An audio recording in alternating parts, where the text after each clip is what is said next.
Good day and good evening, and welcome to the Extreme Countdown with me, Chaiji, but you can just call me Kai. Just before anything else, really weird. Tuesday, on the Palace of the Dead stream, someone called attention to the fact that the reaction button in the chat was in the way, so that like the newest comment, there was always like a little bit of it blocked off, so you couldn't really see it. It was really in the way. Yeah, Liv can already see it, right? We've had this button, I think, for at least half a year, if not a full year, and it's kind of always been in the way. Tuesday, like people have brought it up before, but Tuesday, someone called attention to it and said it was really annoying. They've moved it. It is now not in the way. Did they move it in the middle of the stream? That's even more surprising. Jake says, can you maybe go on Crystal? Because then I can help, but you have too much ping then. I cannot visit NA data centers, just like you can't visit EU data centers. And I have too much ping on Materia to do this. So, unfortunately, we have to be on EU. Yet really funny that. Speaking of help, we are at 7 players, so we're just one short. If there's anyone who wants to come along. With that said, hey Strat, hey Delayden, hey Tom, hey Guzzle, hey Rost, hey Fatman, hey Gireen, hey Catch, hey Agent Monica, hey Jake, hey Ymir, hey DNB Vibes, hey Hendrik, hey Liv, hey Weaver, hey Nox, hey Tristan, hey Sip. I think that's everyone. I hope you're all doing very well. And thank you for the 11 months, Tristan. The cavalry is on the way. Alright, I'll wait for you. And hey Bimo, hope you're doing well as well. And Aradel. Right, so what's their thinking by not allowing NA-EU travel? They have not allowed, like, just to be clear, like, cross-region data center travel was in beta testing in late Endwalker, and the beta test was access to 2 OCE. Yeah, I have a video on this, actually. The potential primary concerns of data center travel across regions is, among other things, cultural differences. And you might say, but there's no cultural differences between EU and NA, and I can guarantee you there are many cultural differences.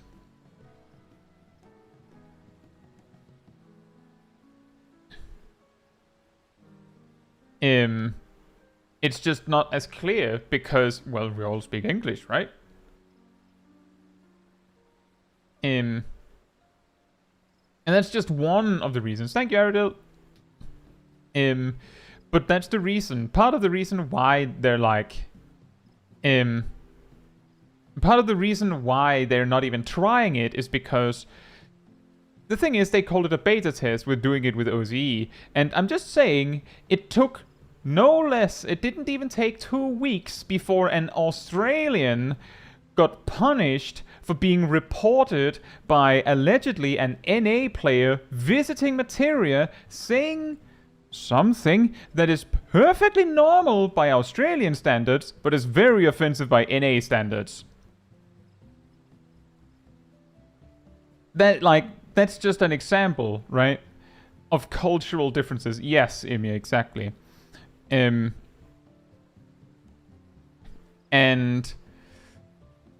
like, the thing is, if they opened the gate for NA-EU data center travel and then took backseas, see, the thing is, like, it might have taken less than 1 week. I'm pretty sure it was less than 2 weeks. Less certain about 1 week. But if they gave EU-NA data center travel, it would be a lot harder to take backseas if they found out that it was actually a bad idea. People would be furious if they took backseas on it. So whatever they do choose to do with it basically has to be right first try. Whether they decide we're not doing it, or they decide to make, like I've talked about before, like we've had cloud server beta test that could work. They could make like specific data centers designed for this specific purpose, like they had like the overflooding data center on EU for the start of Dawn Trail. Like they could have bridge data centers specifically for this to like make it more careful.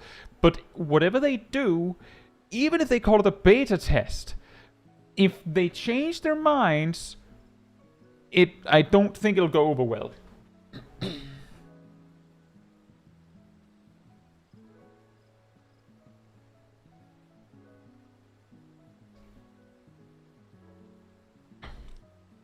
And let's see.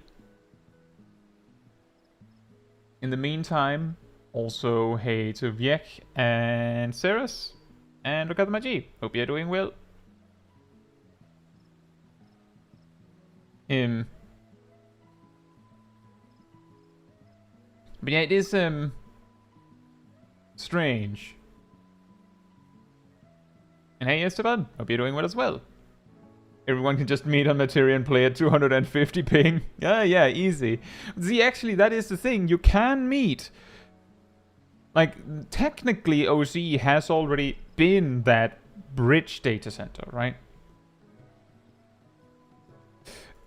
So anyway... Oh, is Rust disconnecting? Never mind.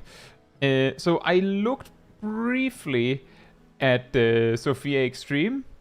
The first thing is, I already know from doing a 2-man, like back in late Shadowbringers, I believe. She has a tank buster that applies I believe it's a thunder vulnerability debuff or something. But her auto attacks do that kind of damage, so it's like an enforced tank switch. So we will need 2 tanks for this. I'm not sure how much AoE damage she does.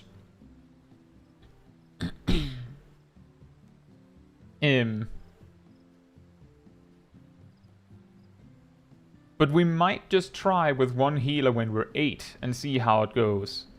And then, like, as we go down to 7, maybe go, oh, maybe we should have 2 healers if it's really bad. Or if it's really, really bad, we'll just have to hop out and try with something else. Aside from that, the scariest part of Sophia is the edge. And she also has an ad phase that is somewhat significant. She also has a quote-unquote stalking mechanic. You know, the kind of mechanic where you have to remember something. Let me just go over some of them. She will summon 4 clones that are targetable but unkillable, so don't waste your energy. She will tether to them and do a mechanic. That clone will remember that mechanic. And then she'll tether to a different clone and do a different mechanic. And the mechanics can be a frontal cone in the direction she's facing, a donut AoE, and a circle AoE. Which of course means that she might do donut on you, and you circle on you, you do a cone AoE, and you're pointing at one of the cones, so there's only one right answer. And then when she then, I believe she uses an action called execute, which doesn't execute anyone, unfortunately, I guess. But it causes all 4 clones to just do the thing they were told. Which means all 4 mechanics happen simultaneously. That's one thing. The other thing is when she sends her extra head, her daughter, away, on normal she does this thing where she dashes across half the arena. On extreme, based on the guide I read, she instead does a knockback that basically requires you to point yourself to get shoved to the opposite corner of the arena so you don't fall off. And then there's of course the scales of judgment. On normal, sometimes you'll see them get used once, maybe twice. On extreme, we'll probably see them get used multiple times, and the way they work on extreme is that she'll cast it and there will be some number of orange and blue beams indicating meteors striking the scales. The orange ones count as a value of 1, the blue ones count as a value of 3, and whichever side has the bigger value will be the one that the scales tip towards. So if there's a value of 3 over here and a value of 5 over here, then the arena will tip you that way. And you basically just have to see the mechanic is happening. I believe it happens when you use this quasar, and then you just have to like spin your camera over and look, oh, 2 there, 4 there, and then move. Sometimes it'll tip softer if there's like a smaller difference between the two, and it'll tip harder if there's a bigger difference. So that is a big difference from normal. And then finally there's the add phase. The add phase has 3 adds. There's a guy with a shield, there's a guy with a spear, and then there's a guy with a staff, I'm pretty sure. The guy with the staff heals, so kill that first. The guy with the spear will use an action that places like an ice field under him. So he basically has to go to Narnia. Like he's just have to get sent to Narnia. He also cleaves in a 270-degree cone in front of him. So to Narnia and phase away. And it also means that those ice blobs should be away.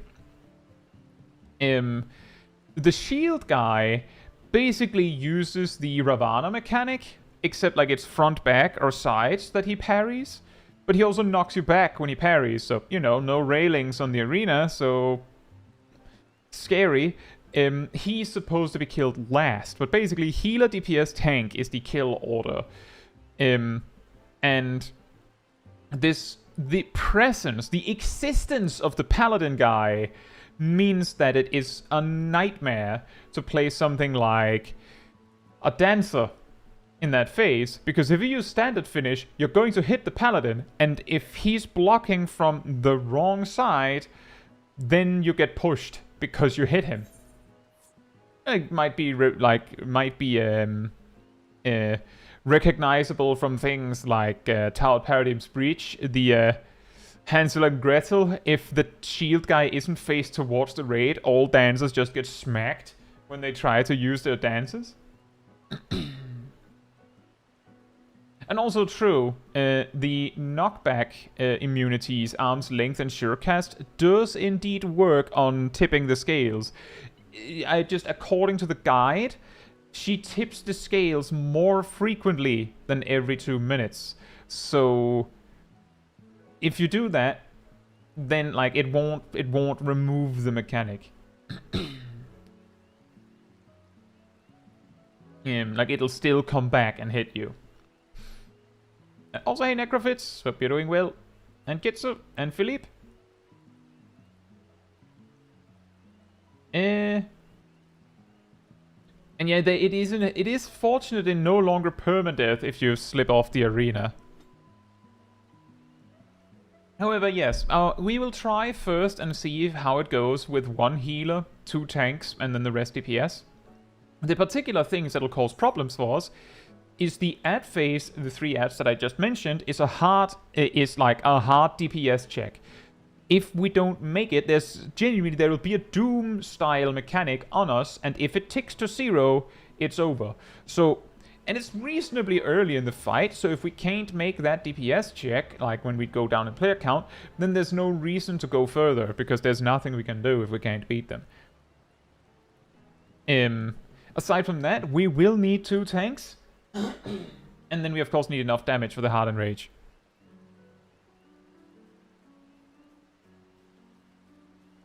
Do it anyway? Well, I mean, if we can.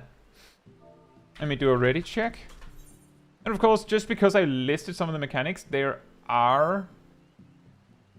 The C-Fatman says I might be wrong, but I feel like the scale tips come in pairs, so knockback immunities seem redundant. The first scale tip, where she introduces them, she first knocks you to the right, and then to the left, if I recall correctly. And there's no indication that that's going to happen, so when she starts calling in the scales, you're just supposed to know that. Or you die. Which is going to be hilarious, because I'm calling it now. 1 person, at minimum, will die to that mechanic being introduced. Every time after that, I don't know if they come in pairs, but after the first one, it's different. Because the first time it tips as the scales are introduced. Like, here's the right scale, here's the left scale. But yes, if they come in pairs, then yeah, you'll probably not be able to immune both of them.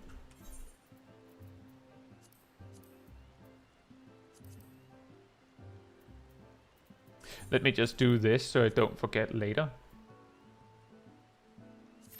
Alright, Tom, enjoy your MSQ.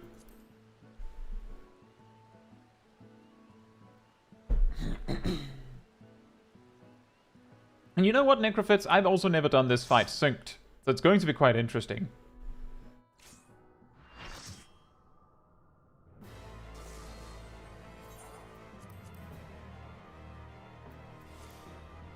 And this kind of this boss music is always so frantic. Thank you, Bluefish.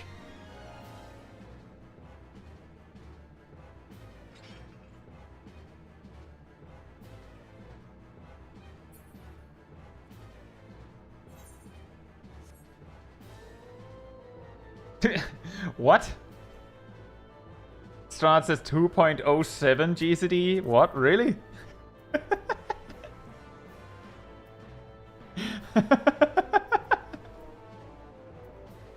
Now that's what I call spell speed! With Summoner, you're certainly going to get that 7th GCD in the Dreadworm trance.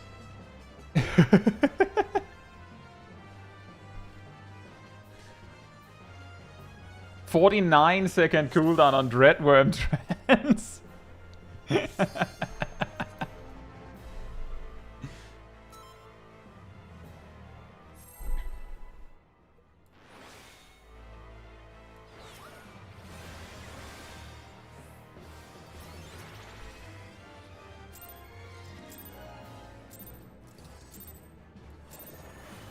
The unenlightened come. No Emerald Ruin then? Probably not.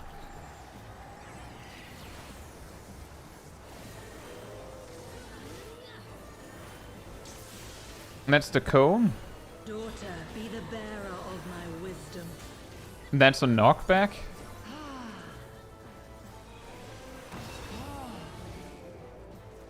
Oh! Double kill! I will probably res Milo. Hear the echoes of truth. That Hear one. the echoes of truth.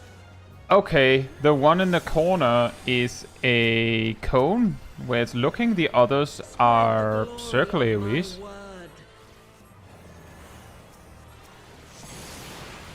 I think. Wait, why did he get knocked back? Why did he get knocked back? To me, my faithful.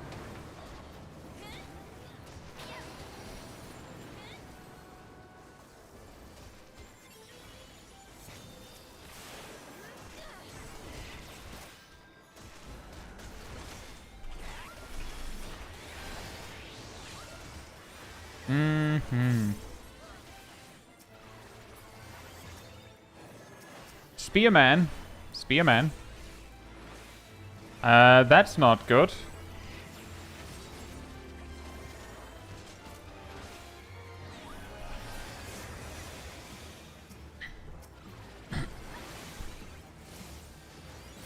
I didn't see which way he was he was parrying.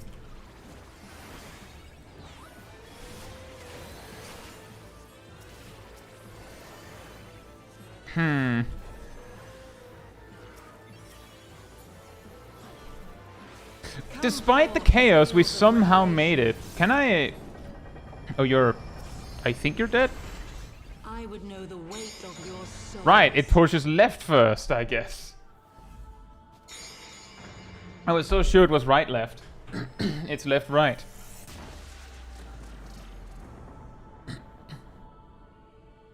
Ah, right arrow is a knockback. That's true. Equilibrium. Right. So...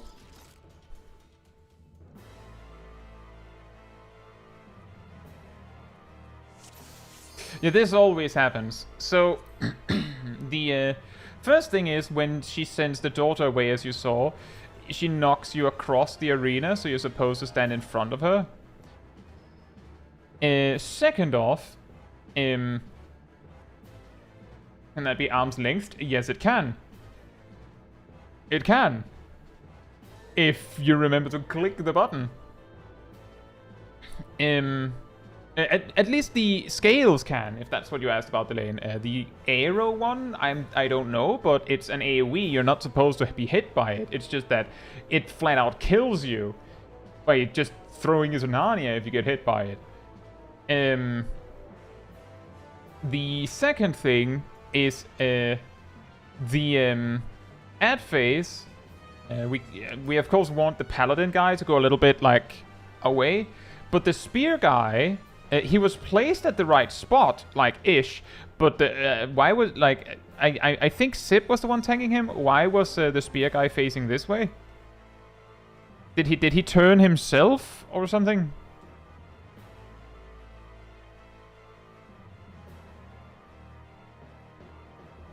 Like, I'm asking because I don't know. But if you have control over him, it's okay. You did it wrong. Okay, it's of course easier if he's like as best as possible facing out. But it's going to get hard because he's of course also going to put down ice. So like he'll have to be moved so you don't get killed yourself. It's really hard. I'm not saying it's easy. And then of course the healer guy has a blind or a gaze mechanic.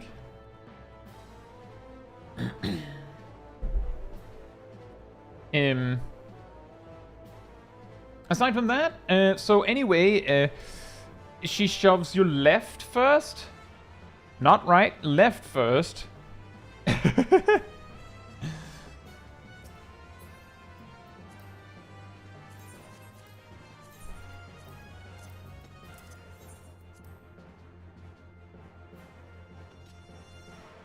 it does seem like what's killing us is primarily like the edge of the room.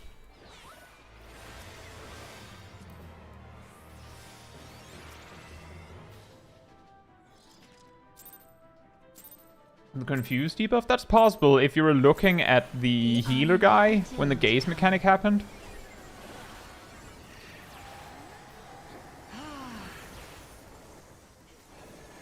I think that's the cone. Yes, 2 is the cone, so 3 is the donut.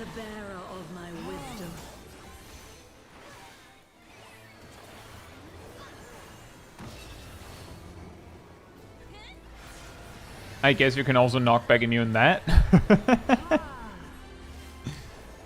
one doth not suffice. Hear the echoes of truth. That one is the cone. Hear the echoes of The other 3 are arrows, so we kind of just want to be over here, I think. Spread the glory of my word.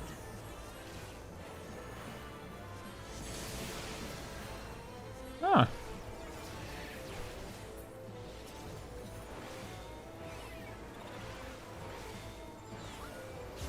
To me, my faithful. Bruh.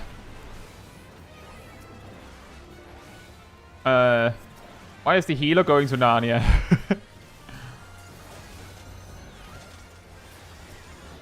I guess they're both going to Narnia. It does make sense. There's not much else you could do, I guess.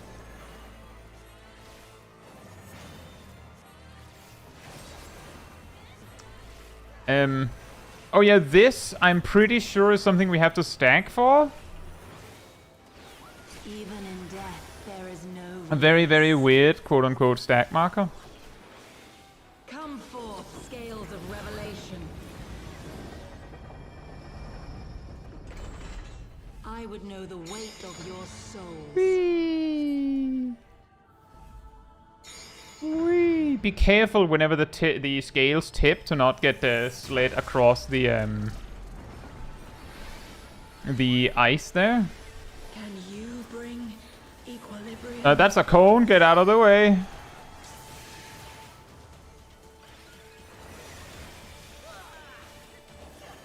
Know death.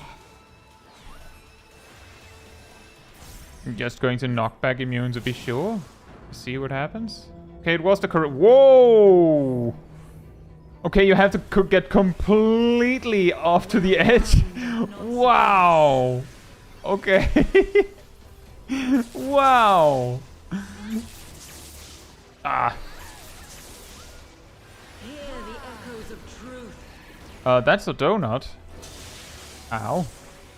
Hear the echoes of truth. I didn't see which one the donut went on.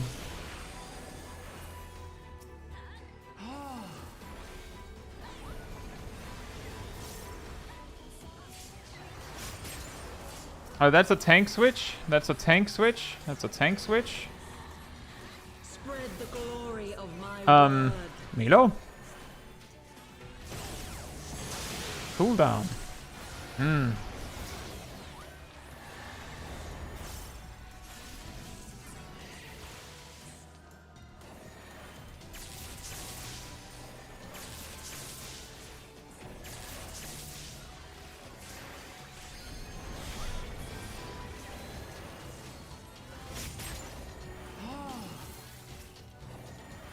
Yeah, that's a fast tank switch.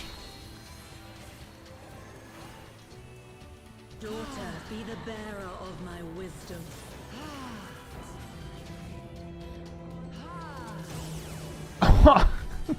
What's the point in that? Wow. Just in case you don't you don't make it all the way. Ow. Right, the donut.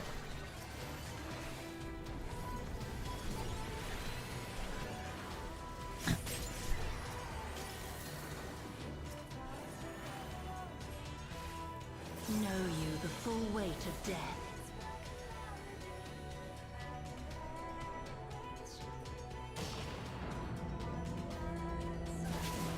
Oh, right.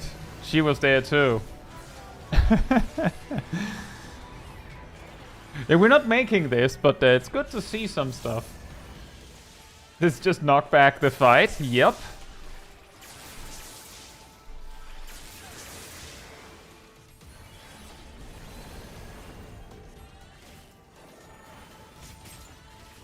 What the limiting element will be for the countdown? Either the Harden Rage or... Oh, right. You're just going to keep getting killed. There's not anything you can do. What is this debuff? Ow! Ow! The limiting factor will either be... We can't make the ad phase, or there's the Harden Rage. It's a pair mechanic. Right.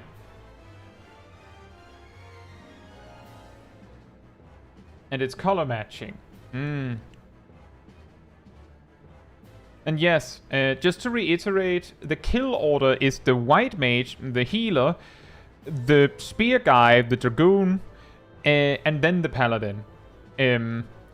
I think it's probably easier if the the white mage and the dragoon go together, but I think for Sip's aspect, I'm not sure. It might be easier to have the healer at the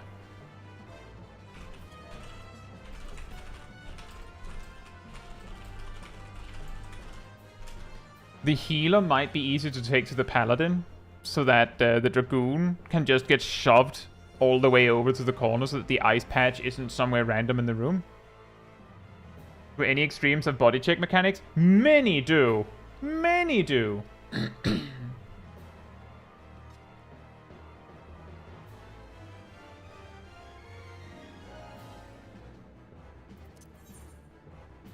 The debuff is bring equilibrium translation stacked with opposite. Right.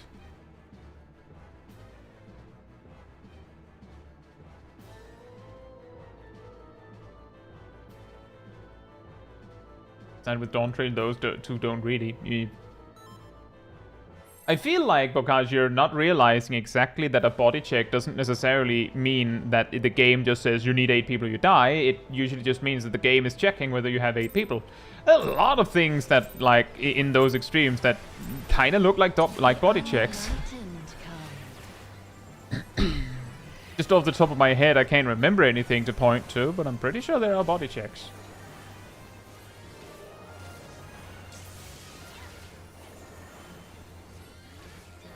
Where one doth not suffice. Hear the echoes of truth. The cone on that one in the middle. Hear the echoes The of others truth. are circle.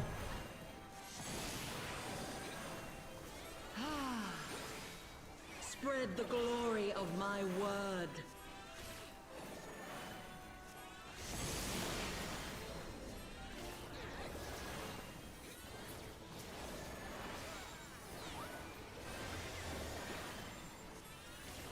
To me, my faithful.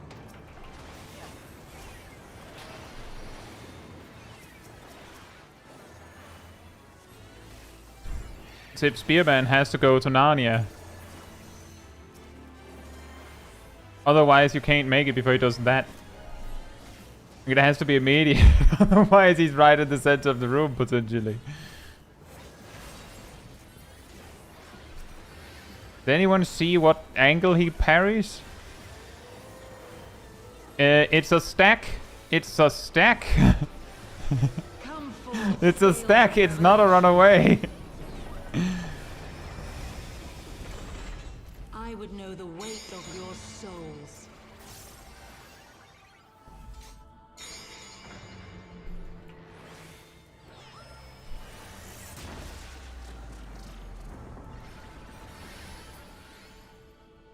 Can you bring equilibrium?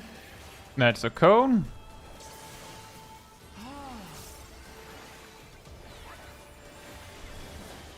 Know you the full weight of death. Right.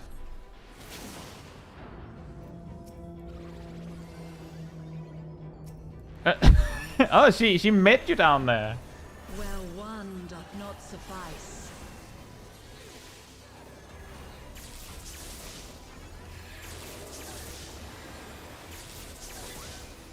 Hear the echoes of truth. Hear the echoes of truth.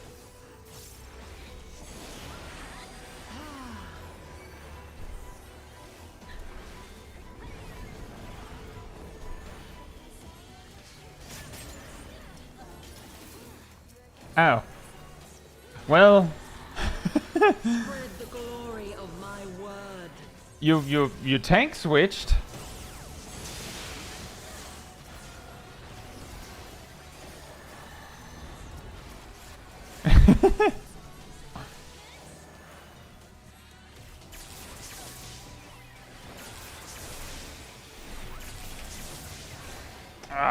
That's a lot of damage. Tank switch.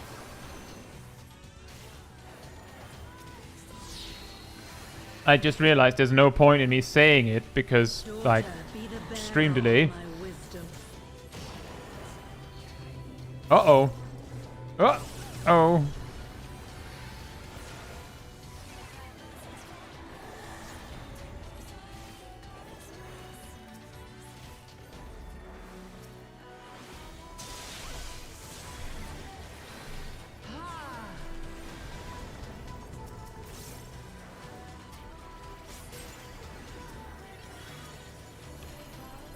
Know you the full weight of death. How much damage does that do?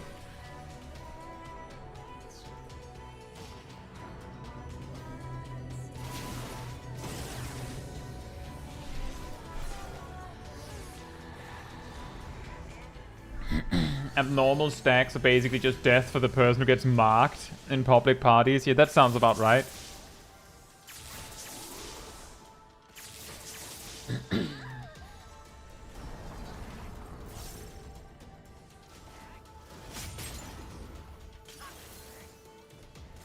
Hey Vix and Bronto, man, eater it. You're doing well.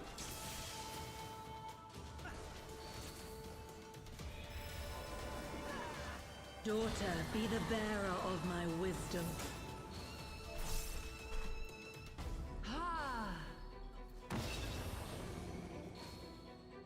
Yeah, it's quite a lot. We have to watch for which half of the room is she dashing towards, which part of the room is the other head shooting at, and then also figure out how long we have to get shoved.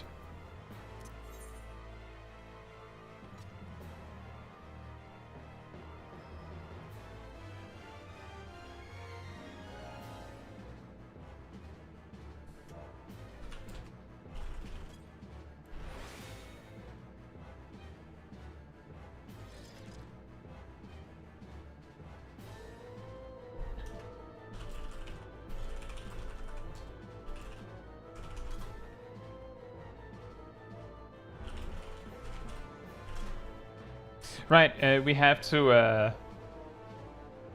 I think we have to go out and do some, adjustments of the party. Turns out someone has to go.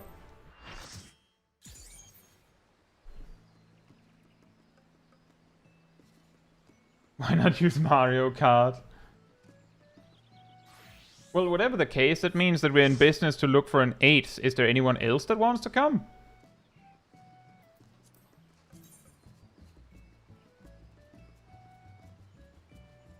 No worries, Emir.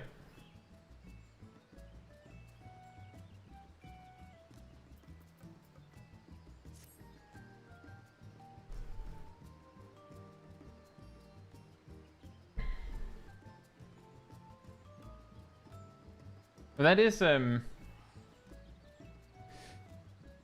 hard. Also, the damage is a lot. I wonder if it would be more manageable if we just had 2 healers.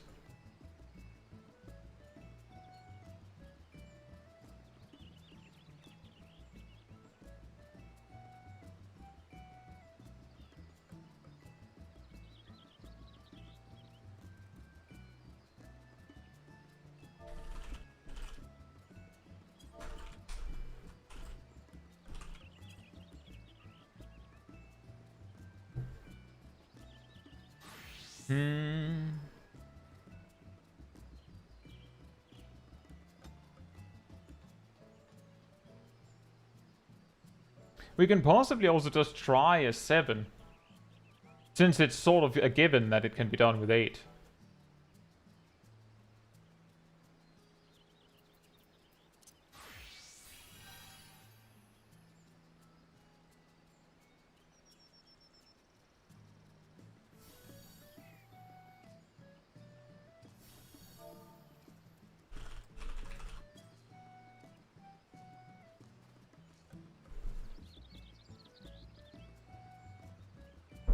Let's try that then.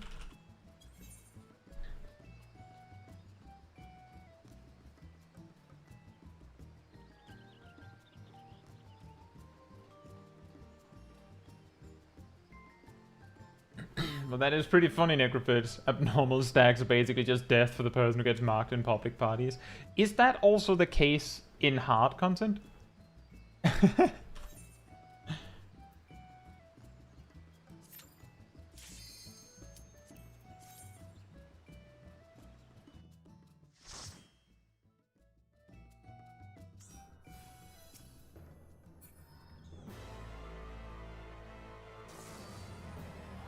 Hey, we're back! We're less people now. It's probably fine.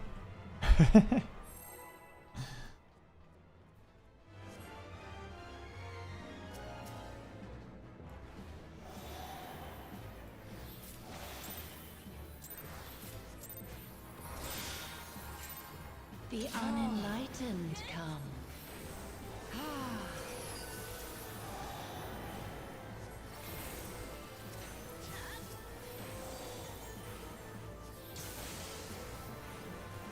Daughter, be the bearer of my wisdom. I just realized we skipped this mechanic on the last try.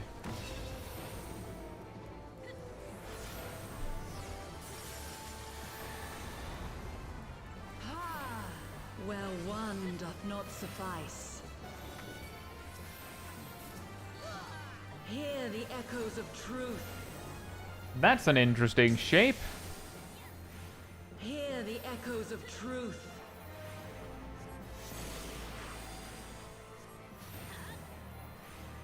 Spread the glory of my word.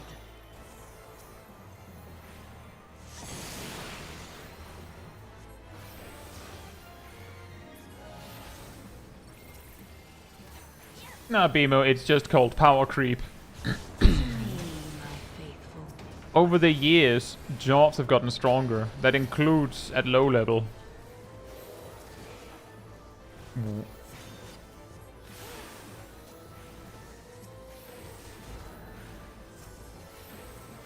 Uh-oh. That's a big heal, though.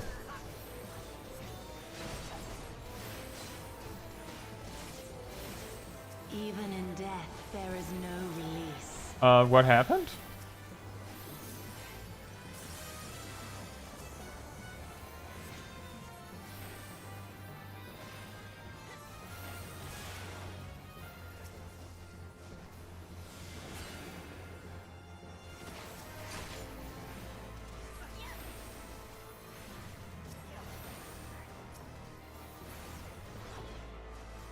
Come forth, scales of revelation. I would know the weight of your souls. Yeah, I do see that, Strat, but are you not attack? Don't you go and become a zombie and attack people when you quote-unquote die to that mechanic?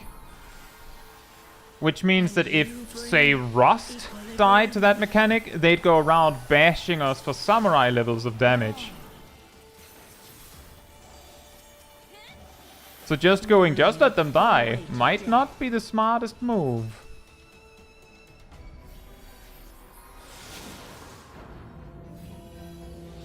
Ugh.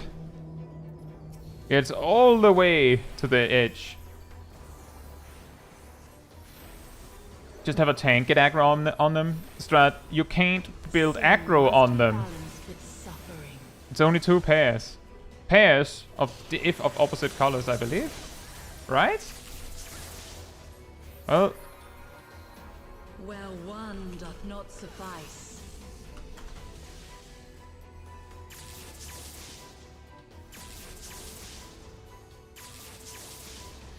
Hear the echoes of truth. Hear the echoes of truth.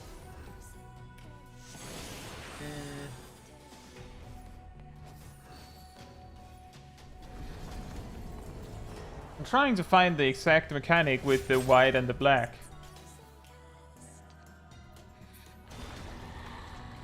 Spread the glory of my word.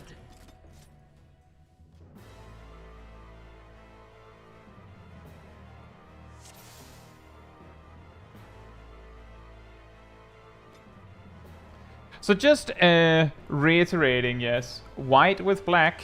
If white and white or black and black go together, you saw what happened.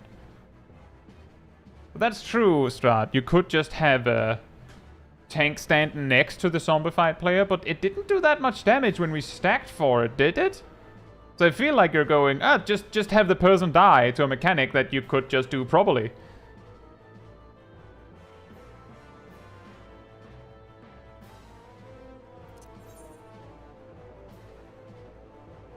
Yeah, the pairs seem to be all the supports and all the DPS. But it also seemed like she only gave out actual pairs, so she didn't give out an uneven number of things, because I didn't get anything from what I could tell. There were only 2 pairs from what I saw. The unenlightened come.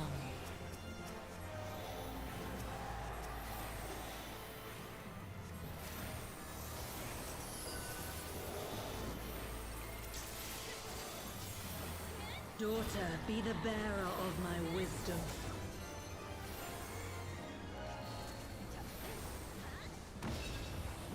Her wisdom, by the way, is get shoved. Get shoved, mate.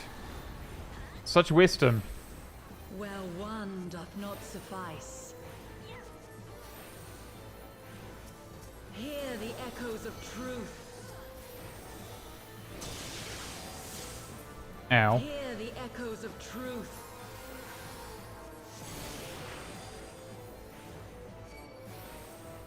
Spread the glory of my word.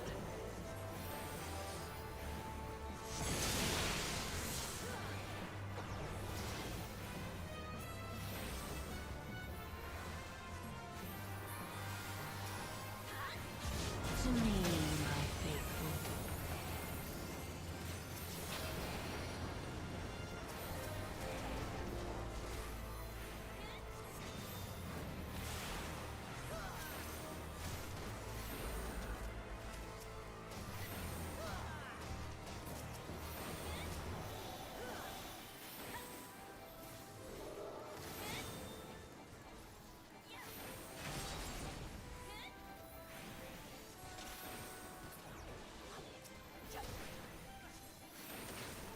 Even in death, there is I see what you mean now.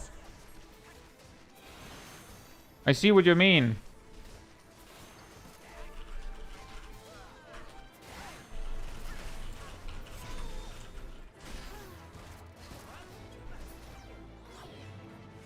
Come forth, scales of revelation.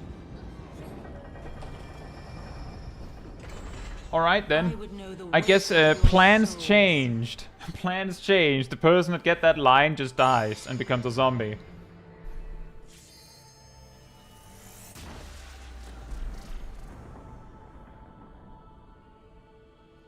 Can you bring equilibrium?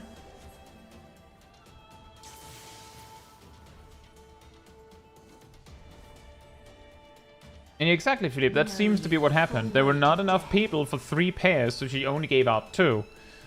Which is nice. Imagine if body checks were like that in Dawn Trail.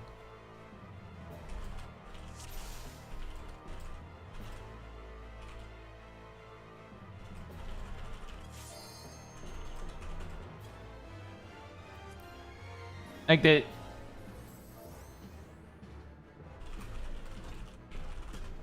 If they were like, oh...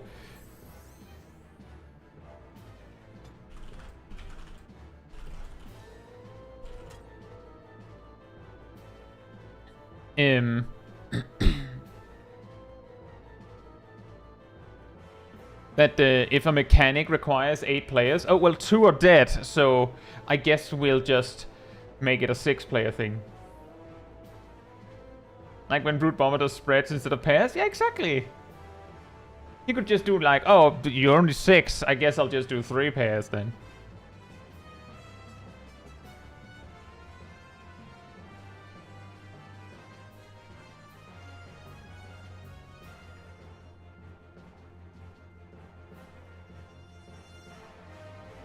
The person they follow goes to the right place. I don't even know what the right place is.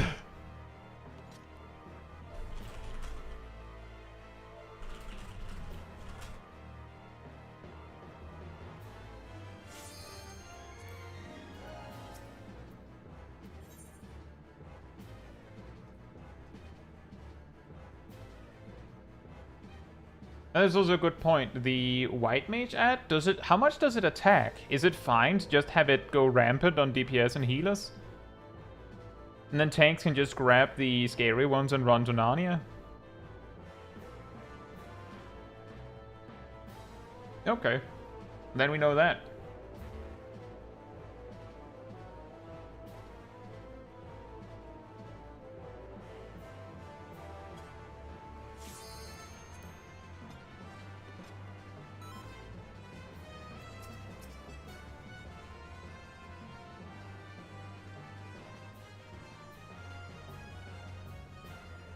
Good luck, Tom.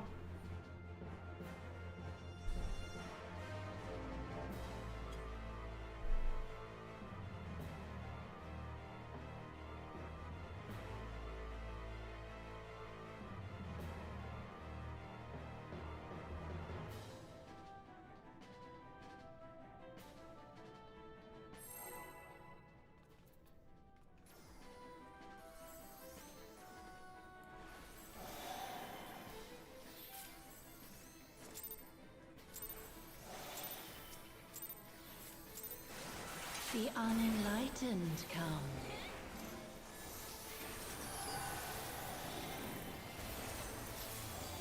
Wasn't supposed to triple weave that. Oh, look, a cone. Daughter, be the bearer of my wisdom.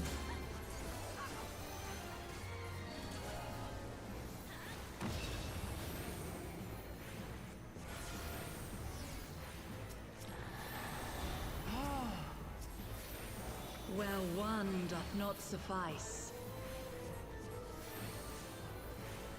Hear the echoes of truth.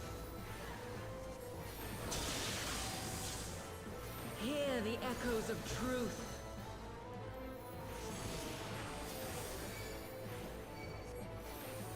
Spread the glory of my word. What is the glory of her word? Some of us do lightning donuts, some of us do pushbacks. What glorious word? To me, my faithful.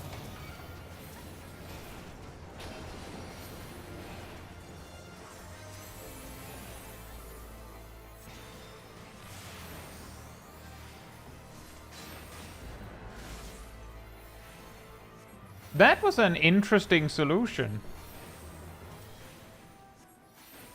Just shirk on a random DPS. A very, very smart solution.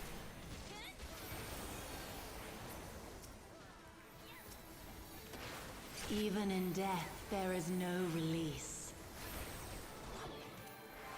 Come forth, scales of revelation.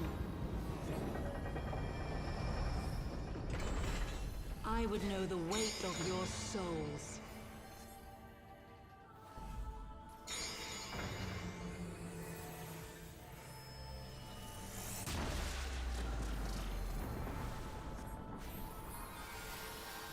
Can you bring equilibrium? Ow. I keep forgetting that. Know you the full weight of death. Run!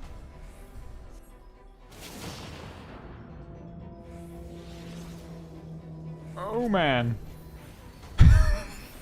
That's such a stupid mechanic, is what it is. No, we know, Nox. We talked about that earlier. It's just, for some reason we're not. I'm actually not sure why.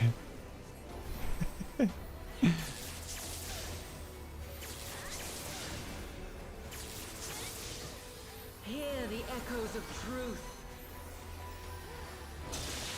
Ow. Hear the echoes of truth.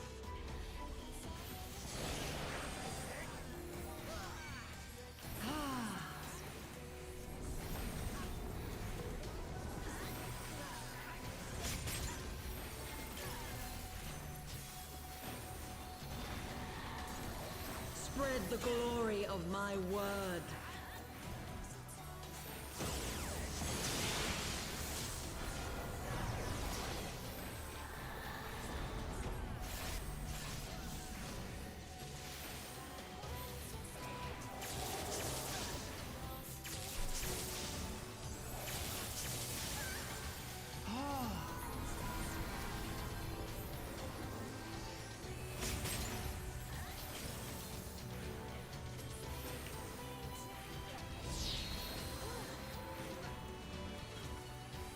Daughter, be the bearer of my wisdom.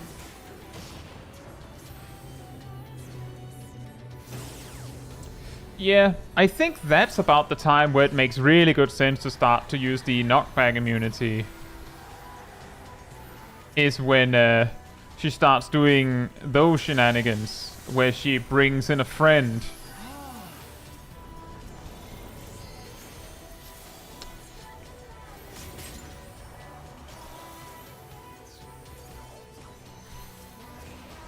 Know you the full weight of death.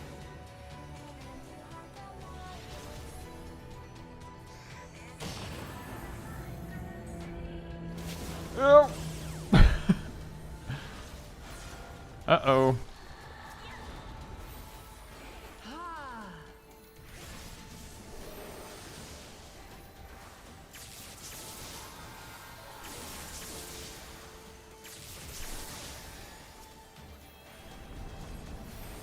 There's the tank buster incoming.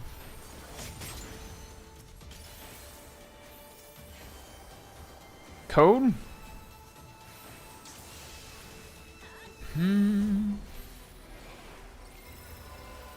Oh, spread out, and then find a friend.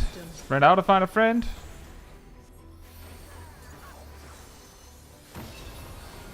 Right, that. How many survived? Not many. There's a tank buster. I hope Sip has an invul. But I did see Living Dead come up earlier, so I don't think he does.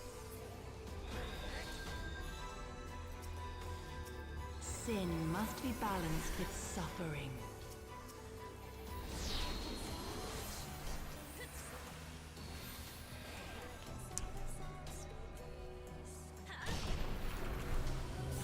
Where one doth not suffice. Ah!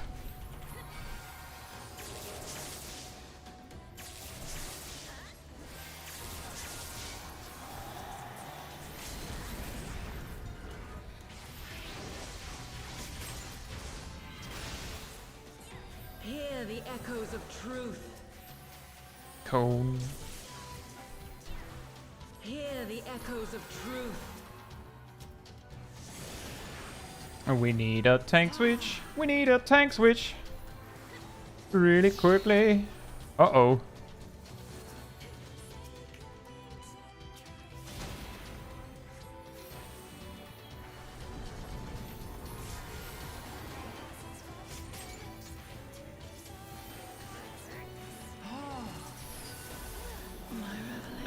Nailed it?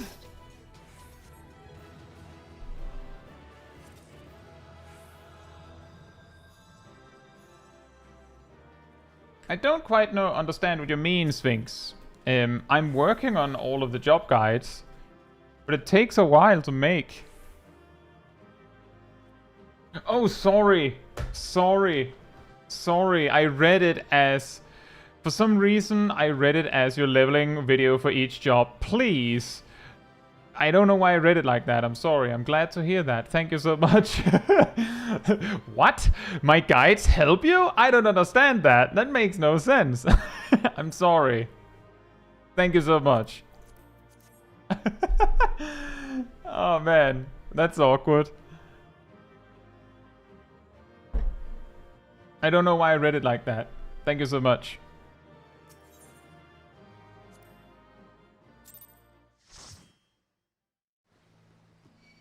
Your daughter assassinated the party. That 5-second hardcast rest sure comes in handy. Yeah, I know. That is incredibly handy. Can't believe you killed her with 0 deaths first try. Yeah. I'm actually not sure if we need 2 healers. It felt like the time where it was a problem was mainly when she does like the blast, and once you learn when that's happening, it gets a lot easier to like deal with it. Like the observation that it was she glows yellow means she's going to do triple rate wide. She glows blue means she's doing a tank buster. Made it a lot easier.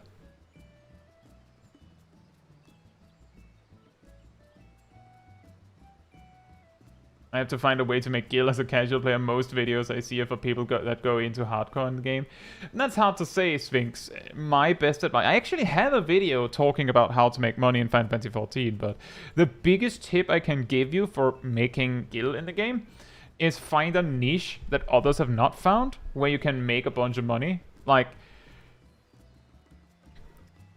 some wacky, like some sort of glamour item maybe, or a housing item that seems to not have too much competition, but clearly a lot of people want to have. Another way to make a lot of guild passively, as Gazel says, is just do your daily roulettes. They give a little bit.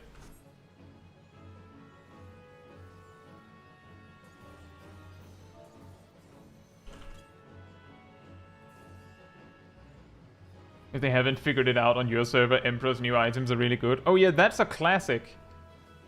That's a classic. Is like the Emperor's New Items is straight up just a it's the iron ore trick. Is any item you can buy from a vendor, but either the vendor is kind of way away, so it's kind of awkward to go and get them, or it's not entirely obvious that it is sold by an NPC, even though, you know, all items that are sold by NPCs have a shop selling price. But you can use that. The problem is, once other people catch on, it doesn't work as well.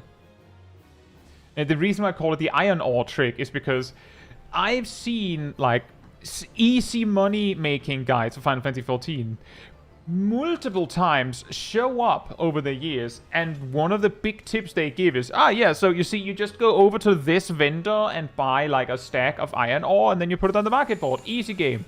And if that video got a lot of views, and it's somewhat recent, if you check the price of iron ore on most servers, then iron ore's price, whatever it was last week, is now in the dumpster. Because everyone saw the trick and they went, iron ore, of course.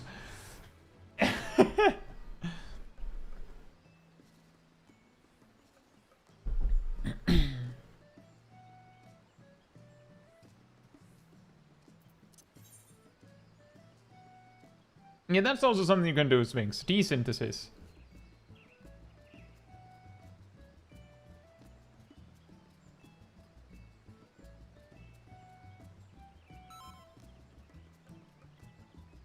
And that's also a good tip, Bimo. If you can find a material like maybe a recent one that people actively use, and then just farm a bunch of that.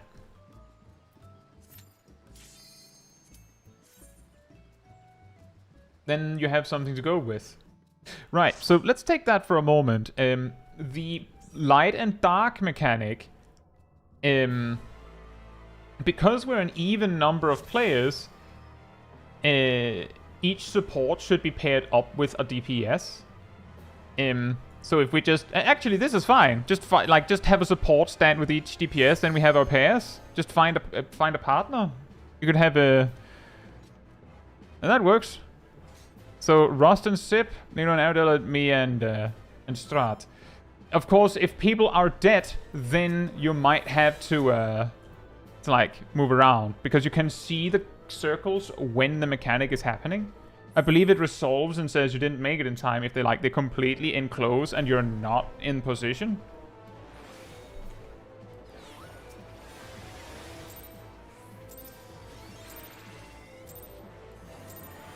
The unenlightened come.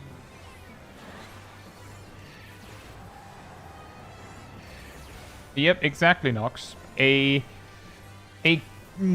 genius money-making strategy that relies on the market at all becomes pointless the moment it becomes popular.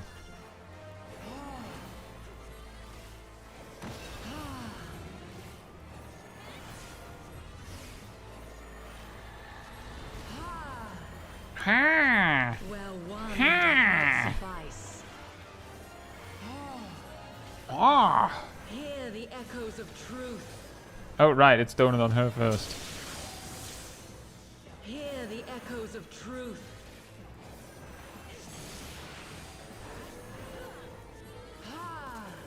Spread the glory of my word. And the word, as you all know, is bird. A very glorious word. To me, my faithful.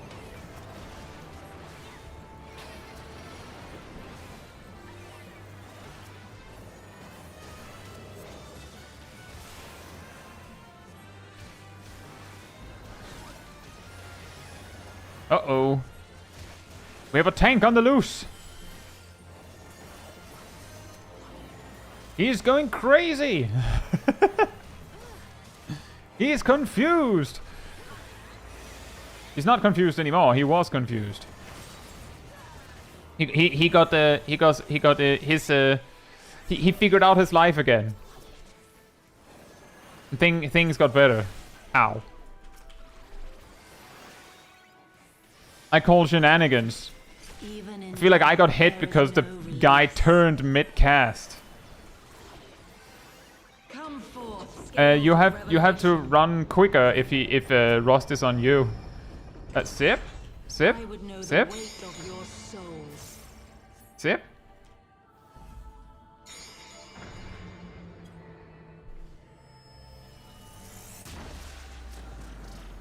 Just wipe it. Just wipe it. Can you bring equilibrium? I think.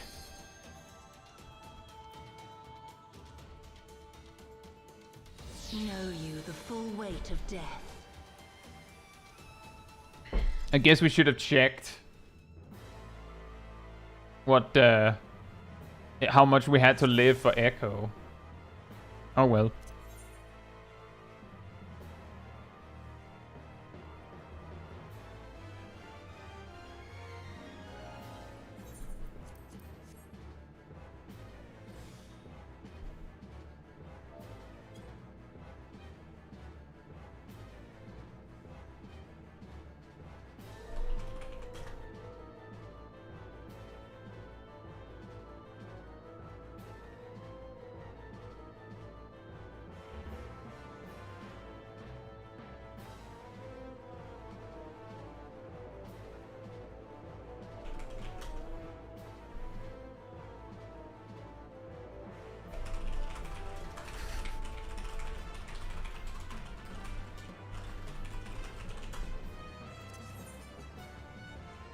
A lot of people who just suddenly have to go tonight.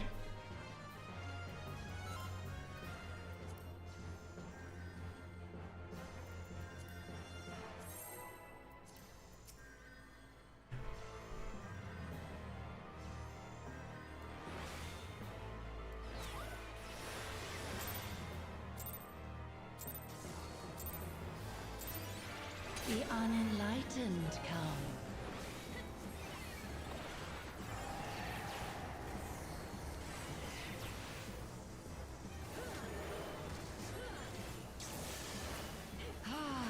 Daughter, be the bearer of my wisdom.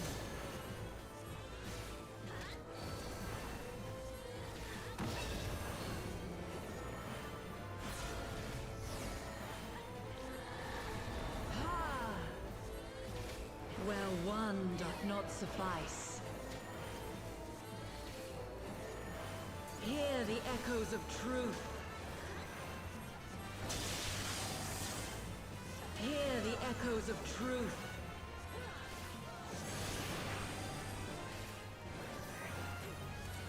Spread the glory of my word. Spread the glory of my word.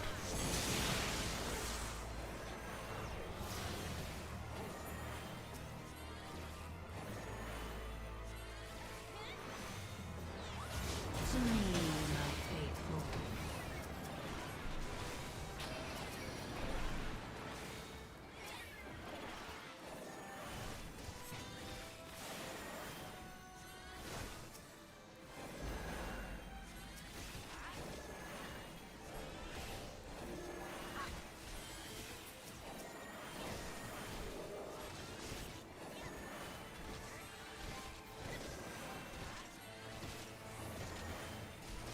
You know, at least he doesn't knock back you if you just auto attack him, huh, Milo? Even in death, there is no release.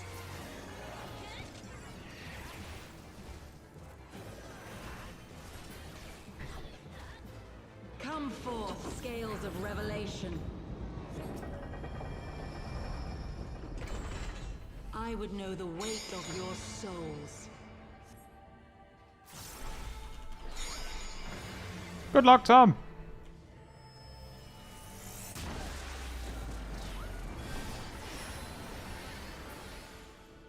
Can you bring equilibrium?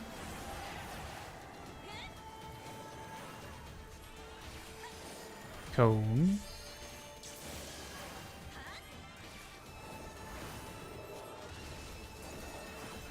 I shall tip back the balance.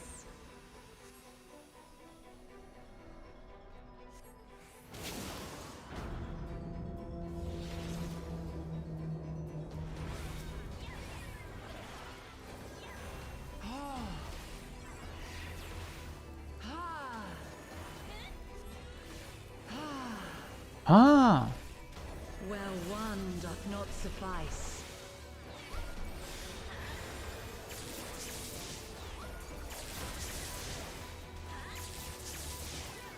Hear the echoes of truth. Hear the echoes of truth.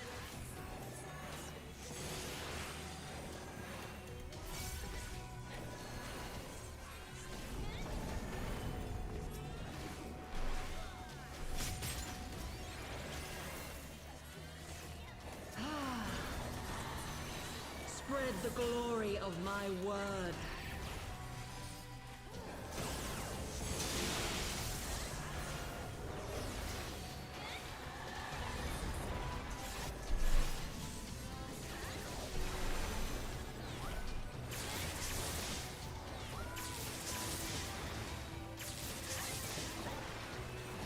That did a lot less damage, it felt like. Oh, tank switch is incoming.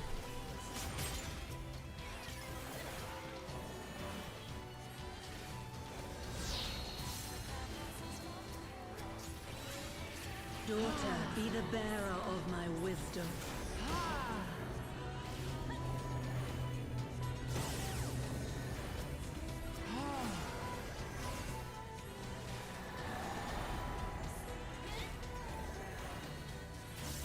Donut.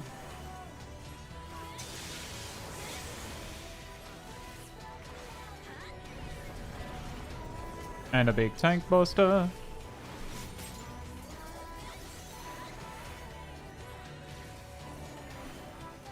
Know you the full weight of death.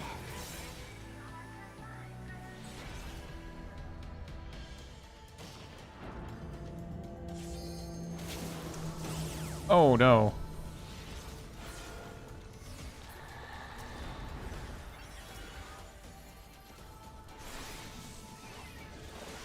It's really hard because it's better to get hit by the head thing because you undershoot it, there's a tank switch, than falling off.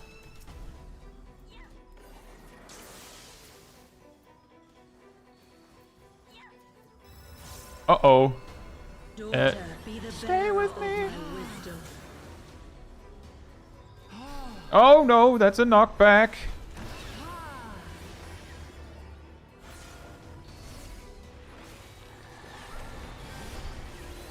I don't have a rest. There's a tank buster coming to you, Audel.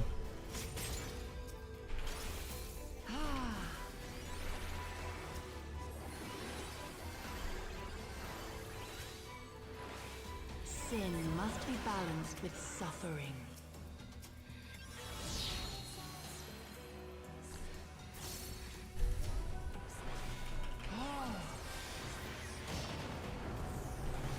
Where one doth not suffice.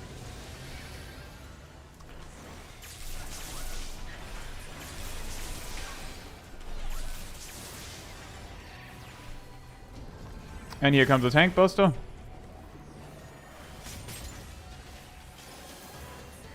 Hear the echoes of truth. Hear the echoes of truth.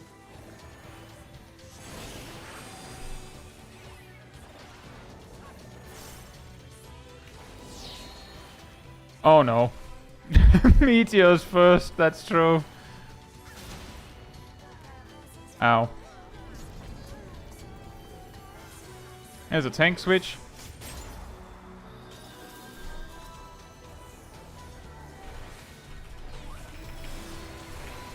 Spread the glory of my word. That's really hard to do.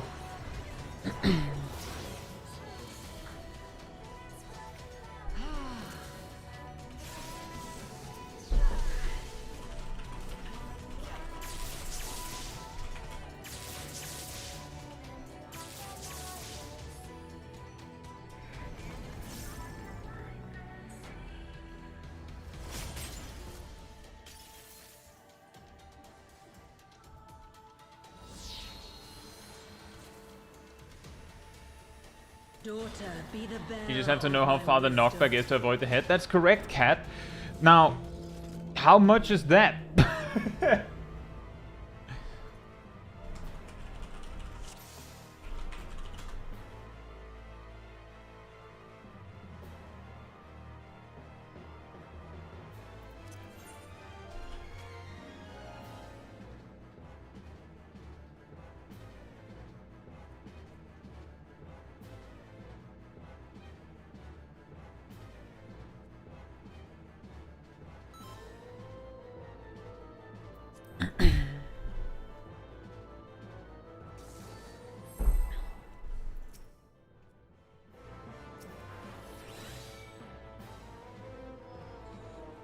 Yeah, the mines was a little hard for me to remember. But yeah, when that happens, we're of course supposed to put them away.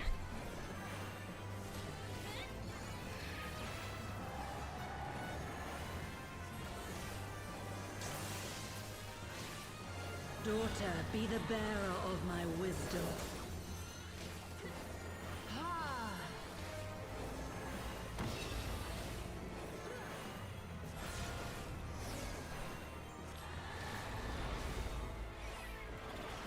Where one doth not suffice.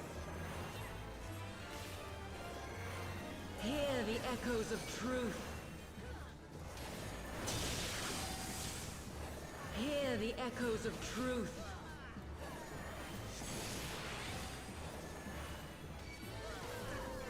Spread the glory of my word.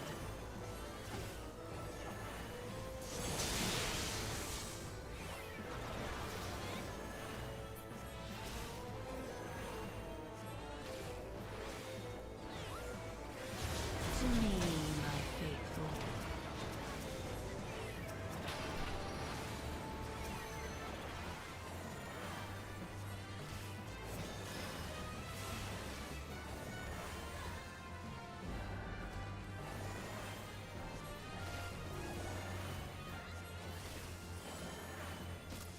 That's a ridiculously big heal, isn't it?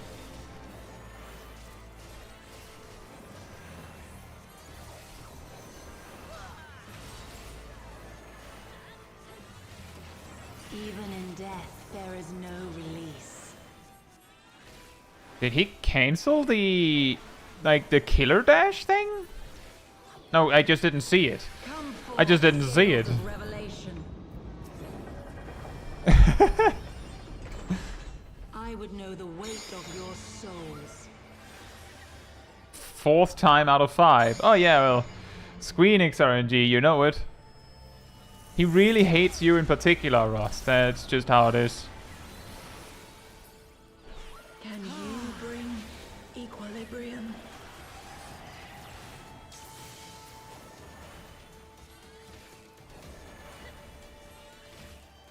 Know you the full weight of death.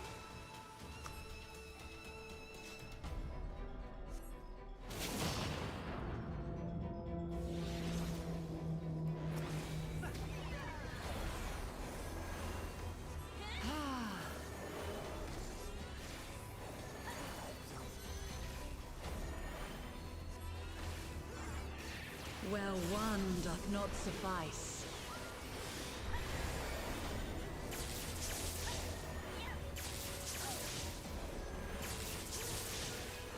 Hear the echoes of truth. Hear the echoes of truth.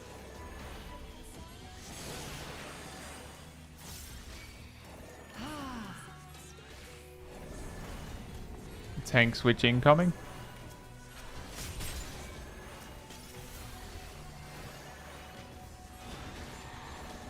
Spread the glory of my word.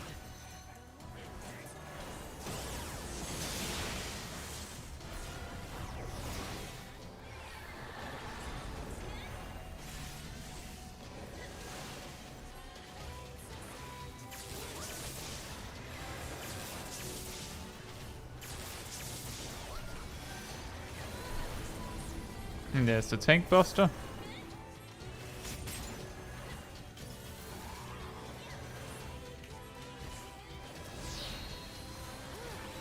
Careful with the aggro.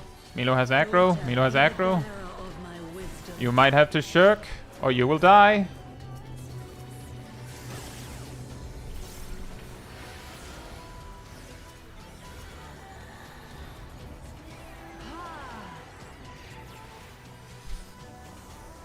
Remember, it requires a little bit more than just a taunt sometimes. And there's another tank switch, by the way.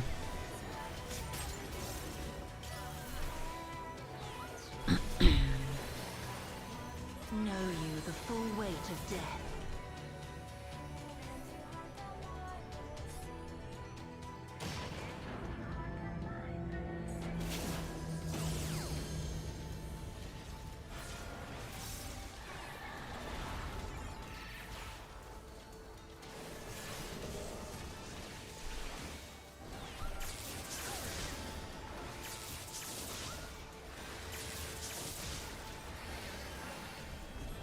And there comes a tank switch.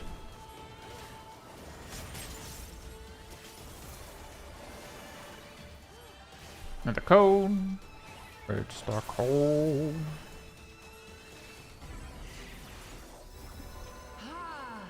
Daughter, be the bearer Find a of my partner. wisdom. Great. Knockback.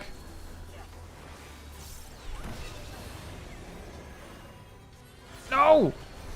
I was using that tank, you know?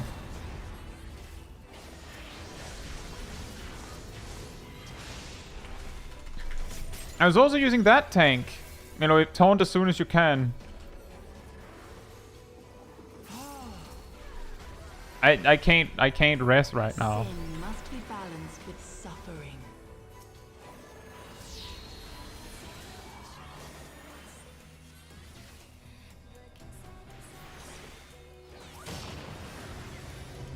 Well, one doth not suffice. Meteors first, right?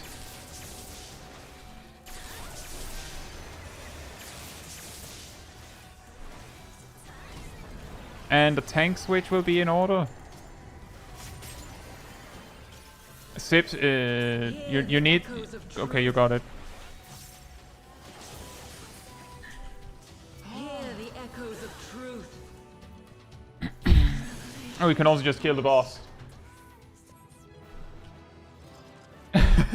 Oh, a mount drop! Hey!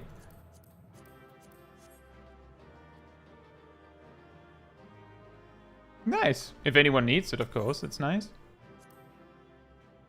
And yes, I do agree, as was being said in the chat, creative reuse of assets is a really good way to make a long-lasting game be able to prolong its life, rather not just prolong its lifespan, but rather allows the game to increase the amount of stuff it can do. Because once they've made so many rigs, then it means that it's once they've made the coding for a specific type of mechanic, it's easy to make that mechanic again. It's similar to how once they've made a rig, they don't have to make that rig again, they can reuse it. The thing that can sometimes get worrying, and I think the reason why often you hear reusing rigs in a negative light is that often when that happens, where people start to really point it out, is when a game is reusing a ludicrous amount of rigs. It feels like they basically just made a few new skins and called it a game. But that's not a problem. It's usually only that's one of the things that people start to point out if they dislike something other than that. If the actual gameplay is amazing, then I have a feeling that it's a lot less likely that people are going to complain about that. So it's a combination of, oh, that's also annoying. That's also a problem. It's just have fun trying to spot Scathash whenever she shows up. There we go. How we found Hades in one of the expert roulettes. Who says Sophia when she finds Waldo? Ha! Ha! Ha! And yes, that is what Traumerei is. Exactly. All right, enjoy your evening. Right. We do need 2 tanks. So I think Rost said they could tank. Is that right?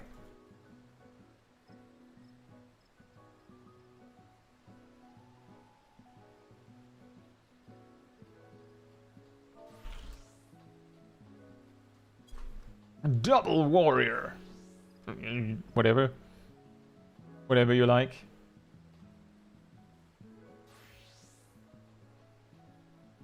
And we do need 2 tanks.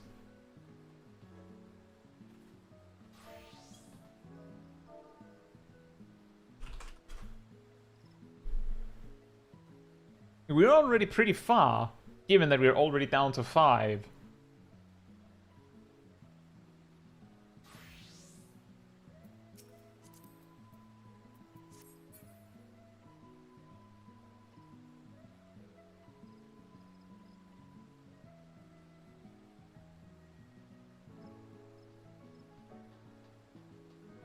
The level 99 dungeon, for all its faults, was a fun trip down memory lane for its boss rigs.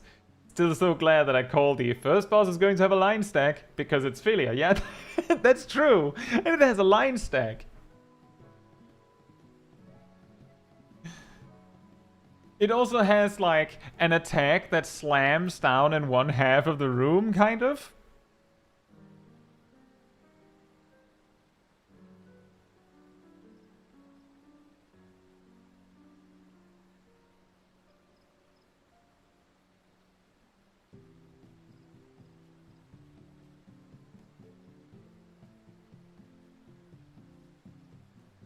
Gleaming says the Livia fight in Aegioscope used a boss rig that looked familiar to me.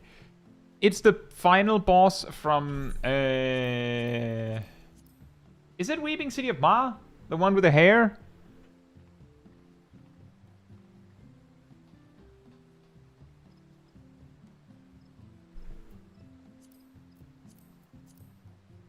The big lady that floats while leaning forward? It's possible Cloud of Darkness is also that. It's just the reason why I think of the Heavensward one is because there the whole body is there. Yeah, Calophysteria. Hey Shaq, hope you're doing well.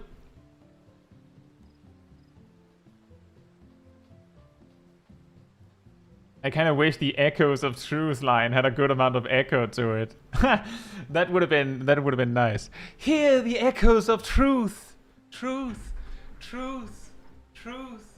Truth.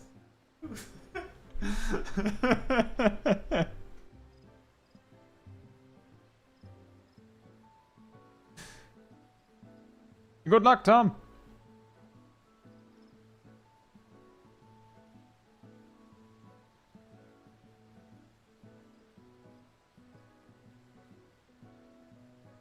Echoes of Truth enjoy getting stuck in a cutscene.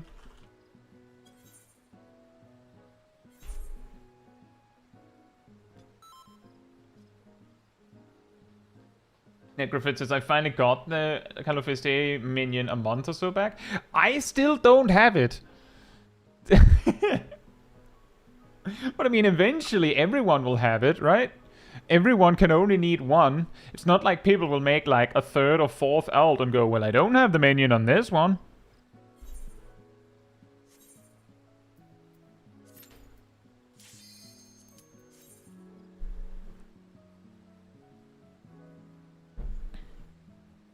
My joke there is that when I did content on Small Kai, I often went, well, this is an ult and I don't need it, and just passed on stuff unless everyone else said they didn't want it.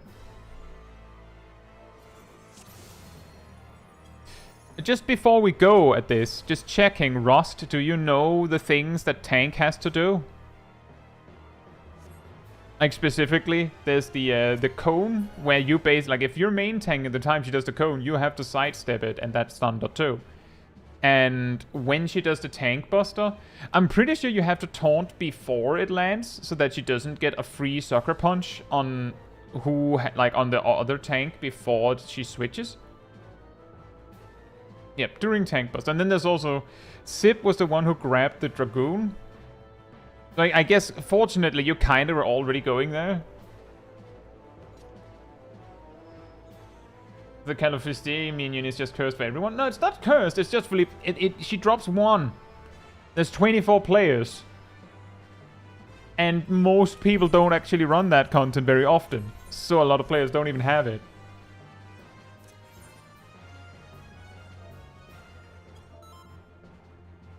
I guess Shirk could work for the tank switch, but it happens so frequently that...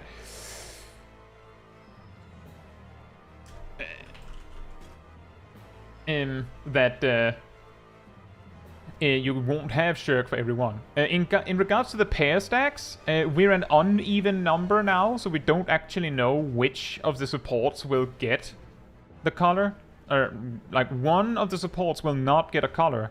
I would guess that it'll be one of the tanks that don't get one. But because we're an uneven number, we can't actually predict it, so we kind of just have to just YOLO it.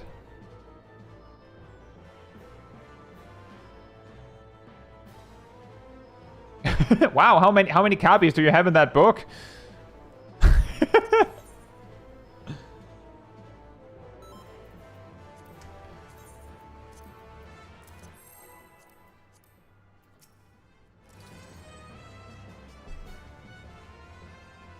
Oh yeah, also Ariel, be careful with standard finish during the ad phase because of the paladin guy. Just keep it in mind. The unenlightened come.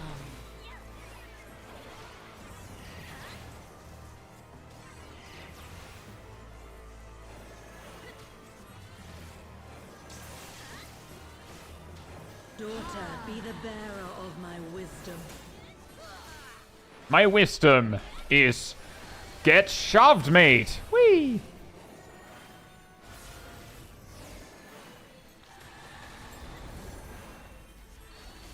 Well, one doth not suffice.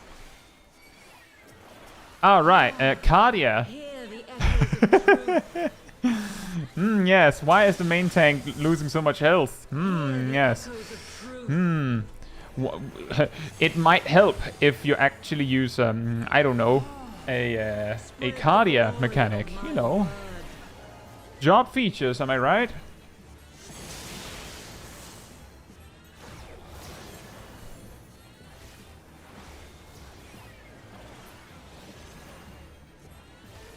That's pretty funny. I could start a cast, even and like finish the cast, even though she wasn't there because she was back in time to get hit.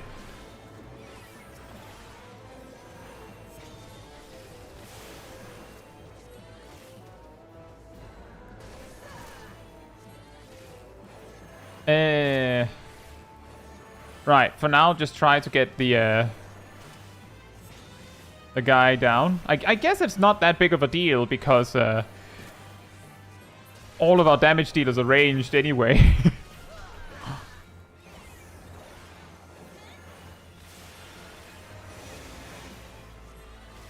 That's a problem. How did that work?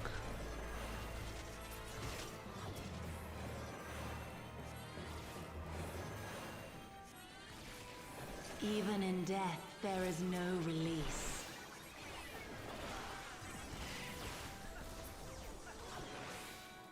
Come forth, scales of revelation. I would know the weight of your souls. Hey Makoto, hope you're doing well. It's been a while. And that sounds nice. I hope you find it helpful. Can you bring equilibrium?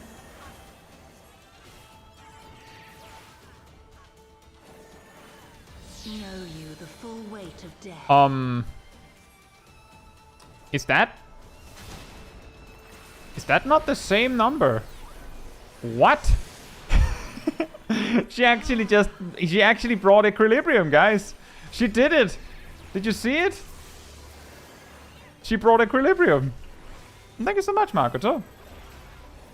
I shall tip back the balance. she finally managed to bring equilibrium to herself. When your DPS is low, she introduces the weight of the meteors with that. Ah. Big oof to that, by the way. Hey, not same colors.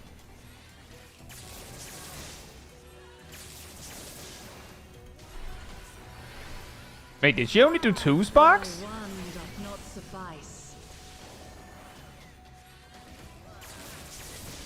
Oh.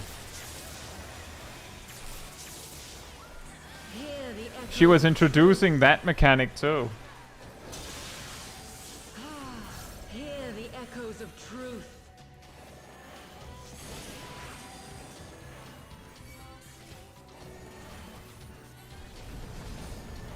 Here come the tank switch.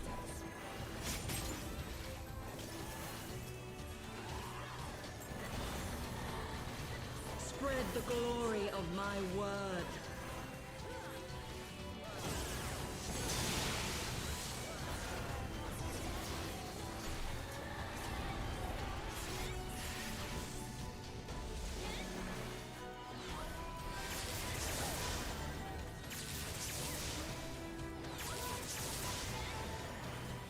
Ah! Here come the tank switch.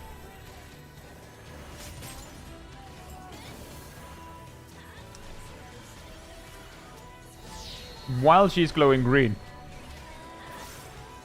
Daughter, be the bearer of my wisdom.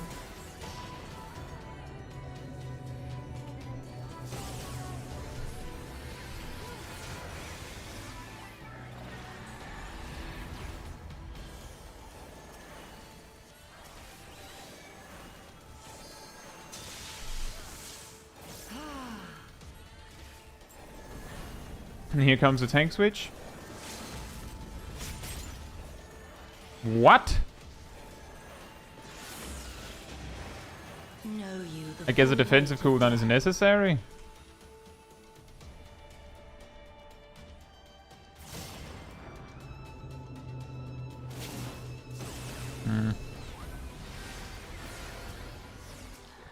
I don't have a res. Not yet. There's 3 seconds.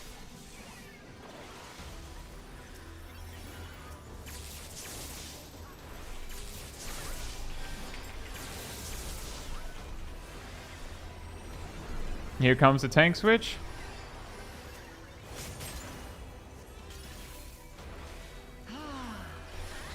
And a cone.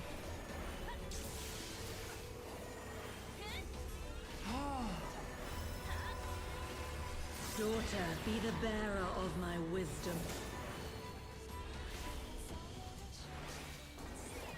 Knockback?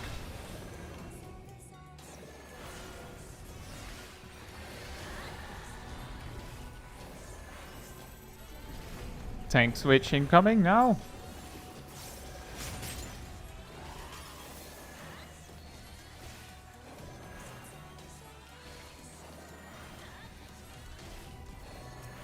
Sin must be balanced with suffering. Oh.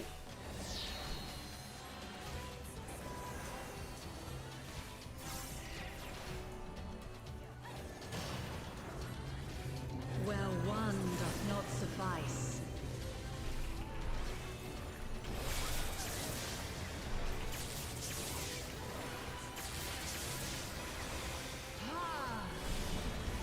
And there's the tank switch.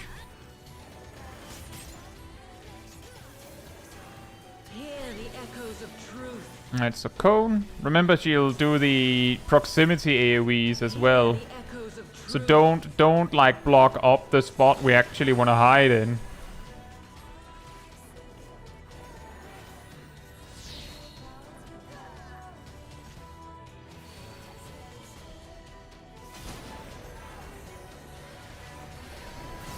There's a tank switch.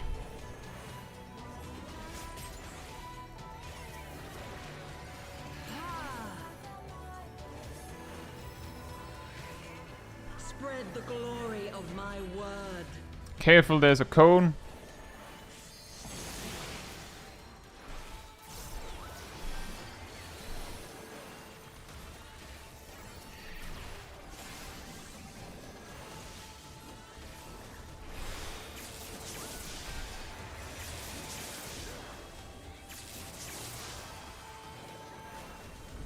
And there's a tank switch.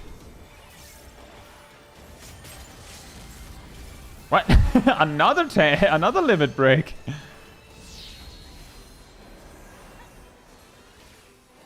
Daughter, be the bearer of my wisdom.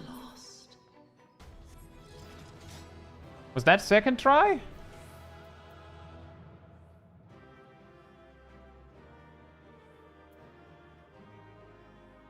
Was it first try? Was that first or second try? With no echo. This is a classic, by the way. Once we get it figured out, suddenly, like, we get it, if it's possible. And also, Ymir, don't worry about it. It's okay.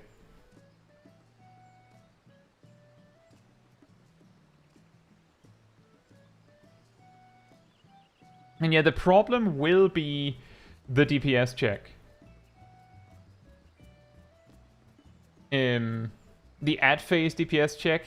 And then, well, she doesn't have a stack marker.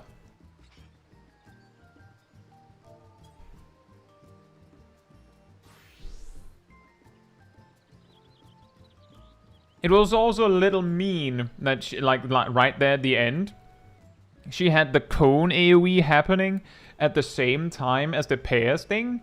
So like, you're in the position of, well, I don't want to suddenly start doing sudden movements while we're like getting into position, but you're also standing in the cone.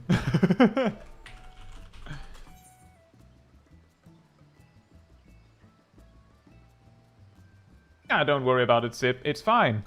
Both of you, don't take it so hard. It's fine. It's just a game. Right? Ymir, Sip, it's just a game. It's okay. It's okay. I appreciate that you helped. It's fine. It's not a game, it's a life. I wanna complain. Well, okay, if you want to complain.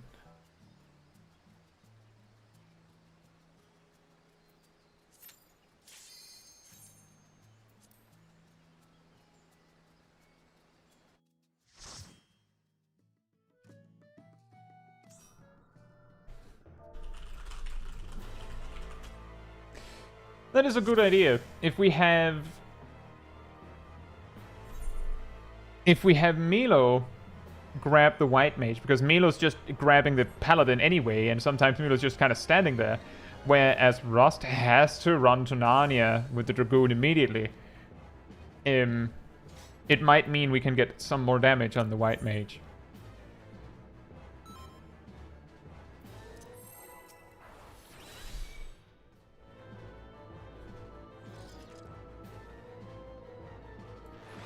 The first tipping of the scale will be in equilibrium again. Oh yeah, you're right.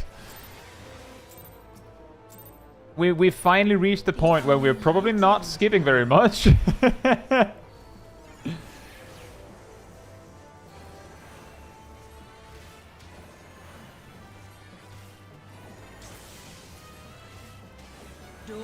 be the bearer of my wisdom. So weird looking daughter you have, Sophia. Are you sure about this? What happened to her? Where's the rest of her? And why does she have kind of like wings in her face? Where one doth not suffice. Wings in her face. Oh, cone. It means the other three will be arrow, right? Yes. Yes. It's clearly Meteon. Ah, yes. So she loves her daughter in spite of everything. I'm still curious what happened. Oh, tank buster. There's a tank switch coming.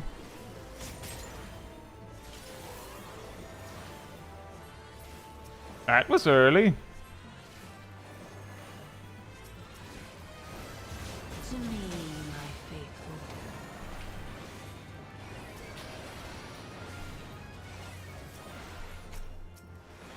Zeh. Ow.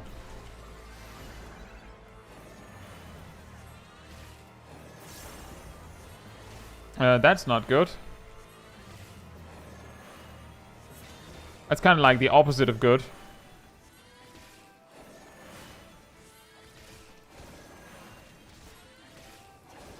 That's the...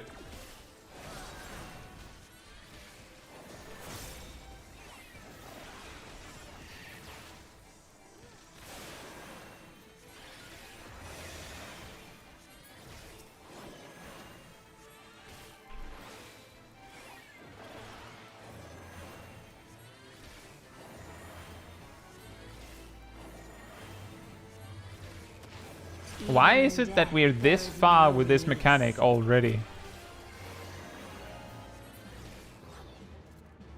Come forth, scales of revelation. Summoner's broken, that's why. Fair enough.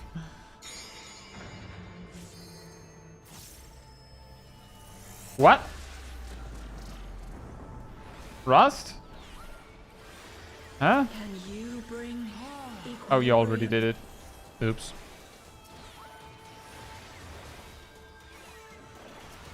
know you the full weight of death?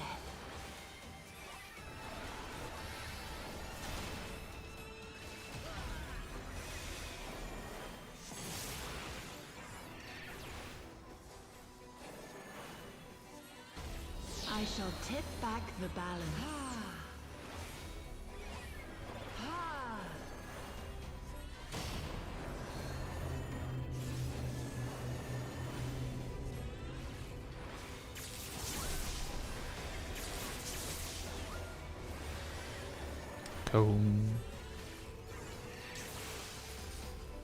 It's really weird because the first time she does that mechanic, she only does 2 blasts of AoE.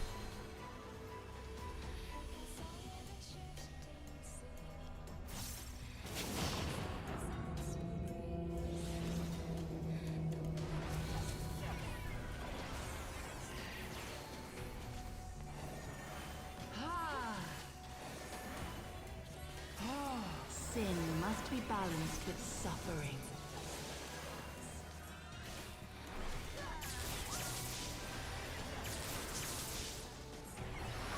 Oh, she's still only doing 2. Tank switch time. It's tank switch time. Think. Well, one doth not suffice.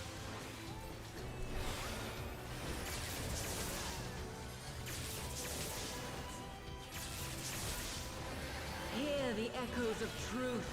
Donut. On those. The echoes of truth.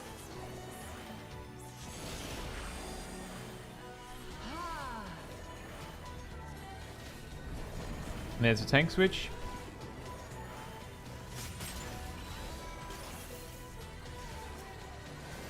Spread the glory of my word. It weirdly feels like the better move on my part is to keep. Ow.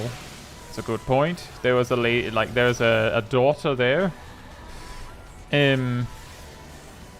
Keeping the Cardia on the one who actually gets tank busted, because that's the one who's going to be low tank buster, by the way, but not taking a lot of damage for a while.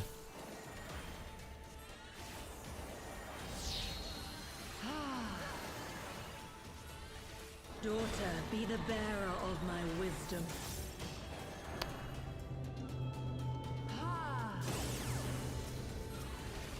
The blind trust was worth it.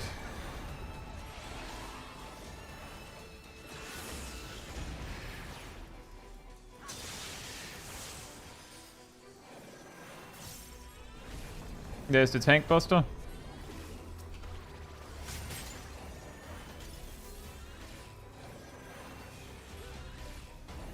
Know you the full weight of death.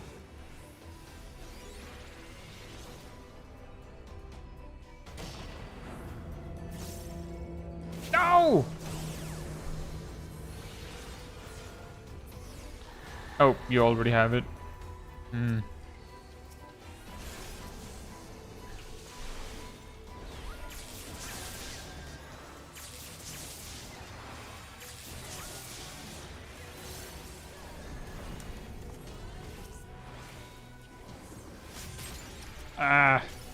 I even had a big barrier up, it just didn't care.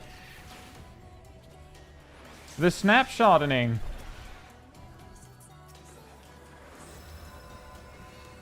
Daughter, be the bearer of my wisdom.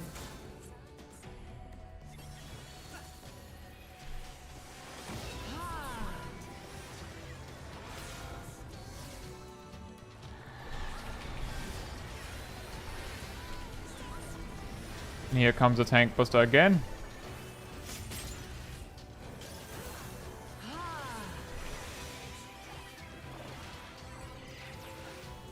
At the tipping of the scales, health percentage based. Balanced with suffering.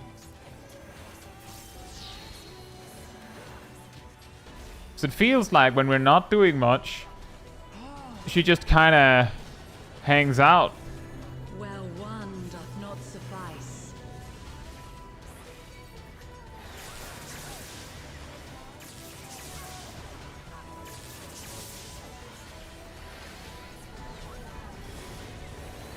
And there's a tank buster. Hear the echoes of truth. Hear the echoes of truth.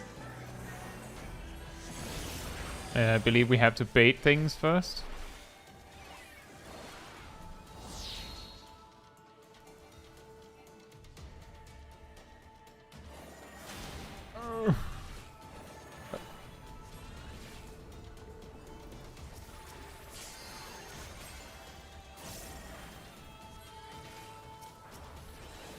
Remember, those are arrows. Those are arrows. Spread the glory of my word. We have to run.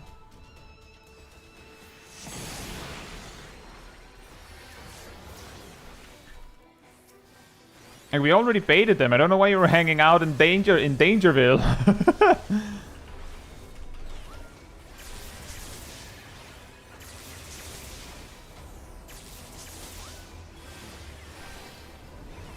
Tank buster. And by the way, Ross, the reason why you just got splatted earlier is because you had 2 vuln stacks. Isn't that equal? Daughter, be the bearer of my wisdom. No, wait, it's not. It's not at all equal. I'm being an idiot. Well, who are you racing?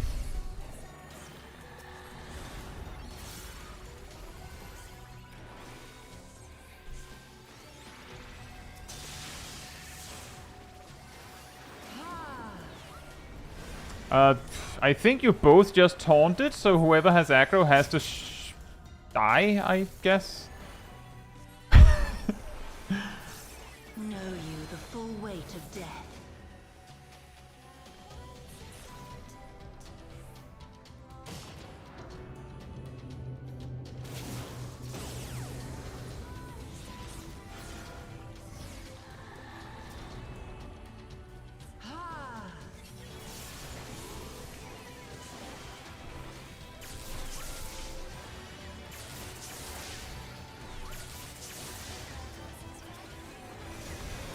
And there's a tank buster. What?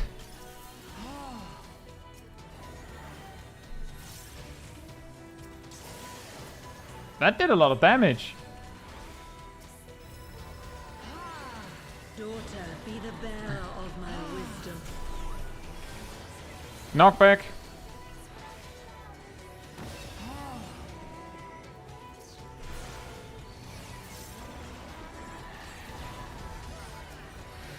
These tanks are fleeting. Is that the Harden Rage? Yeah, it is. That was Harden Rage. How about if I just put all the same markers on you? Oh, it didn't kill you? I'll just kill you then.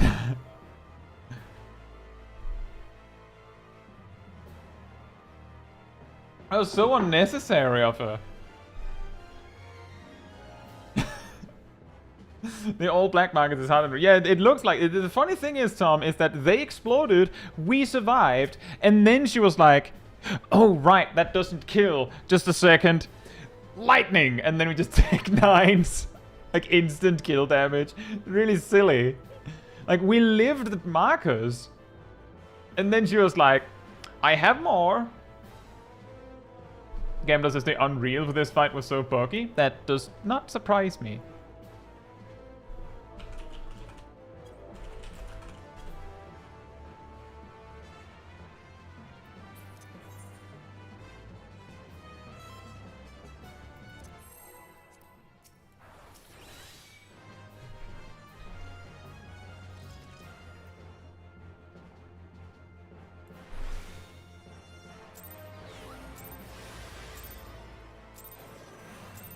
The unenlightened come.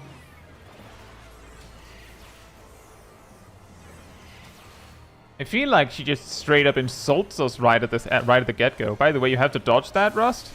Daughter, be the bearer of my wisdom.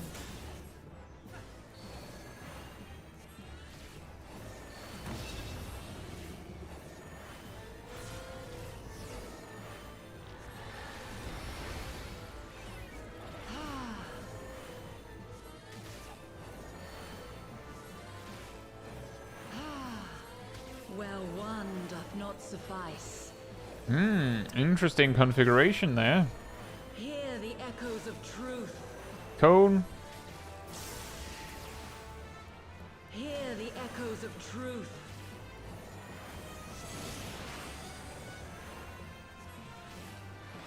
Spread the glory of my word.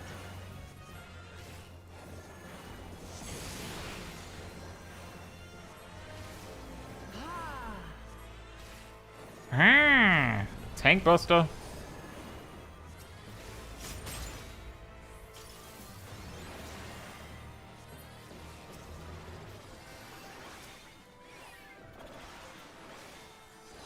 To me, my faithful.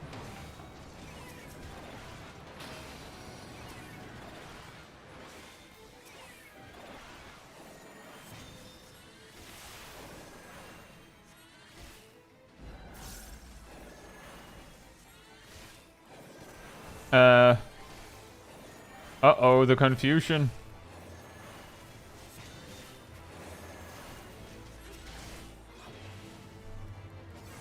I guess that kind of works? Sort of? That's a cone?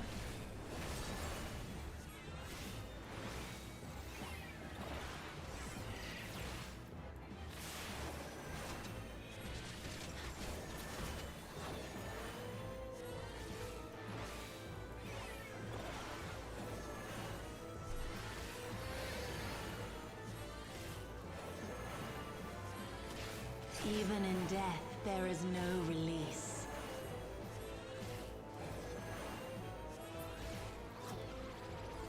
Come forth, scales of revelation. I would know the weight of your souls. It might be a good idea if you aren't already inclined to do this, but to let Milo tank first, because Rust has 3 Vuln stacks.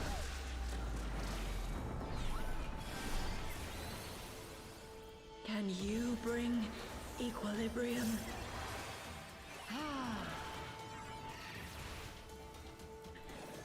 Know you the full weight of death. That's equal. It is actually equal.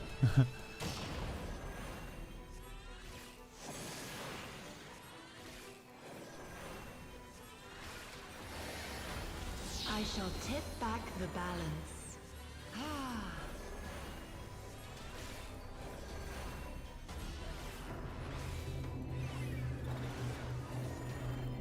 Oh no. That was a little unfair. I'll try my best, Ross, but I think you're going to die.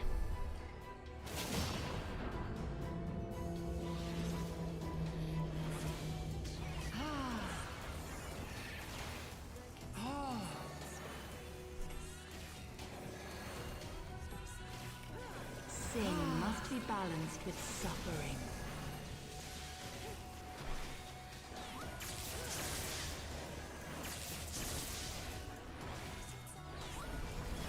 Tank switch.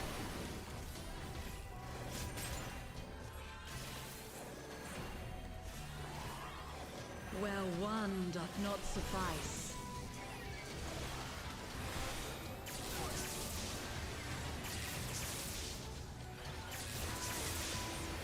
Hear the echoes of truth. Hear the echoes of truth.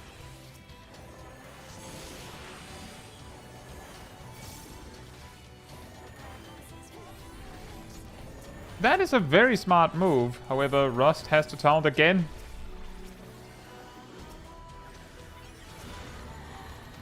Spread the glory of my word. Well, that's bad. I didn't see the head.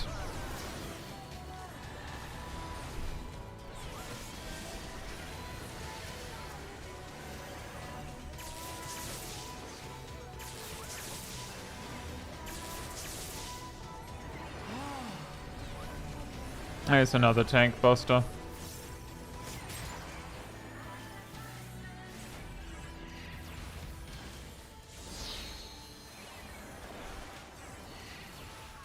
Daughter, be the bearer Those of my wisdom. are they not even? Oh, they're not. Counted one less.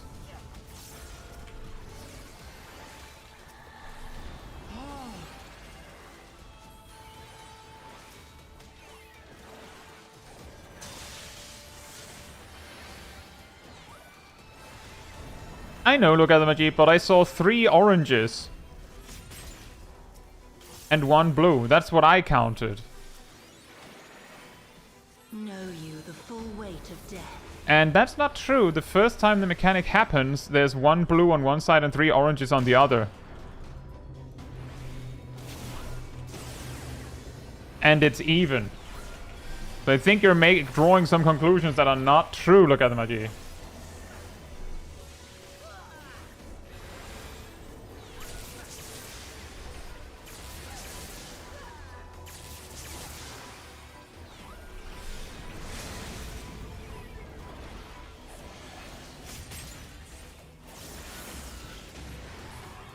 Like the first time, Cone, the first time the mechanic happens, she specifically shows that 1 blue is equal to 3 orange.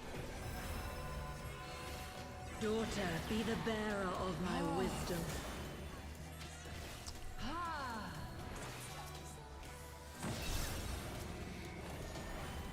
Oh boy.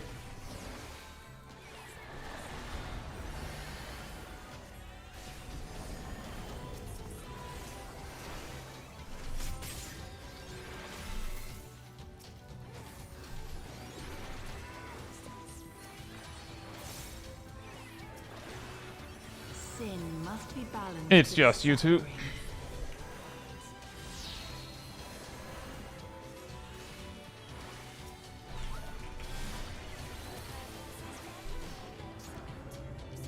Where one doth not suffice.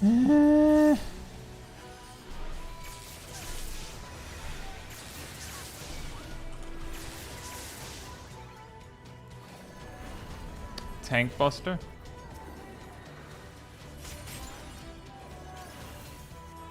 Hear the echoes of truth. Hear the echoes of truth. Can't do it. You'll have to wait for the cooldown. And you two have to not die. You have to not die.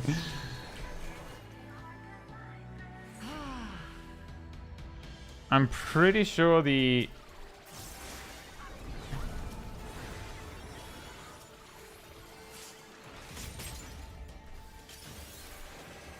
Pretty sure it's over here. What did I tell you about not dying? Spread the glory That is a of my terrible place word. to stack, I'm pretty sure.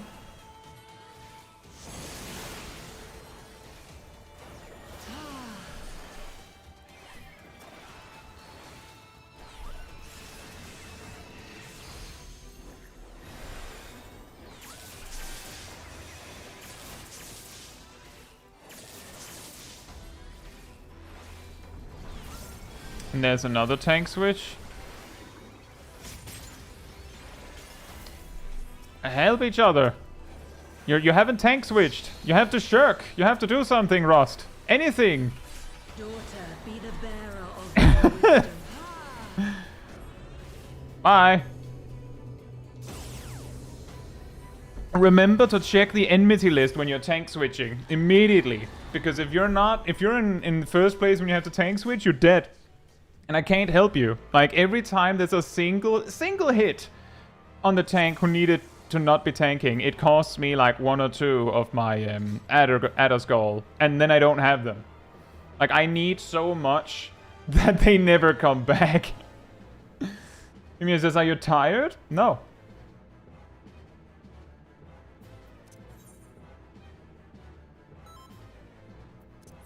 But it always, it grates me a little bit when someone goes, "The mechanic works like this," when we already have seen that it doesn't work like that. Because then it's like, we already know that it doesn't work like that. So, like, you know how I've talked about this a billion times, the danger of confidently saying that something works a specific way on the internet if you're not sure. It's very important that you know when you're saying it so confidently. Daughter, be the bearer of my wisdom. Blue is worth 3, Philippe. And orange is worth 1. It's very likely, look, Hadamaji, that what actually happened was that there was 1 that I couldn't see, so I thought they were even. Yeah, exactly, look, Hadamaji, like, the only possible explanation is that there were something we didn't see.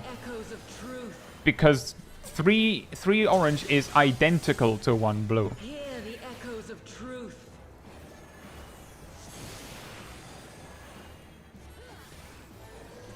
Spread the glory of my word.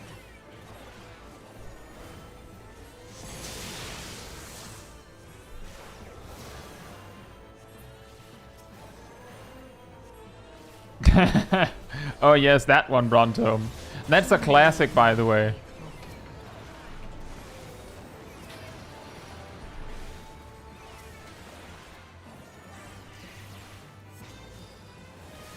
Careful for the gaze. Look away. That is, by the way, Ross, that is the reason why you get forced to come from Narnia every time. Is that the gaze has infinite range.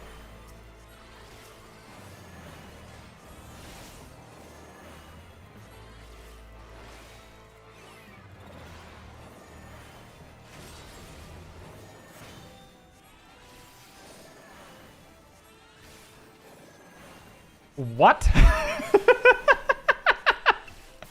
Now I'm gonna walk over here.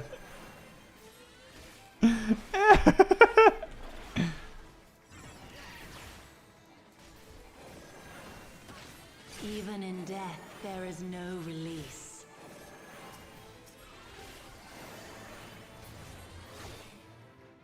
Come forth, scales of revelation. I would know the weight of your souls.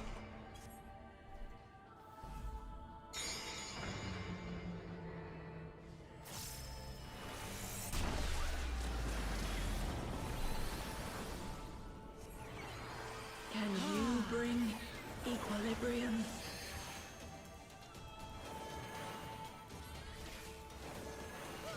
Know you the full weight of death. Look, 1, 3. They're equal. No tilt. Did you see it? Look at the Magie. Did you see it?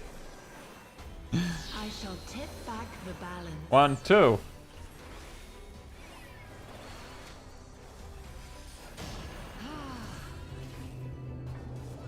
Oh, there's the cone. The surprise cone. You were tapped out. Ah. Well, you can rewind if you wanted to see it. It was also just mostly me pointing out that the game actually... Rust, the other side. The game actively gave us all the information we needed to know this. Which was why I had this kind of like, no it isn't reaction. Sin must be balanced with suffering.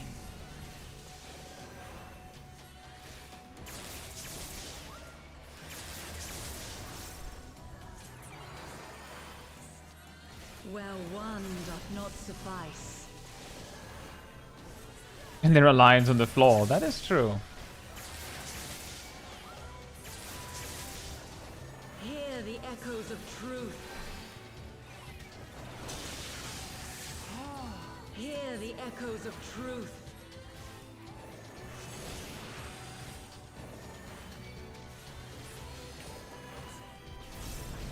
There's the tank buster.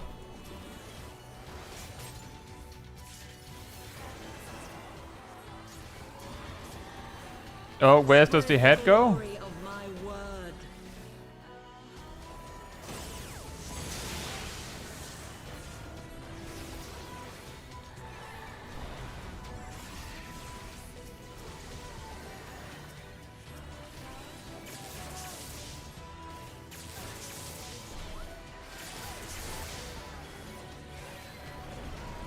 Tank buster.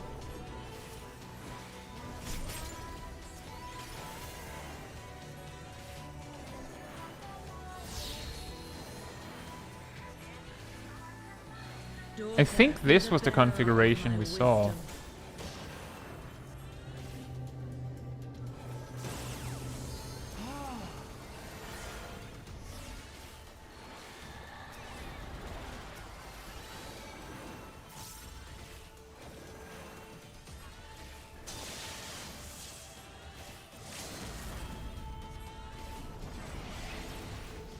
I think you're dead. Never mind. I actually, for some reason, I thought it was Rust that was taking it.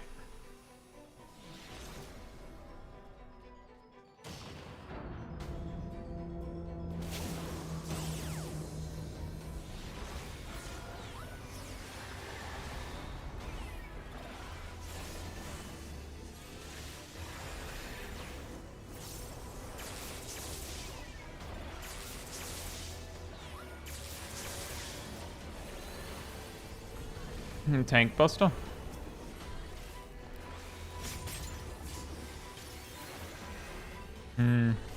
Cone. Daughter, be the bearer of my wisdom. Knockback.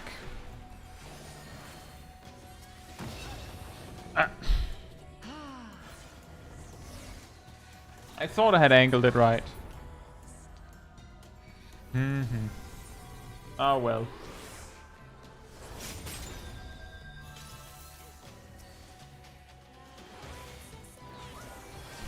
Take the shot! Sin must be balanced with suffering. What's up, Philippe? Yes, I would be able to do that. The problem is being able to do that on command. Well, one doth The not knockback suffice. from the head is really fast.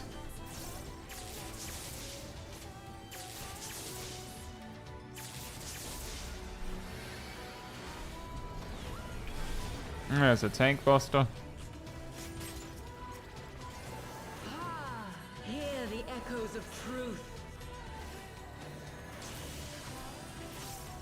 Hear the echoes of truth. I believe she does the proximity AoEs next.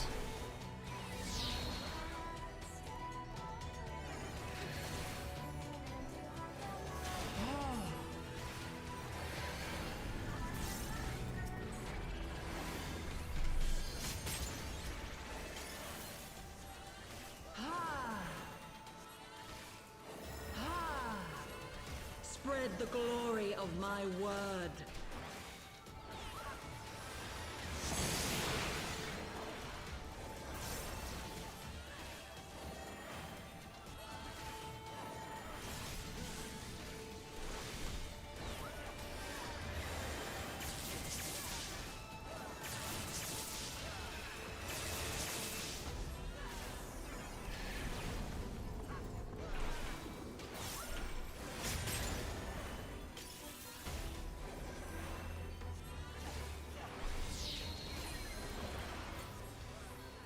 Thank you, Ray. Daughter, be the bearer of my wisdom.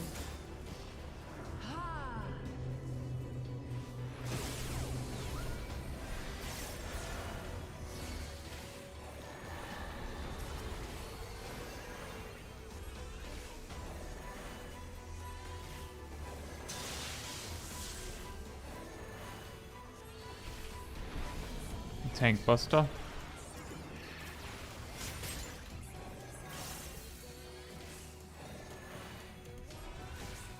Know you the full weight of death.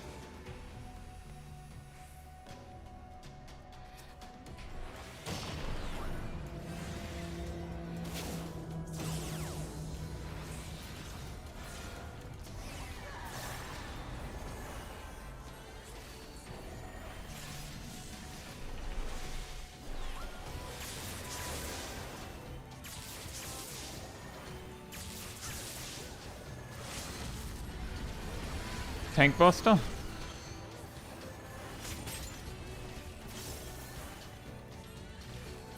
Nice. Very nice. Very nice. Ah. Is there no enrage? There is an enrage. Eventually, she will do the thing where she gives white and black markers to people, but she'll just give everyone a black marker. Ironically, that is survivable, but if you survive, she'll just do like one more of those lightning AoEs, but this time it kills you. Like it just does, I think it was 5 nines? Farm some echo for 3 people? I think we had 10% here, and we would have to lose a DPS, and I'm pretty sure that we benefited greatly from the fact that not only is Summoner really strong with Dreadworm Trance, but Strat basically has the mega spell speed build to just make it really crazy. So I'm pretty sure that the vast majority of our DPS would disappear, and then we wouldn't be able to make the DPS check on the ad phase anyway. The ad phase, I think we would be like we had like at best like seconds, 20 seconds to spare. When it when we beat it. So losing the DPS would probably lose us more than a third of our damage, which means that we're not making it. And we would also lose 1% extra from the party bonus, yes.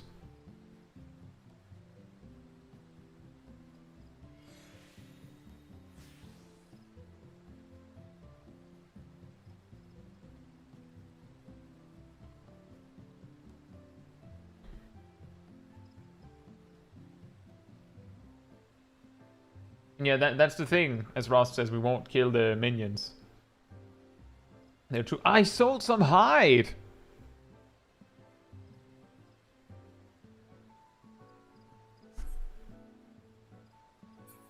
So I don't think the number goes below 4.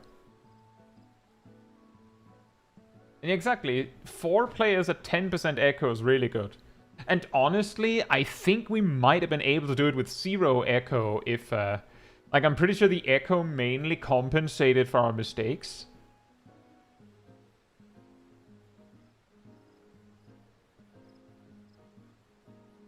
Because I think we had a lot of deaths when we saw the Hardened Rage, and I'm pretty sure that we were pretty close when it happened.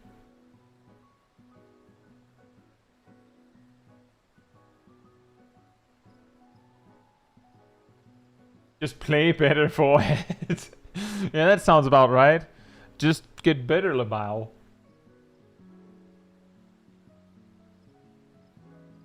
And yes, Summoner is also pretty insane at level 70. But I'm pretty sure that... Isn't there something about Pectomancer being insane in Ultimate content because of motifs? Or is Summoner still better than that?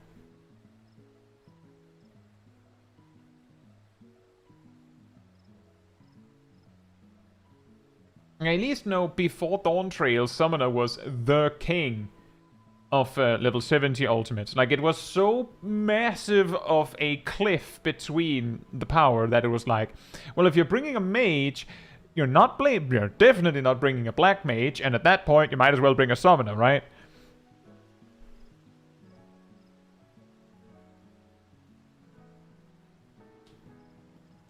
Thank you, Mania 8, and enjoy your evening.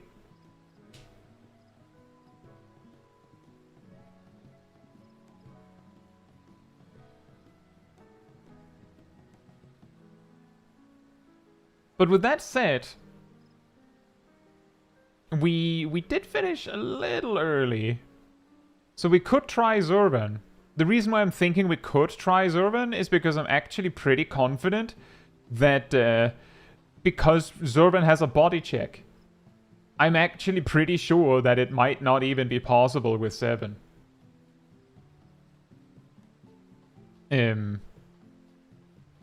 The body check is the broken seal mechanic. He'll tether people pairwise. And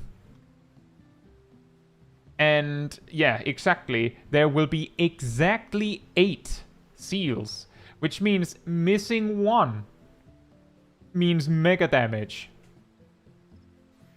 Missing 2 is even worse.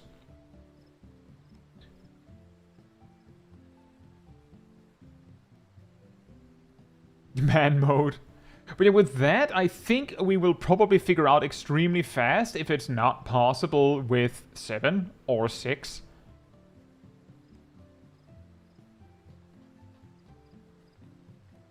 So I think we'll do that. I will, however, be right back first.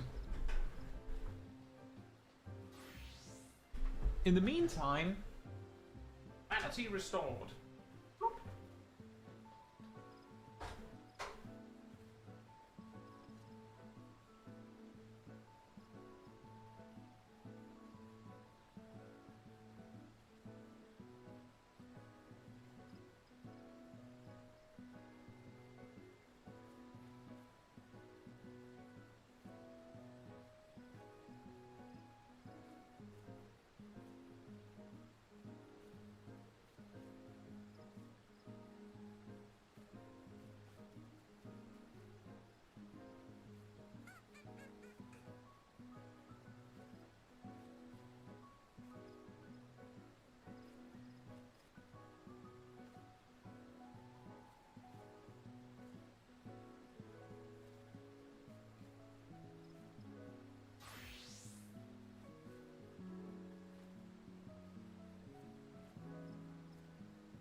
Bow before mine infallible judgment. Alright, I'm back. Do we actually have people to get to 8? Oh, Shaq's here.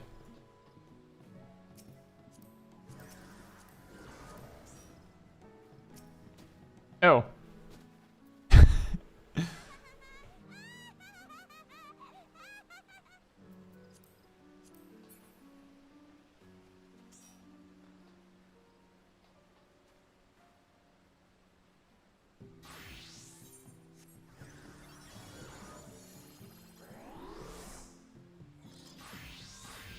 Erdel?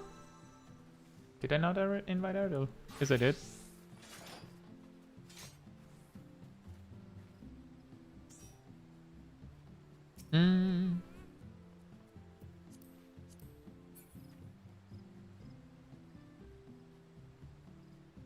If you saw how many chips I had, you would understand. Oh, you had those super sour things, right? Remember to skip on tank LB second saw /S. Well, you know, the skip saw thing, it isn't entirely unreasonable.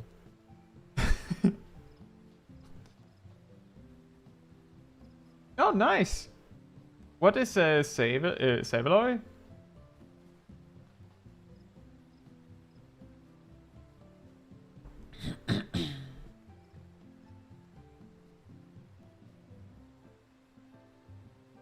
And that's true, there isn't anything that actually requires 2 tanks on Zurvan.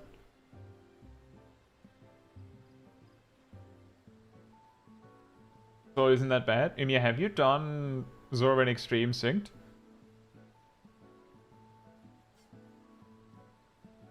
Yeah, at phase, if I recall correctly. It doesn't require 2 tanks. You might be wondering how I know that. Mentor at your service. Sometimes one of the tanks are just dead. And then you just have to deal with it. And you can. It just hurts a lot. Is Gazel here? Can we have a Gazel?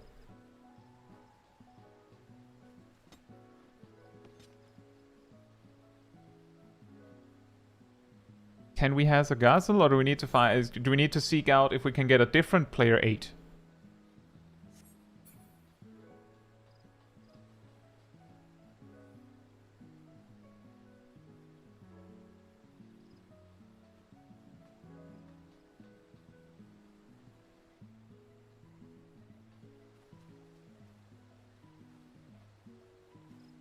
Caetsu, should I hop on? You're welcome to.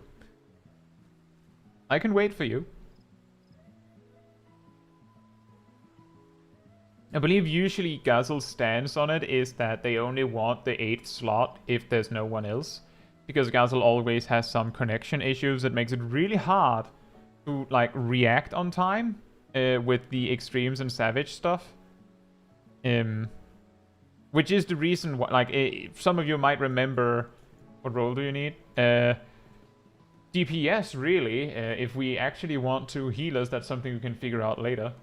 But yeah, that's why last week we had on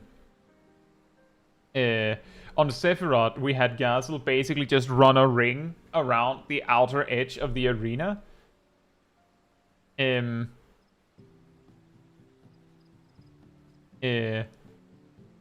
For the green flashes on the ground, because Gazel wouldn't be able to react to it. They had to run preemptively because of lag.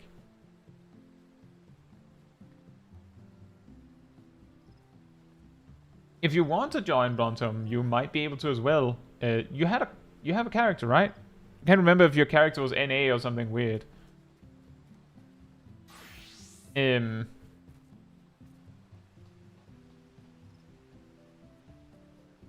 Because I know there's one who's feeling a bit sick, there's one that has to go in an hour.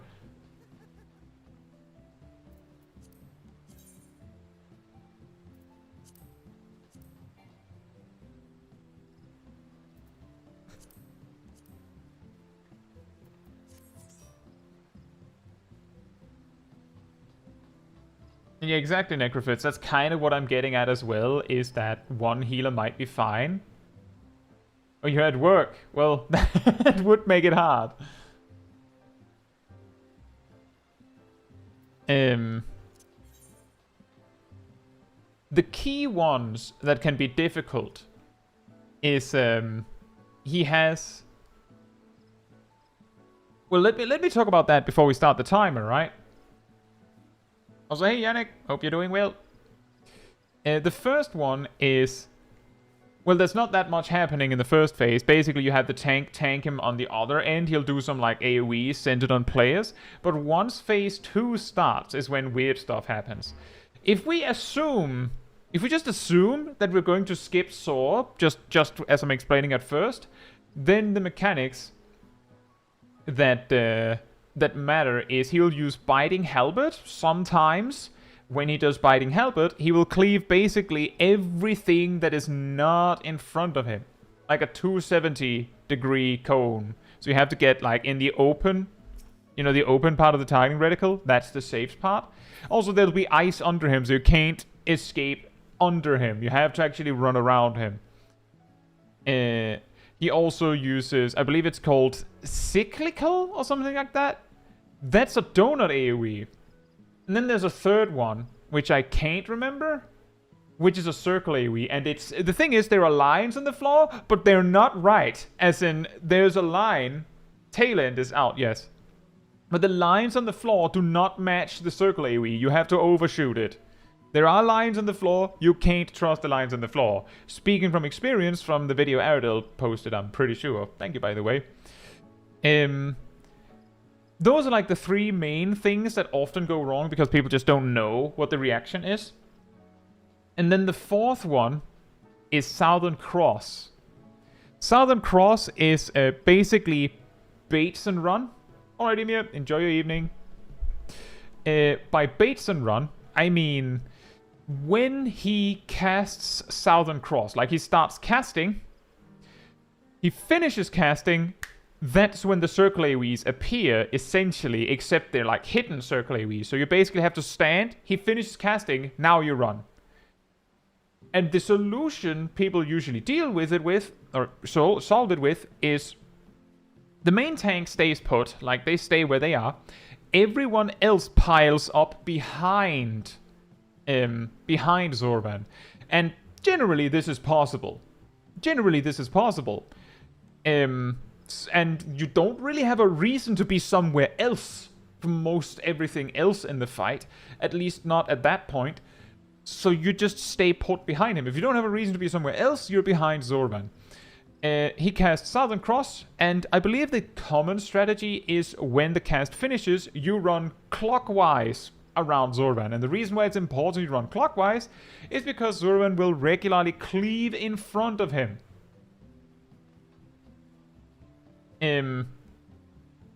Which means that the main tank has to like be going be going somewhere else than everyone else for safety reasons. Mario Kart Strikes Back. That's actually true. It's basically Mario Kart. And yes, the Southern Cross is essentially the same as the ground flashing on Sephiroth. And you're right, Sip. Wait, what? This is clockwise, though, isn't it? Is it not? I'm pretty sure this is clockwise. This is counterclockwise, right? This is counterclockwise. This is clockwise, right? This? Am I stupid?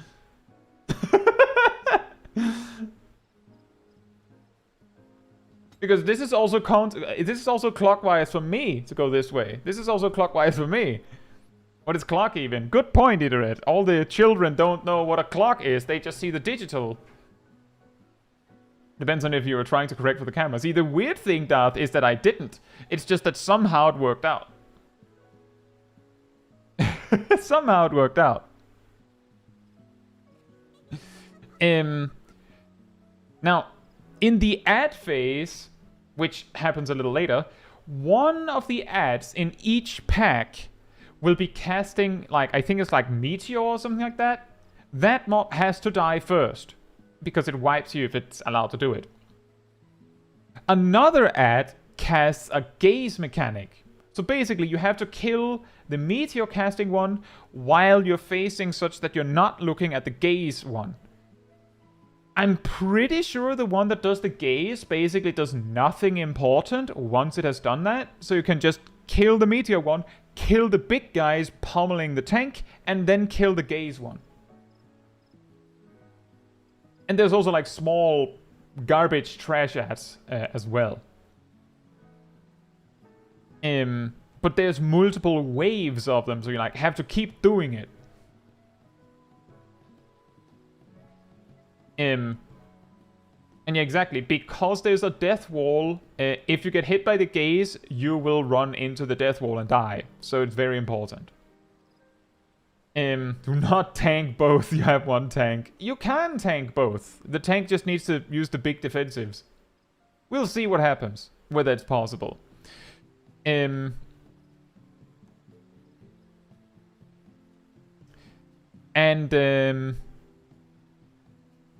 Once the ad phase is over, ad order shouldn't matter. It matters a little bit, because you have to kill the Meteor one. And you have one tank, so they're getting pummeled quickly. So that's why it's important we talk it over. Once the ad phase is over, it does not take very long before Zurvan pairs you up with someone. He gives everyone a tether to someone else.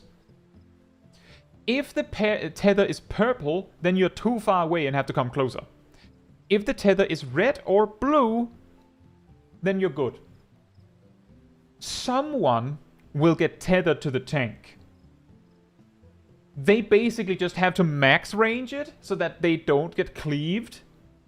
But they have to hang out with the tank somehow. Which means that when Southern Cross happens, that player basically just have to run over to the tank so they're stacked with the tank, and then you do the clockwise or whatever.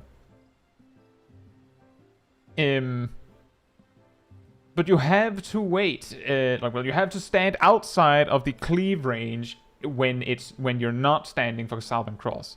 And everyone else basically, clump up behind the boss as usual. When Broken Seal is cast, that's the big mechanic, 8 runes will appear on the floor. If you have a red tether, then it means you and your partner have to find red runes to stand on, preferably near each other, because the runes are usually pairwise positioned such that you can't reach a different pair without breaking your tether. And if you have the blue one, you have to stand in the blue ones. So basically you have to find a pair of runes next to each other.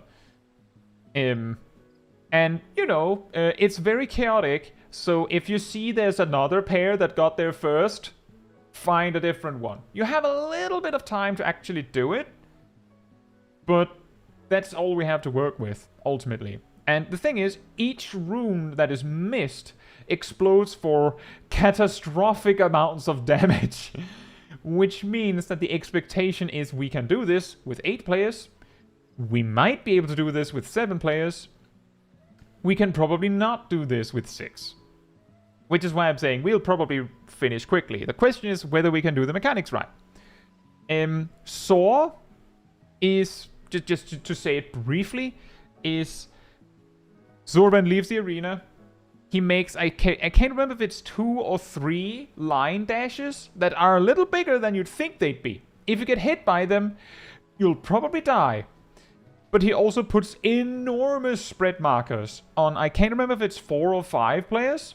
There isn't really space for everyone. So the important part is that no spread markers are overlapping and no one's standing on the dash lines. That's it. That's it, really. You can't be nice and go oh, this guy doesn't have a marker. I'll try to make sure he doesn't get hit. If he's getting hit by only 1 spread marker, they should be happy, right? 1 is glorious because they'll probably live that. 2, they'll die. So, that's the requirement. There's, just barely enough space for everyone. The hope is, of course, skip Saw. I believe he skips Saw if we get him to 75% before he reaches it. You can overlap the spread markers, but if there's anyone who's in 2 spread markers, either by someone being in 2 spread markers that are overlapping, or 2 players that are so close that they're both overlapping, then everyone who's getting hit by 2 spread markers will die. I don't know if there's a vuln, but I can say that they deal over 50% HP damage to anything that is not a tank. And the dashes do more damage, so getting hit by any 2 things will kill you.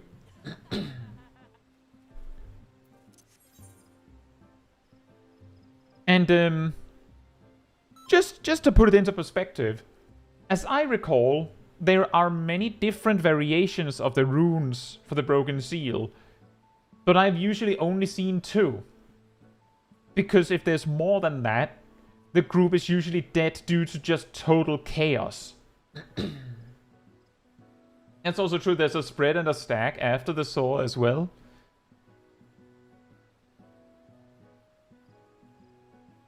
There's quite a lot. But the expectation is that we can probably do it with... We can obviously do it with 8. We might be able to do it with 7, and we probably can't do it with 6. And I think we'll probably figure out whether we can do it with 6 while we're doing it with 7, as it usually goes. Kind of boils down to how much damage missing a rune is.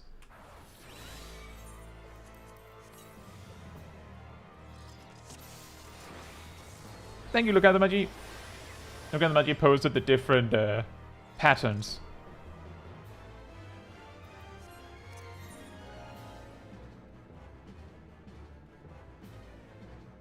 There's only two, Zor and Funny Zor was what we called it.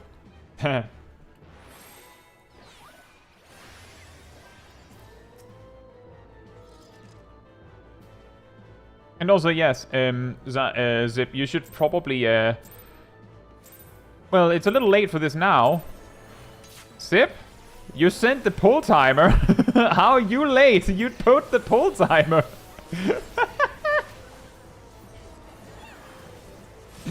That's pretty funny.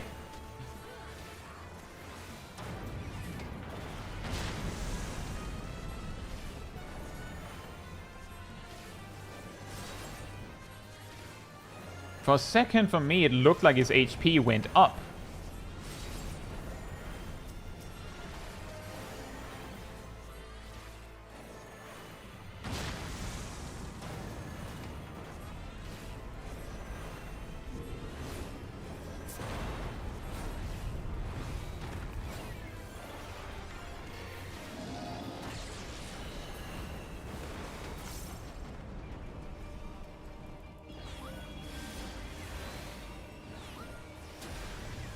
Good and evil, the war eternal. Good and evil, the war the eternal.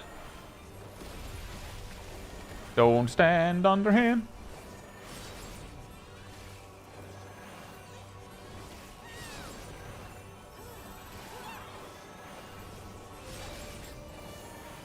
I am beyond your petty morality. Uh-oh. Death's gaze is fixed upon you. Southern Cross. Move. And yeah, I know I can't do call-outs because of the stream delay. Oh, whoops. I'm being an idiot. Let me just run back into the circle again. That's, Donut. I shall rise above all. Ad face. Bear witness to my will. Right, the first pack does not have the one with the meteor. There's an ad on the loose. There's one on the loose.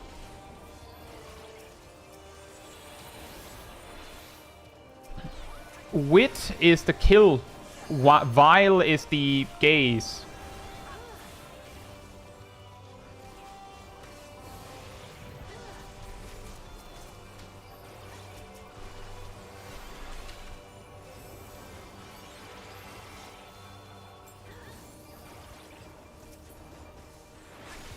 Another set, Wit and Vile.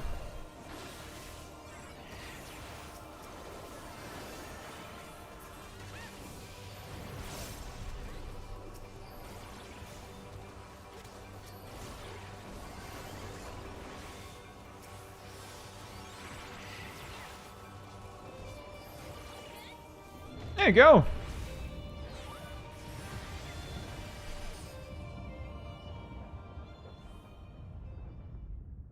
Bow to mine infallible judgment.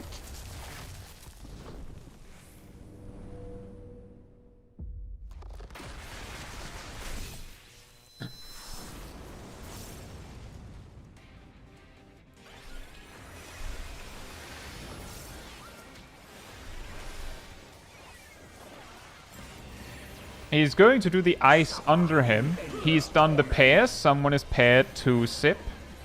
Let's be careful. The wave cannon is a line AoE, by the way. What? Why were you so far away? Is it a tank buster?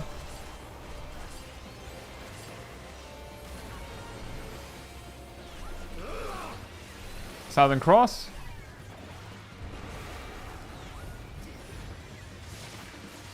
Uh-oh. Right.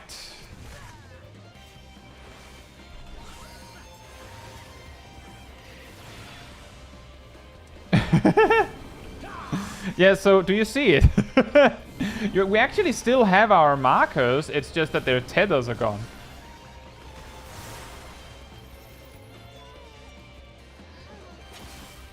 Rip Living Dead. Yeah, sorry. I sort of just concluded it wasn't going to work. Because I didn't expect it.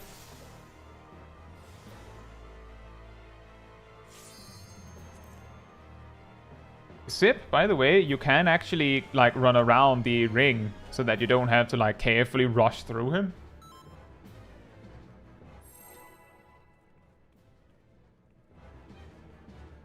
Yeah,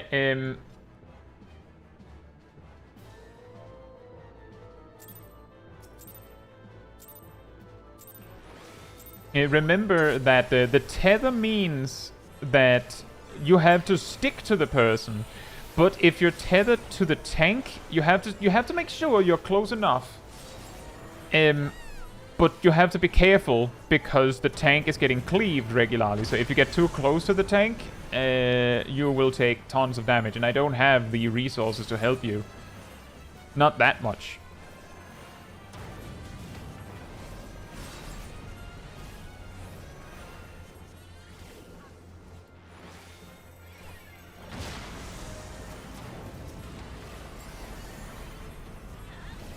I think we've already skipped. We've almost already skipped Saw.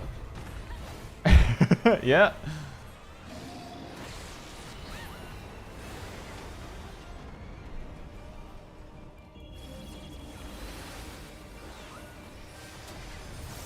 Good and evil, the war eternal.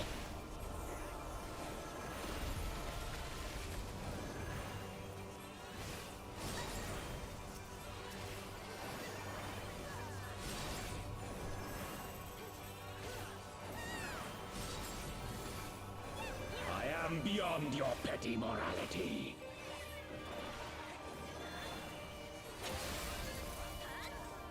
Death's gaze is fixed upon you. Southern Cross.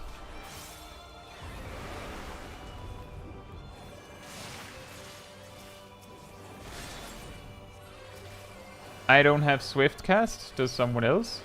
I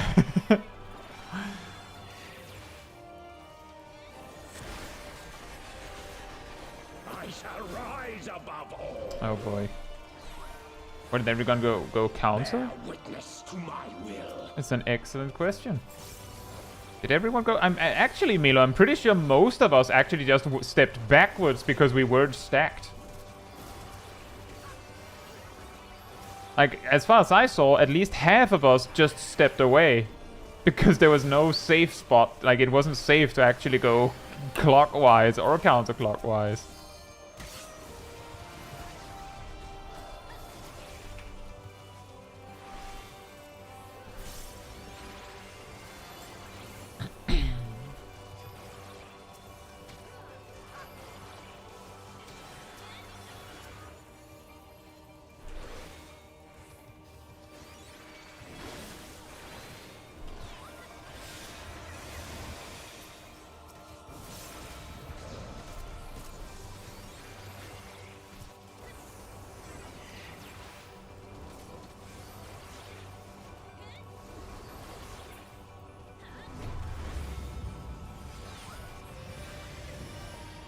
Oh, I think Shaq might be dead.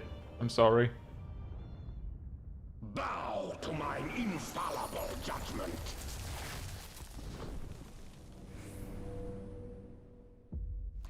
I noticed right when it was too late that Shaq had way less HP than everyone else.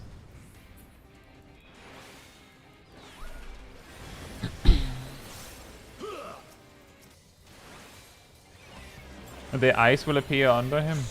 In endless torment. Wave cannon on me.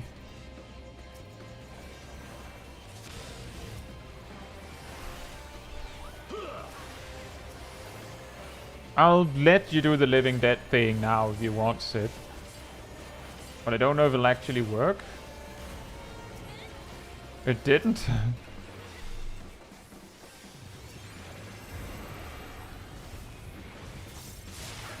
Ah! I wasn't targeting him, so I was like, wait, that ice wind looks like I'm supposed to move, and then I see everyone else moving, and then I died. Oh, man.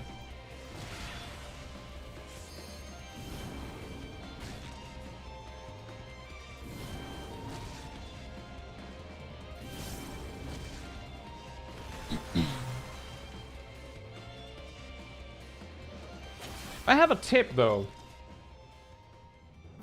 For biting halberd... Well, 2 tips. I have a tip for biting halberd and a tip for Southern Cross. For biting halberd, it doesn't actually kill you. It's the knockback from getting hit by biting halberd that kills you. But it doesn't knock you all the way. So if you actually run straight, like in a clean, perfect line, or rather like a clean, perfect curved line around Zurvan's ice circle under him, even if you don't make it, first of all, that's the shortest path to behind him.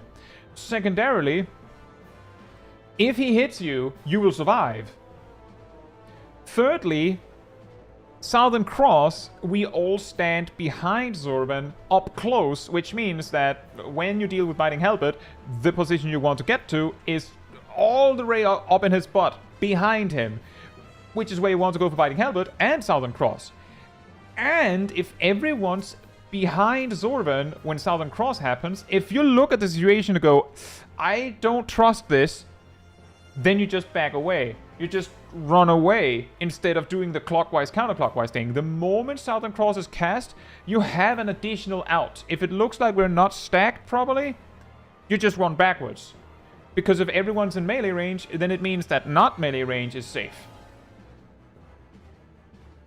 It's like that means we have solutions for everything. There's also the part that if he does tail end, that's a circle AoE, so then you actually have to step away. If he does cyclical, that's a donut AoE. So, like, there's a 75... Like, with those 4 actions he can do, there's a 75% chance that you want to start close. So might as well stand close. Just read it in the enemy list. Yes, I was basically looking at my party list. You can actually see his party his cast bar in the enmity list, yeah. Or the enemy list.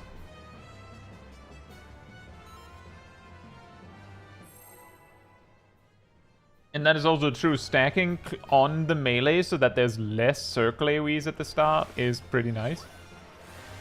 Rather, less space of circle AoEs.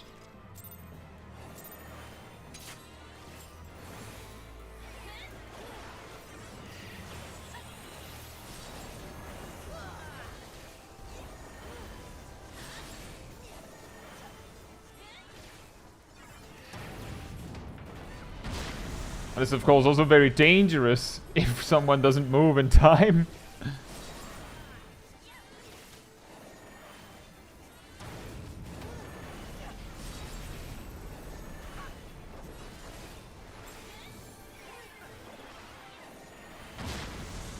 That's why you have a macro for focus target. I just press Shift F.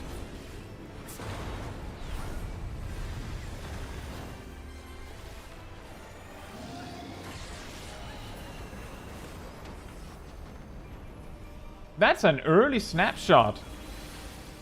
Wow. Good and evil, the war eternal.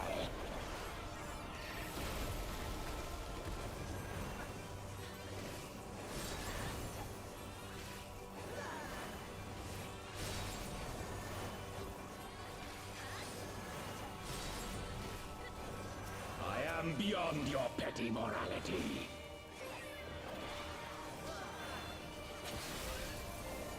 Death's gaze is fixed upon you.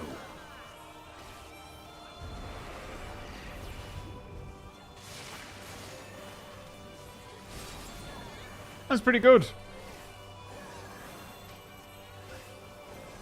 That is a donut. And as you can see, the lines don't match at all. Bear witness to my will.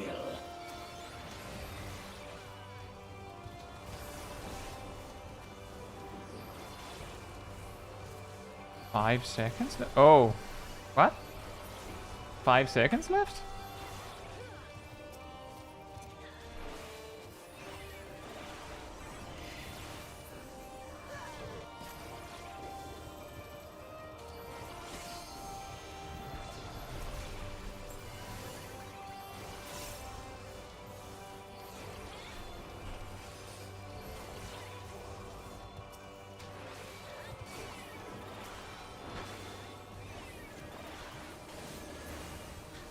Oh, careful for the fear.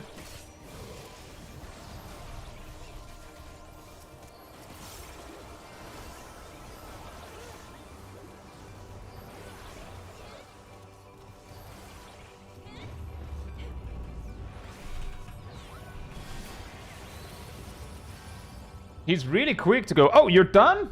Right then. Bow to mine infallible judgment. I imagine it's in under targeting, Darth.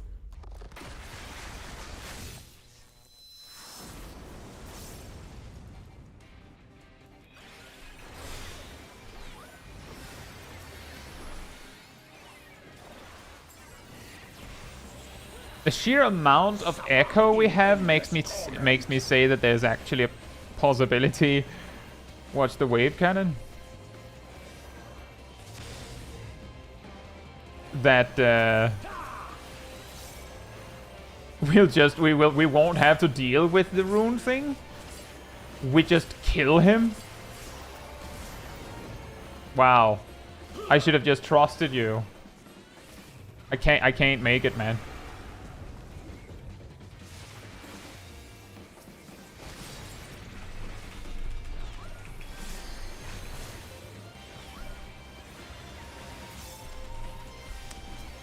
Time for runes.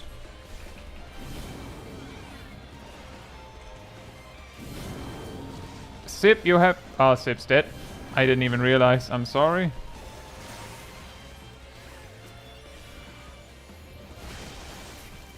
It's a lot all at once. I could imagine that there is actually a lot of damage that is unavoidable for healers. What? What? Did you see that? Sip had the rest debuff. We have to wait for his mana. What happened?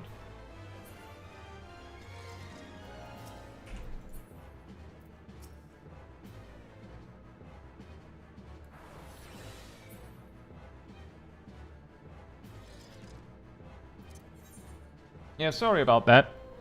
That everything suddenly went extremely fast and then Sip died. Because I didn't give him enough heals. But hey, eventually the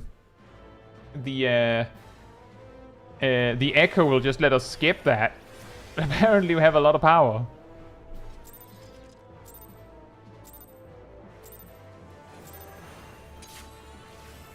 Yeah, indeed, look at the Magi. There's a lot of phase transitions in Heavensward. I imagine they would have much more quickly learned that that would be a bad idea if Pictomans had existed earlier in the game.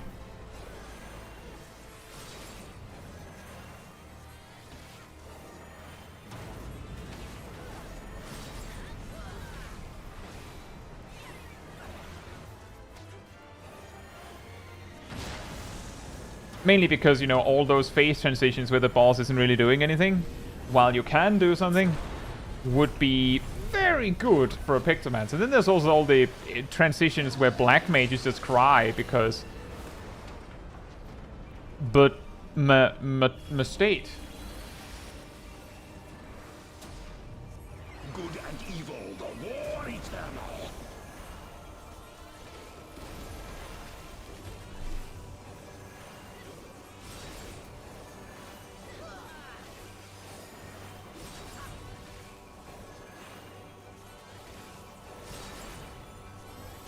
I am beyond your petty morality.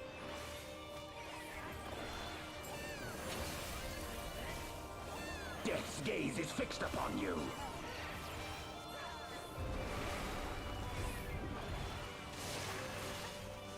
Boom. Oh.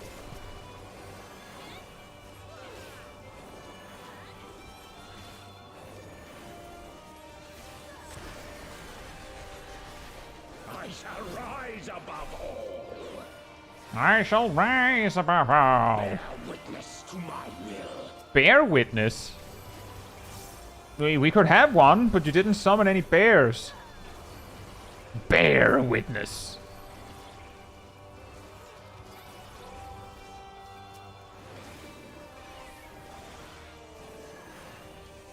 No, Brontom, what I said was that if Pictomancers had existed earlier in Final Fantasy XIV, then things like bosses with an extremely long intermission where you can't attack them, where the Pictomancer can just sit there and paint happy little trees, would probably be an incredible balancing nightmare, because Pictomancers would be insanely broken from the very start. Now, they'll probably not do as many of those in current content because it's very good. But now Pictomancer's very good in early game. That's exactly the problem, actually.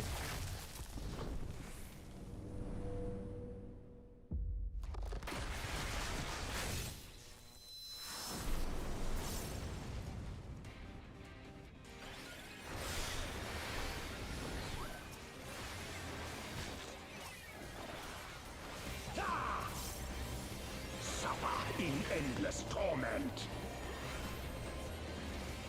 Who has the wave cannon?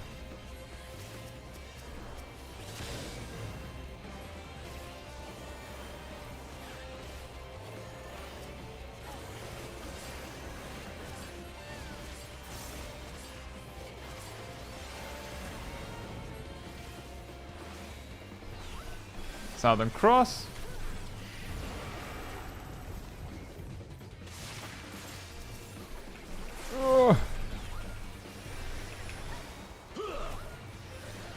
Why did Sip take so much damage?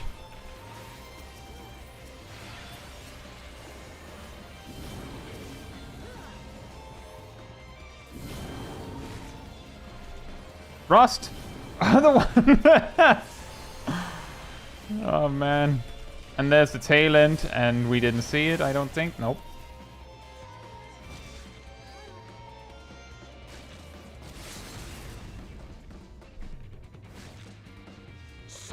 In endless torment.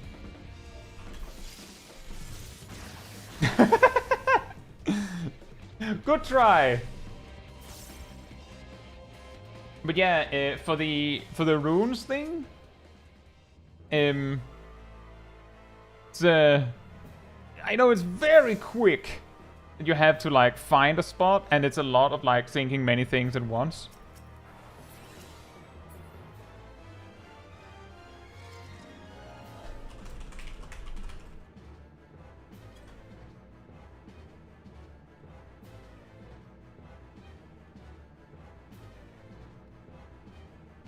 You don't need... That's true, look at the Magi. What I meant by we didn't see it is... Watch this, look at the Magi. If the boss does a mechanic and people are looking at something else, then they didn't see it. And we were busy solving the rune mechanic. It didn't matter whether we knew that he was going to do tail end first. He could have summoned a teddy bear, for all I care. We wouldn't have seen it. Then would have been a lot funnier, though, if he did.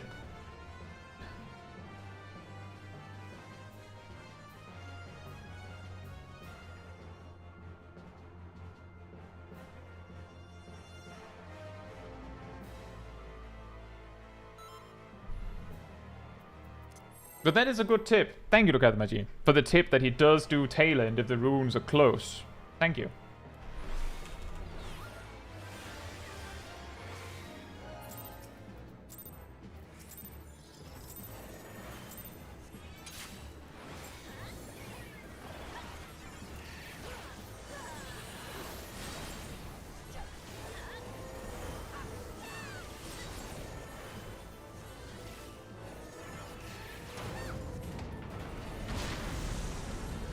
We are actually reaching the point in damage output where there is a very real possibility that we just end up beating him without ever figuring out how to do the runes.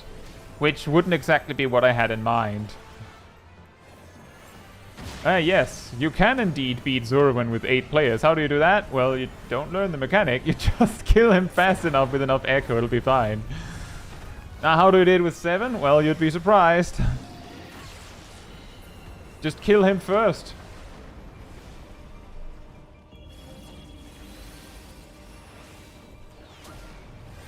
good and evil, the war eternal. Might be worth turning on no echo for the 8-player runs. It might, but I don't care.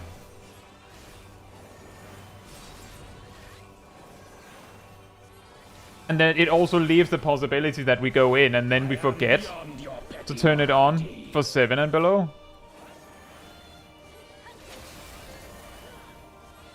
It also helps in the taking note of how hard it was to see how much echo we needed just to get past the first kill. Oh, he's doing Biting Halberd twice.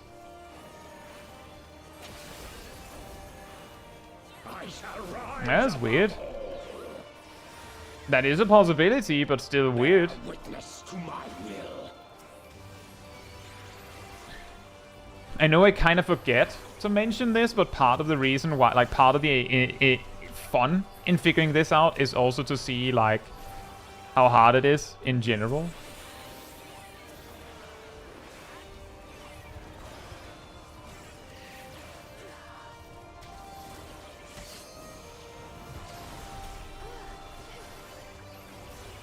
You're right, it might help to turn off echo, but I just don't think it's needed. If, like, the thing is, if we manage to beat it without ever beating the runes mechanic, then we'll just have to try it again with 7. And there is actually something that I'm curious about. Will he give the 7th player a color? Like, will he give the 7th player a color at all? Because they don't get the tether, and... Yeah, sure. If he doesn't give the 7th player a tether at all, or rather a color, then it means that we're going from we can stop all 8 runes to 2 will always explode. Which might be too much of a jump, which means that it might be possible we can't even do it with 7. Suffer in endless torment.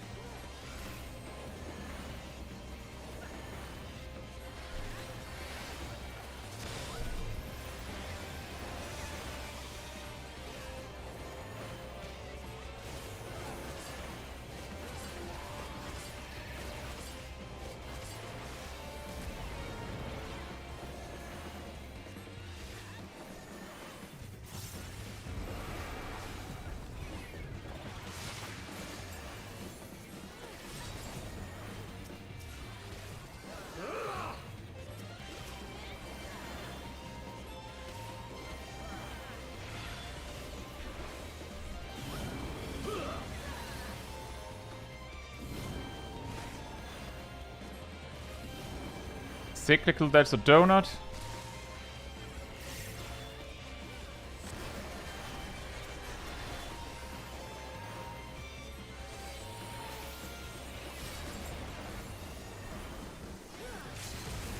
Suffer in endless torment. If such is my fate. Ta-da, we did it! We even did the mechanic. And he dropped a mount. Anyone need a mount? An amount of mount?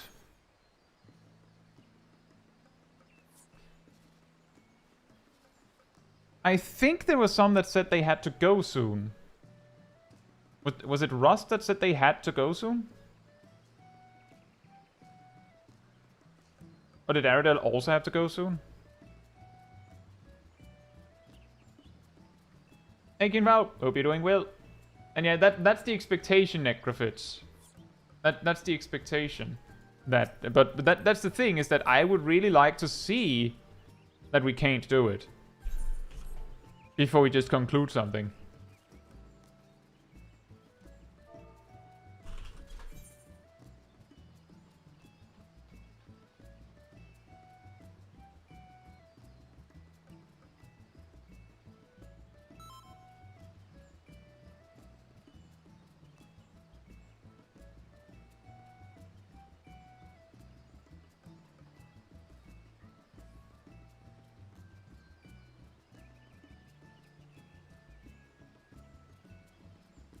Debuff this can soak towers, but it flat out kills them.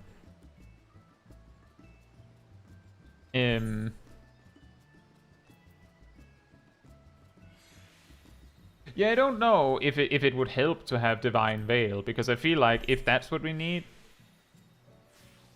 I mean, I could also just go Scholar to get deployment tactics, but I don't think that's what we need, necessarily.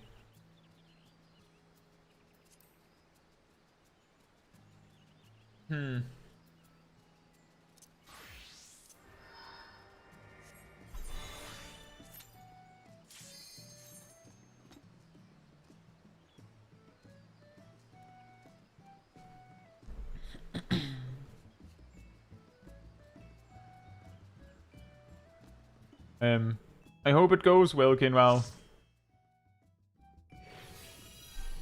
Yeah, that might be Rust. That's kind of the thing, is that we will quickly run into the situation of...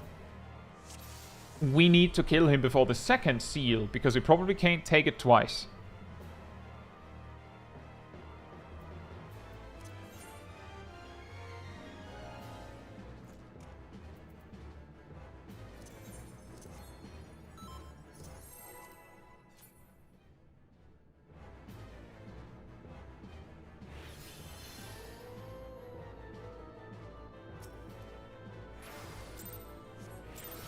Actually, I don't think there's any need to spend deployment tactics right out the gate.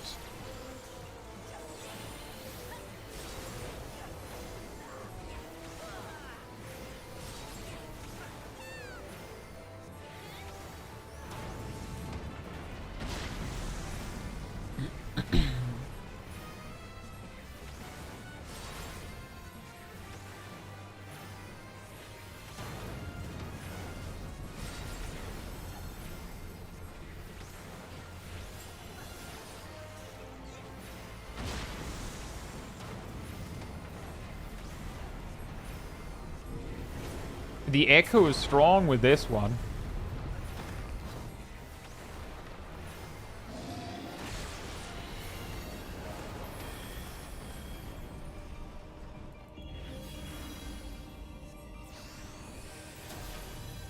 Good and evil, the war eternal.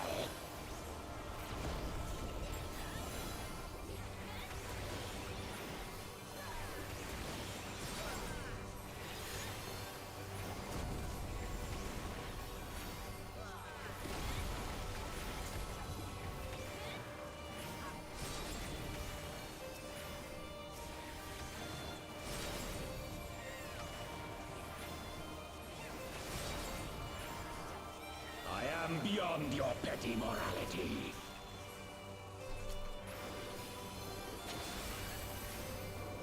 Death's gaze is fixed upon you.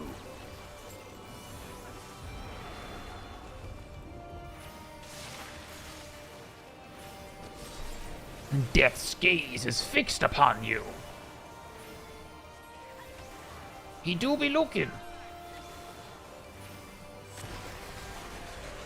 Death himself. Arise above all. Bear witness to my will. Bear witness.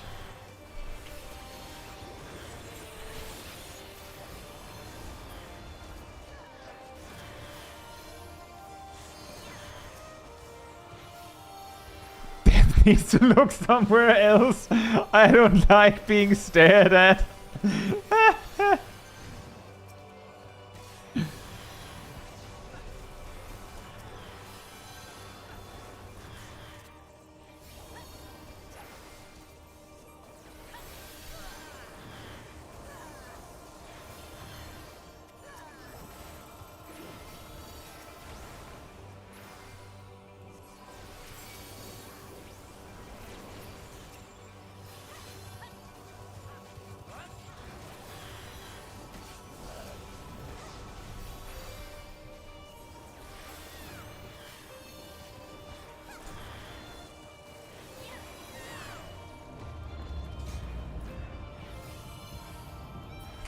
No!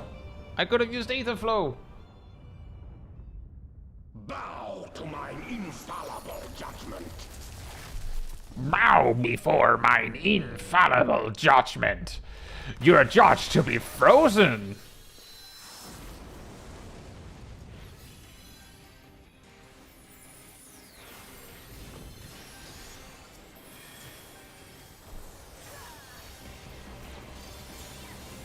suffer in endless torment.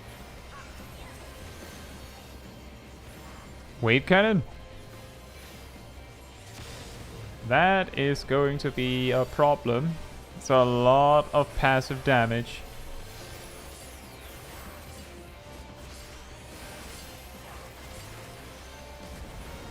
It's okay.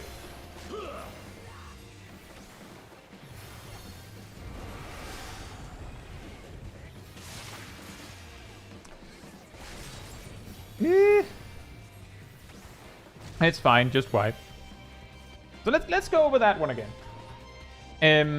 Wave cannon is a big blue, like almost bullseye marker that goes over one person. You want to get away with that, and if you start moving, wave cannon goes right is a good idea.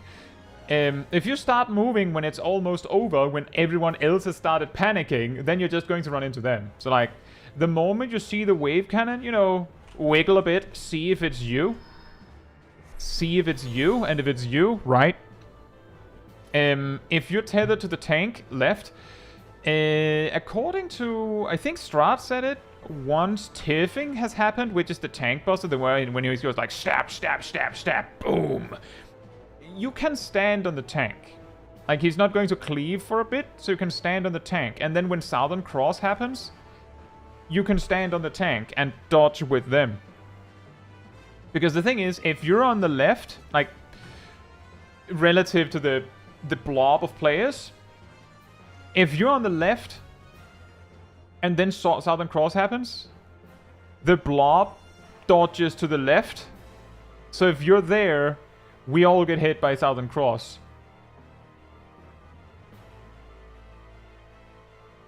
He cleaves right after. Yeah, one cleave is fine. But yeah, point is that it's a little tight, and I'm not saying it like, oh, it's easy. It's just that there's a lot of things that, like, where we are going to step over each other's toes here, so it's going to be really hard just to reach Broken Seal.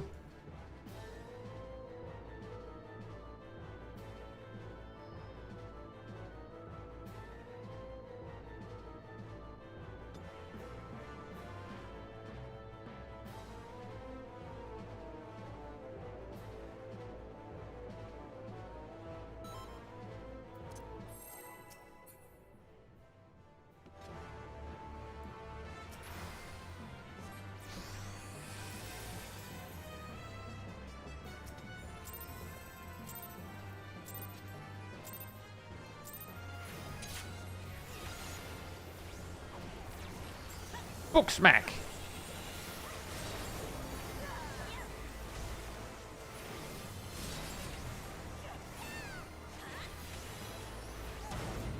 Oh, by the way, he's casting Flare Star. Black mages rather want that? Is that better, Flare Star?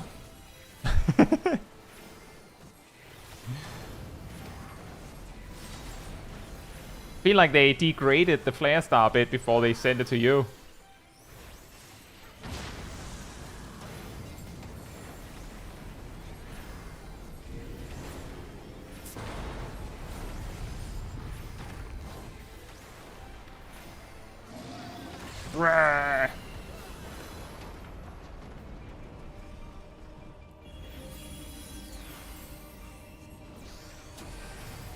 Good and evil, the war eternal.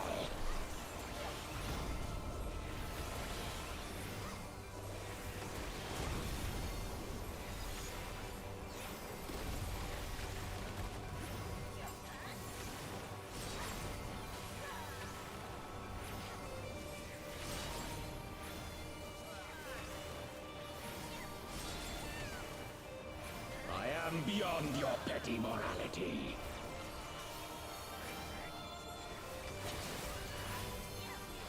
Death's gaze is fixed upon you.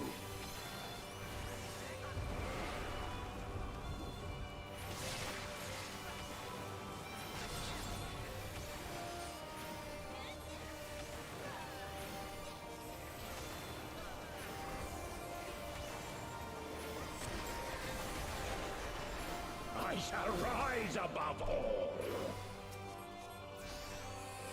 Bear witness to my will.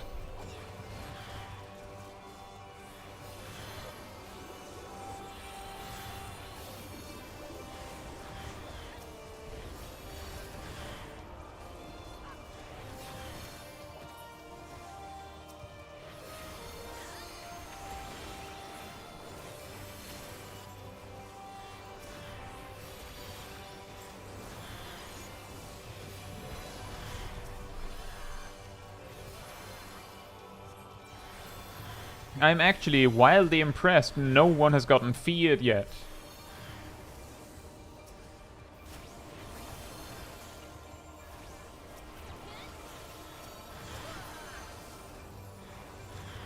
Don't start on it though. Uh-oh.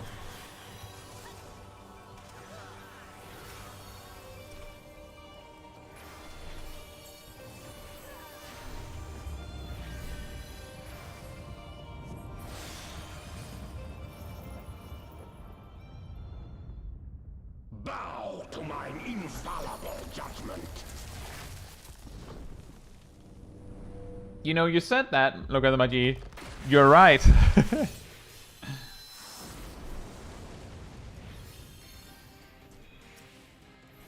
I can't. My cooldown. I can't risk. Suffer in endless torment.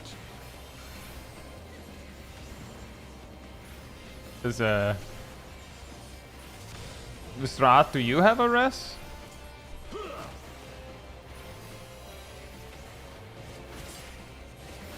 You don't. I have a swift cast in a few seconds.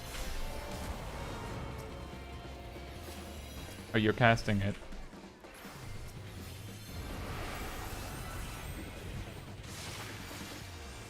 Ugh.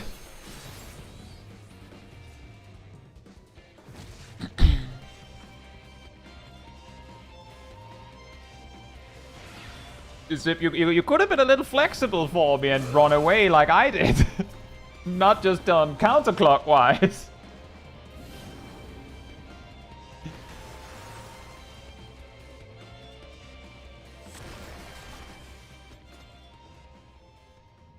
Your uptime. I died. Now you died.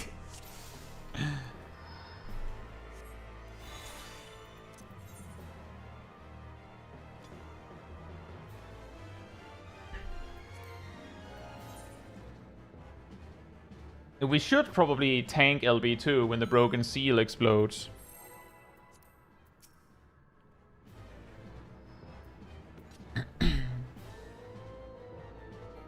Phoenix Down is still a hard cast. Yeah, it's not only a hard cast, but it's also not available in combat.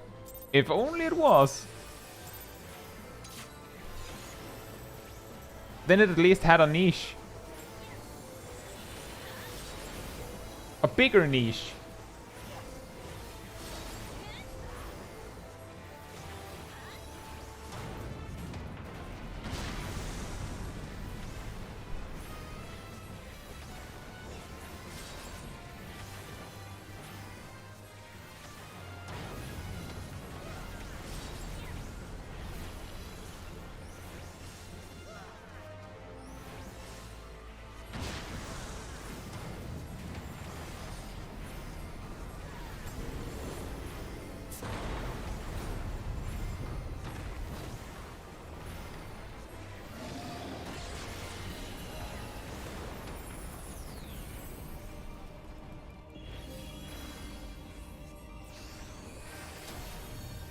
Good and evil, the war eternal.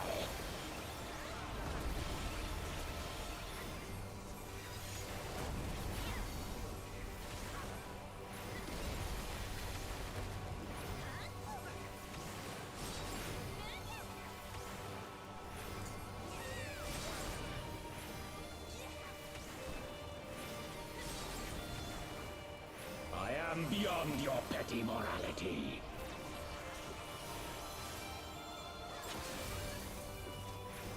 Death's gaze is fixed upon you.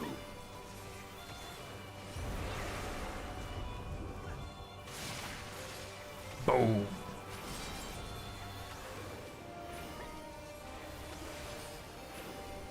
Circle.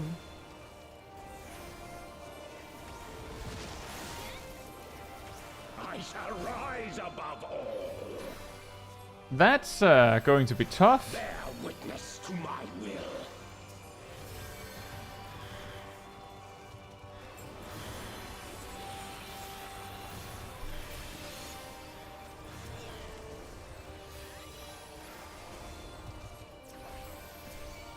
Remember, be careful with the vial, with the fear. Don't look at it.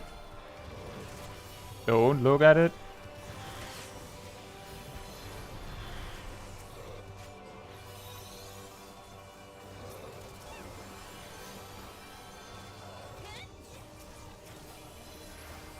You looked at it, Melo.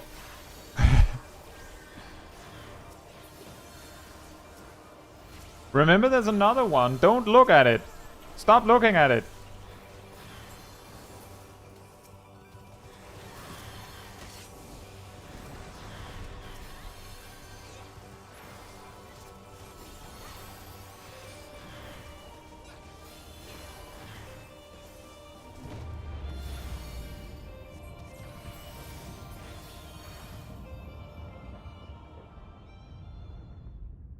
Bow to mine Infallible judgment.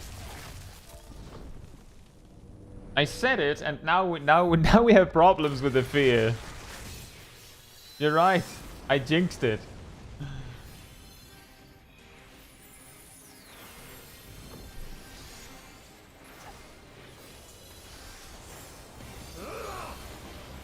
Suffer in endless torment. Wave cannon. Uh-oh.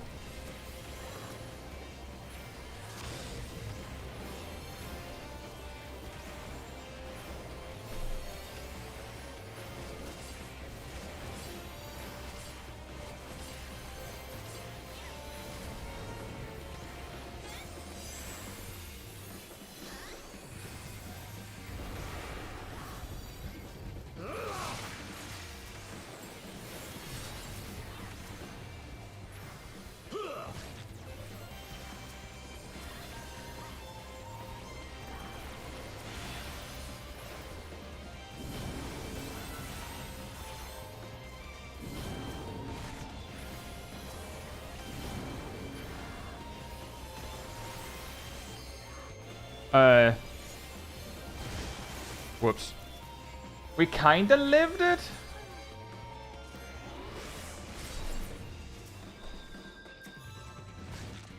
Suffer in endless torment.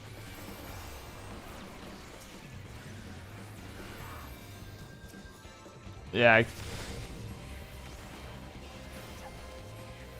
I don't have any MP at all, so I can't actually do anything. Well,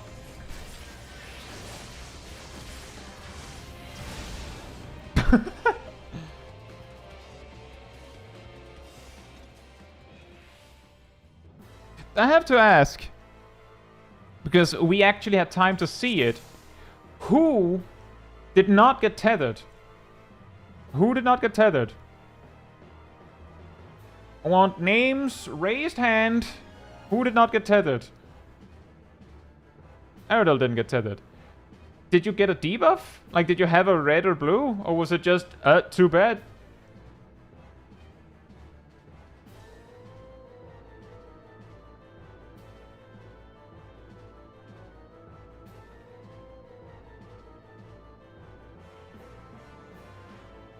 We tried to take a seal anyway, which was stupid. Did it explode twice?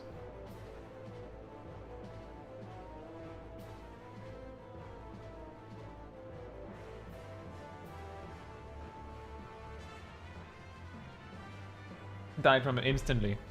I do believe that sounds about right, because I'm pretty sure the seals actually don't care if you die from taking them. I'm pretty sure. We might want to try it again. There's just one other thing, is there's a lot of stuff happening, but Sip, if you can use tank LB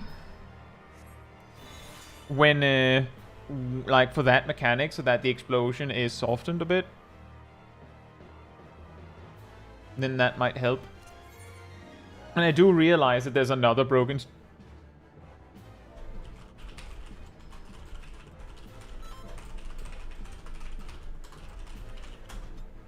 when you... the mechanic where there's the runes on the floor, and we have to stand in one, and then they fall down, kaboom. We can't do that mechanic correctly, so it's going to do an enormous amount of damage. So Tangleby. Does it at least 3 times? Well, I think based on our options, he has to do it only once. We need to deploy for that one in soil. Probably. But I'll see what I can do about actually having that.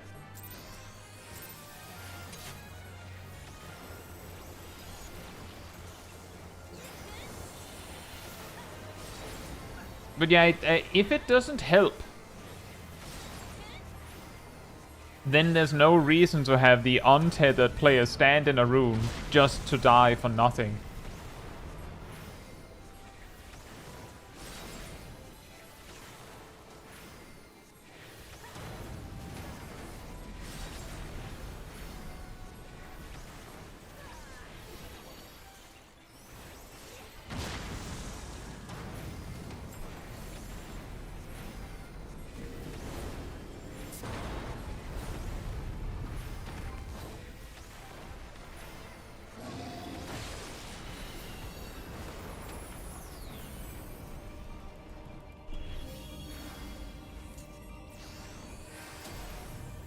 Good and evil, the war eternal.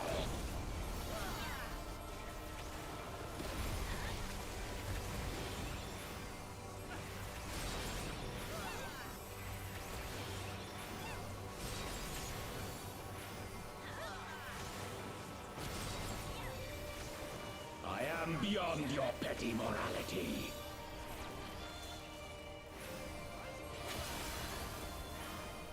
Death's gaze is fixed upon you.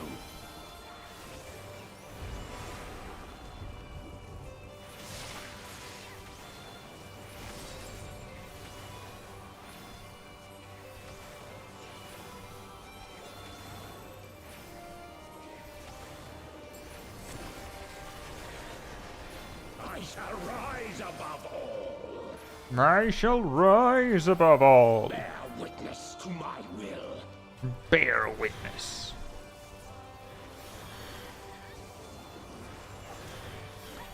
Would you like to present your first witness? Well, you see, he's a bear witness. Oh.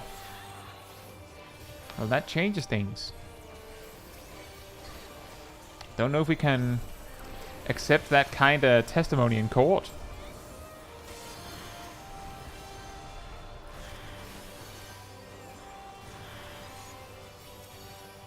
Ah. I saw that you got feared so late that there was no chance for me to rescue save that.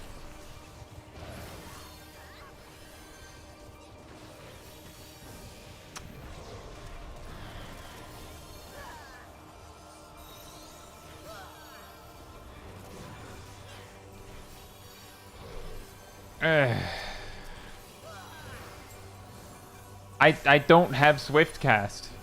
I don't have Swift Cast.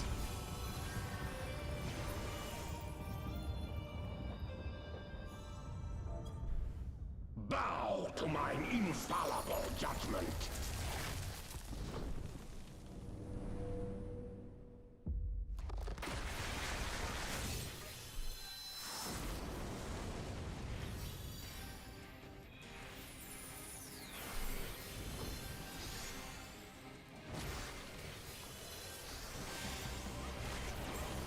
Suffer in endless torment.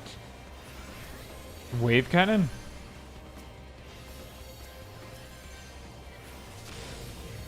Oh. Well, I guess Shaq's the one without a tether then. I guess. That kinda works out in a weird roundabout way.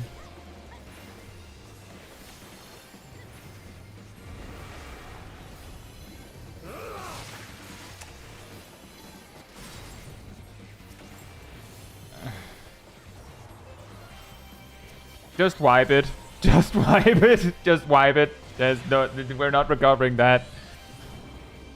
Remember to not look at the gaze, guys. I know it's a very, very pretty dragon, but you have to stop looking. You have to stop oogling at it. I'm pretty sure it's female as well, but you have to stop looking at it. It gets embarrassed.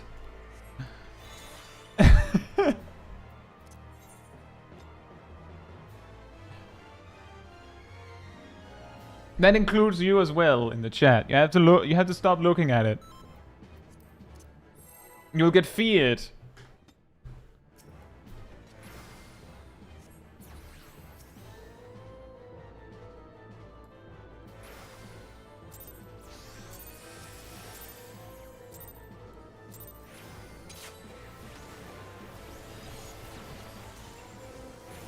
I'm afraid I can't stop looking.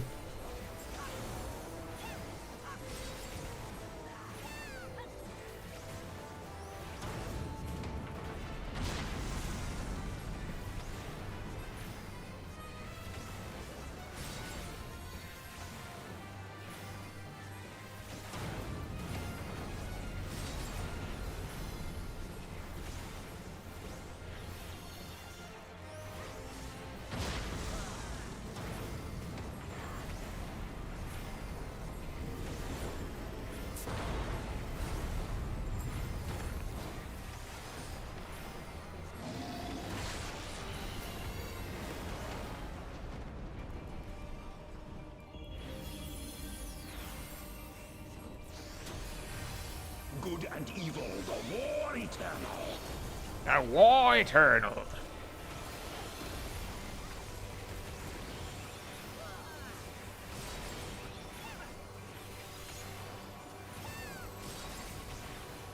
Hey, Mia.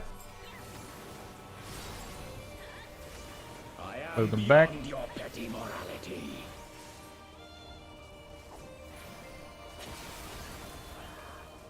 Death's gaze is fixed upon you.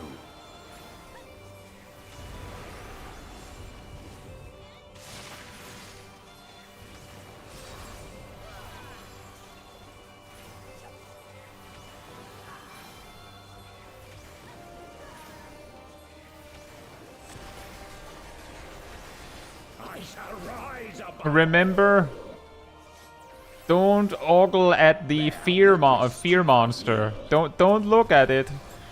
Don't care if you have to backpedal towards the thing you actually want to fight. Stop looking at it. It's instant death if you look at it. It's only a chance that I can save you.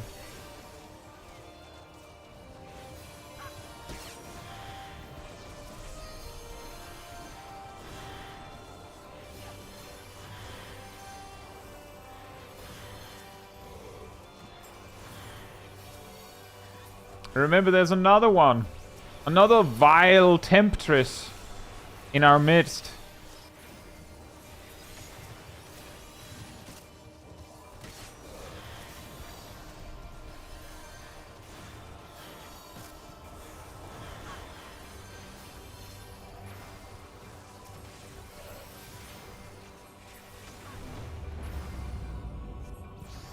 Nice.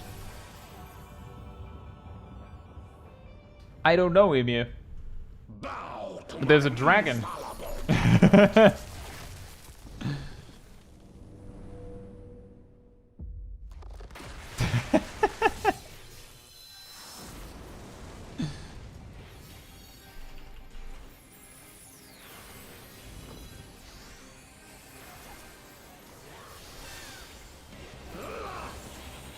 Suffer in endless torment. Wave cannon?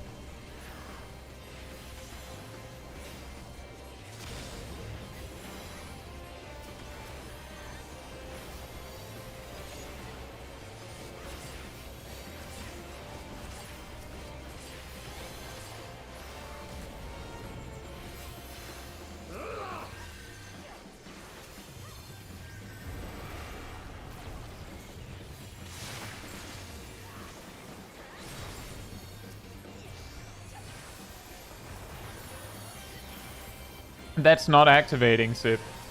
That's not activating. Oh, I'm the one without one. Well, Tank LB?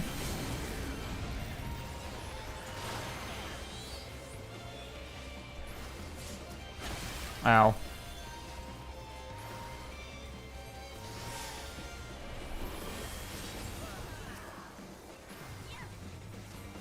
Suffer in endless torment. Wave cannon.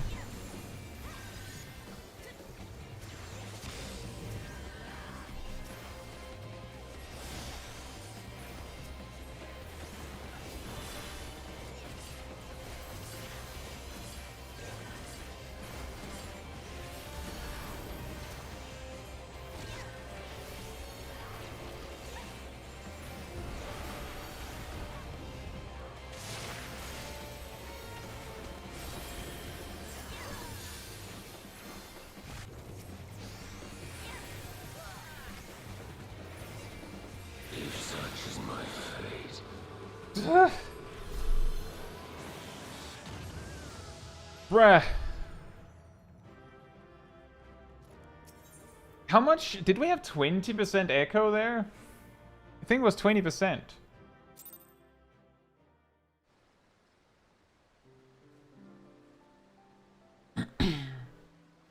So, given that...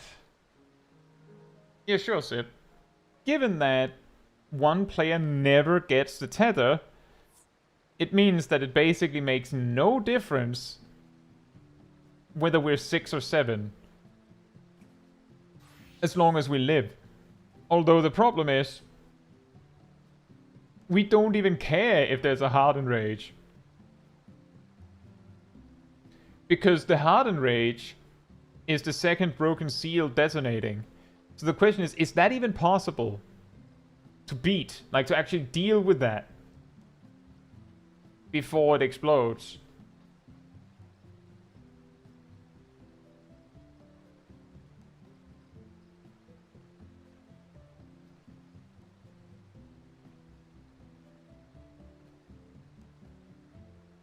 And I don't know. I think at some point we need Paladin for Divine Veil. The thing is, Strat, we get 2 Vuln stacks for failing the first time. And I'm pretty sure those Vuln stacks are not gone before the second time. Which means that Divine Veil isn't going to do anything. We're still dead. Like, we're dead. We survived the first one probably thanks to Tank LB. The reason why we survived it so well.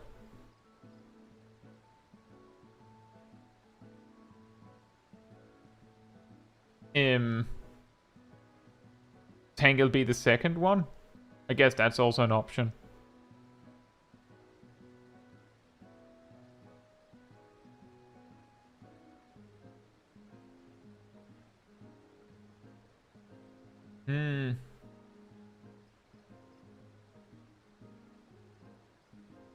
How is Paladin defensively at level 60? Sacrificing ones who have one less Vuln stack on the others. I'm pretty sure, Ogni, that if you die from soaking the rune, it still explodes. I'm pretty sure that's what we saw earlier. So you can't sacrifice ones who have one less Vuln. You just die. Like, that person just dies. Which was why I just stood there. No, Ogni, what I mean is, that person dies for nothing. Because the rune goes...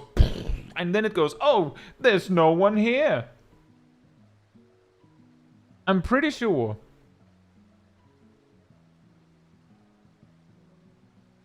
I'm pretty sure.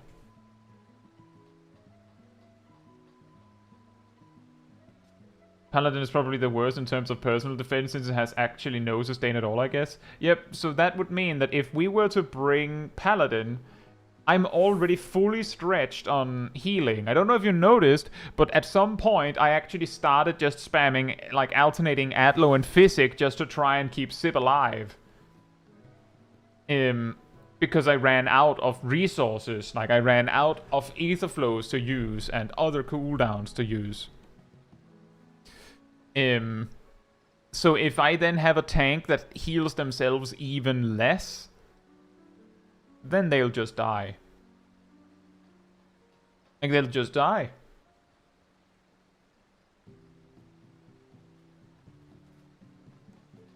The thing that makes me wonder if it's even possible is mainly because, like, if I had a button where I could just toggle it and then we just immediately enter with full echo, then we would already be trying. The reason why I'm a little bit like, is there even any point? Is because we have to go in, fight Zurvan, at least for 3 minutes, 5 times, and then maybe. And that's not super fun, I don't think.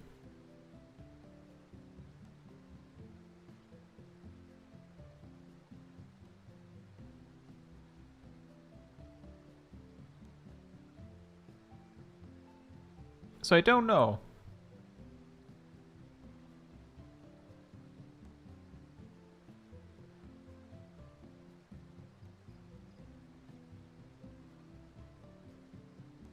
Yeah, exactly, Necrophits. The thing is, on the one hand, it's like, yeah, that's going through the ad phase multiple times just to die, and sure, we'd probably see the runes each time and get better at it. But it does also mean that the first many times we just go splat.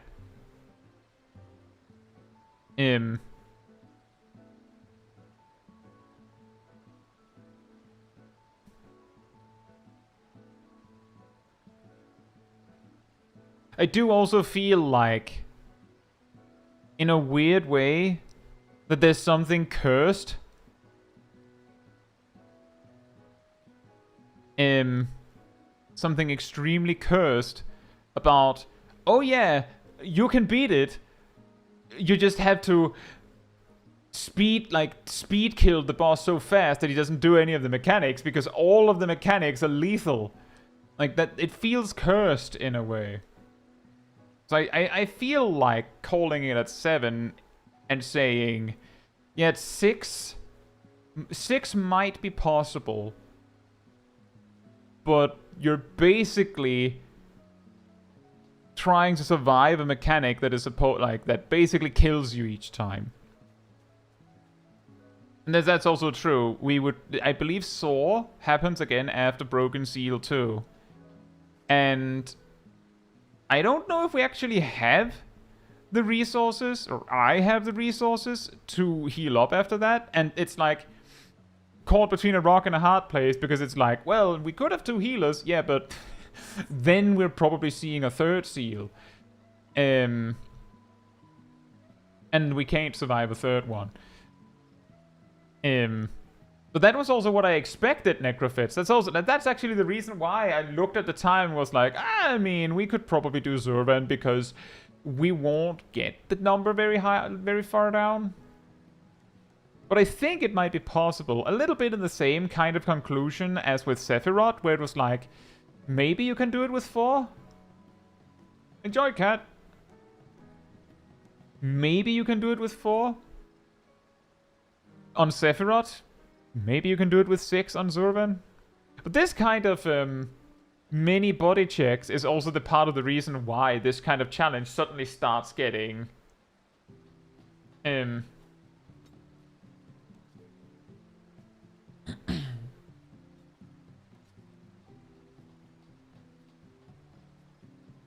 Seven is fair game. It's basically how one sold Zurvan back in the day. Fair enough. How far did you get down with Sophia? 4, actually. Got it down to 4. But the key difference here is that Sephiroth has mechanics that they're not quite body checks, but they're basically body checks. Like, they don't quite go, are you 8? So you can kind of cheese it.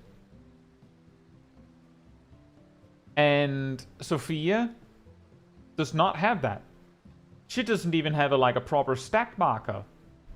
So the only thing that meant we couldn't go down to 3 is the ad phase, which is a DPS check. And that we also saw the Harden Rage, so we probably wouldn't meet that either. How low do people think they'll get on the Stormblood trials? That's an interesting point. On the Stormblood ones, there is a stack marker on Susano.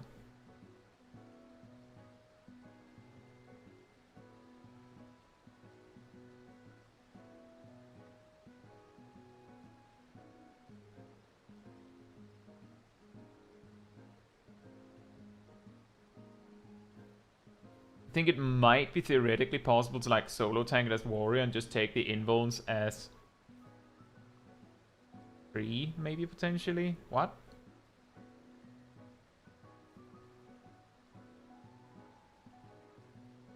Oh, take the invulns. Free.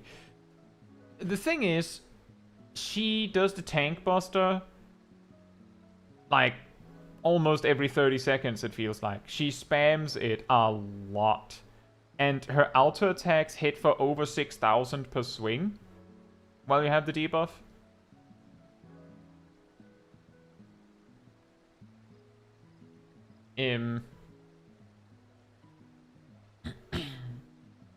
Tsukuyomi's pain is going to be rough for lower player counts due to the room color state mechanics. Not necessarily Necrofits, because it targets a tank, a DPS, and a healer. Which we will have.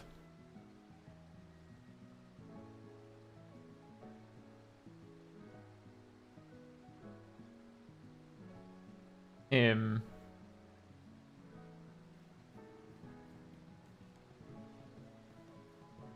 curious if did you know that Warrior can solo the Great Hunt Extreme Synced will happen? It won't.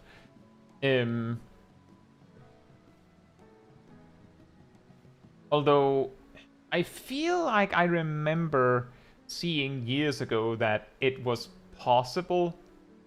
Like I can't, like thinking about it, I can't actually believe that's actually true. I can't remember if it was early Shadowbringers or super late Stormblood, but I do remember Machinist being able to solo the Great Hunt surprisingly soon. Might have been early Shadowbringers. Garuda 2 tanky? Possibly. Look at the Magi. Rathalos has a Hardened Rage. It has a Hardened Rage. At some point in phase 2, it'll just go, alright, time's up, and just do the fire thing again. And now you don't have a corpse to hide behind.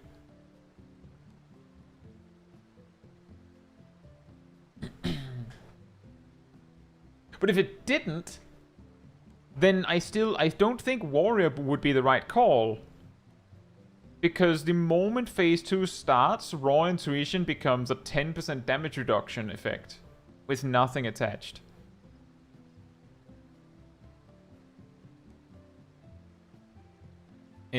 Which means I think Dark Knight would be the best. Because it has TBN and that still works in phase 2.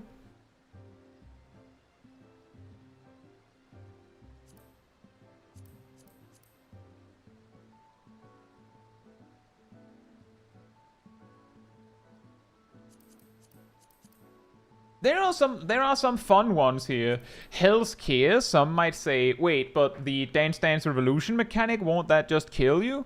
Fortunately, that one scales the player count for some reason.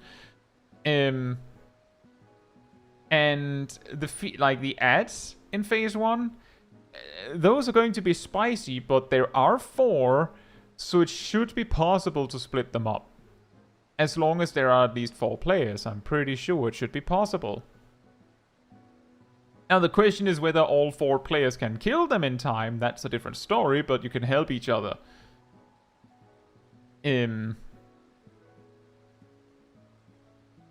So it might be possible. It depends on the DPS check, how tight it is. It might be possible to get Hell's Care down to 4. But yeah, it is a weird one. Because that is exactly something that I'm kind of looking at. Is that you can really tell from how much harder the Heavensward extremes are from the A Realm Reborn ones, that the things that we could get away with on the A Realm Reborn ones were sometimes it almost felt like it was straight up loopholes. Like, for instance, Ultimus Bane, it has an extremely lenient DPS check for like how hard you can overlevel it in item level. And it doesn't do very much, like shockingly low amounts of damage. So 2 tanks can do it. Like just 2 tanks. Like the mechanic that your raid is supposed to take together, 1 tank can do it alone. Possibly. I discovered very recently, for your information everyone, that Synced Howling Eye Extreme, you know the ads that spawn the 2 ads, the 2 ladies?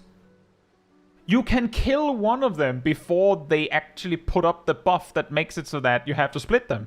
You can just kill one of them immediately. You don't have to split them, you just kill one. That doesn't work if you're not a lot of players, but that should say a lot. Titan has been sort of like muzzled by the simple fact that he doesn't remove you from the arena if he knocks you off the arena. Not that that was relevant, but his jails that are supposed to like be a team effort can kind of be soloed. And Bowl of Embers, you have a mechanic that's like, oh, that healer's supposed to be in Narnia, but it doesn't do enough damage against 2 tanks. So that it's actually a problem if you're just in the area. And the nails aren't strong enough, so 3 players can do it with Echo.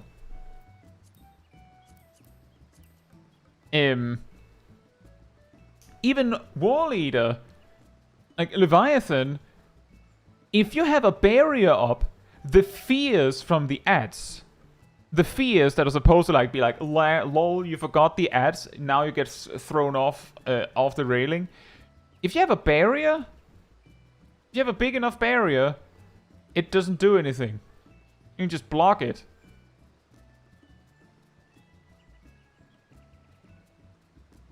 So like all of like most of the Realm Reborn ones can be cheesed. Less so with the Heavensward ones. And many of them straight up have like mechanics in place. Wait, the fear has to damage to fear? Yes. Although I don't even know if it does damage. Does it do damage? It can be blocked with a barrier, that's what I remember. And the further up to current we get, the more likely this is. Exactly, it probably does a little bit. It's just really funny that it can be blocked with a barrier. I'm just sitting here thinking, how did the default strategy for that not just be Scholar put up sucker? Or was the shield too flimsy? I do remember that because the tank would just lose their shield immediately from damage, we had to like be super specific with the timing to make it work. But we did make it work.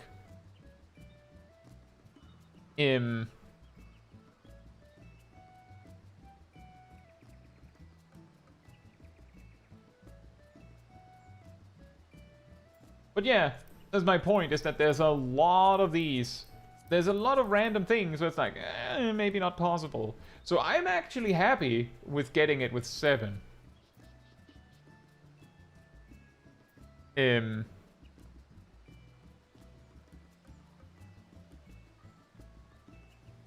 also running into the part that Strat mentioned, oh yeah, people used to sell Zurvan Extreme runs, and they did that sometimes by, you know, they basically 7-manned it. The 8th player was optional. Which means that us being able to do it now is perhaps not too surprising. Although, I guess you could say, here's the thing. If you had the 8th player alive when the seal happened, and they then died after the seal was applied, you would still have the buff as the person that got tethered to the dead player. So you would be able to just have 1 explosion on the first seal. And if you could rest the 8th player in time, you could keep doing that. So you would only get 1.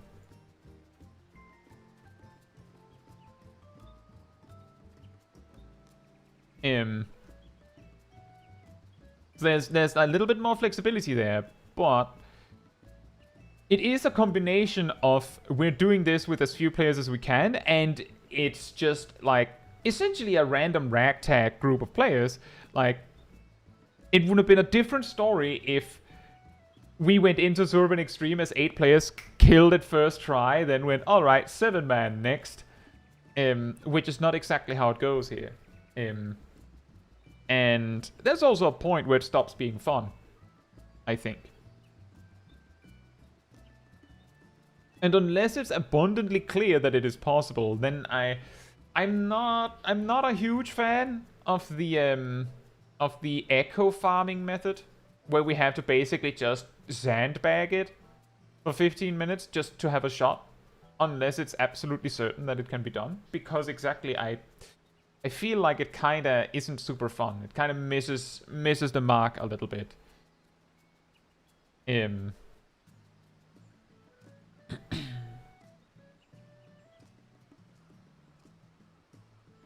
Not from Earth says, if I were to guess back with the OG numbers in AR that the shield just was not beefy enough to survive. It's possible. Has soccer been buffed a lot since The Realm Reborn? I'm guessing it has.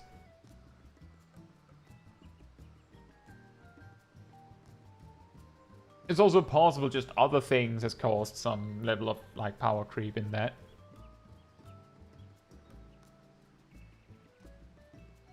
There's actually something weird that I realized just that I discovered like yesterday. Is that I don't even think cure potency might not have been power crept as hard as damage potency. But I have a video in the works on that. Which is pretty funny. But yeah, 4 for Sophia.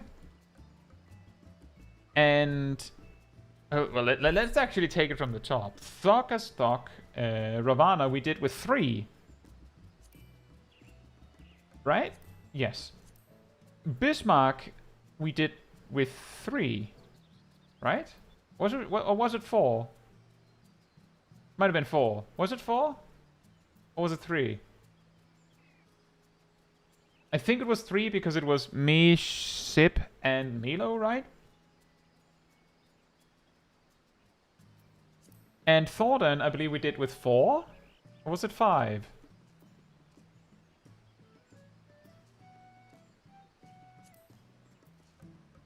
And Nidhogg,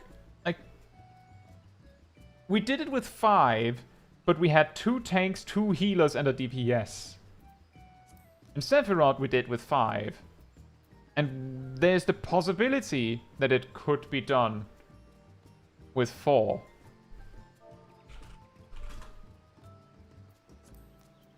And Sophia could be done with 4. And then Zurvan, I don't know if it can be done with 6. It's possible, but I feel like because Zurvan is basically like the tightest DPS check, because he's just like, well, there's a mechanic that you can't really survive with 6. And it comes up relatively quickly. It's a weird way that one is then like abandoned on 7. It's really, really crazy. But I'm not surprised that it would be that hard. It was also just in general really hard. Not feeling too bad about how challenging Zurvan has been when I've gotten it in Mentor Roulette. After this, I bring a full pre-made and it's still hard. There's also the numbers squish. That's true. But I'm not even sure how much that changes. I'm actually... That's the weird part, Not From Earth, is that I'm pretty sure that this numbers squish didn't, like, boost things that much in old content. Not that much. I don't know for certain.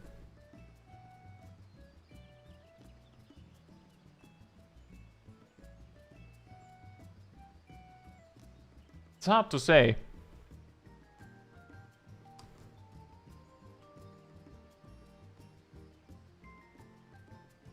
But then, well then.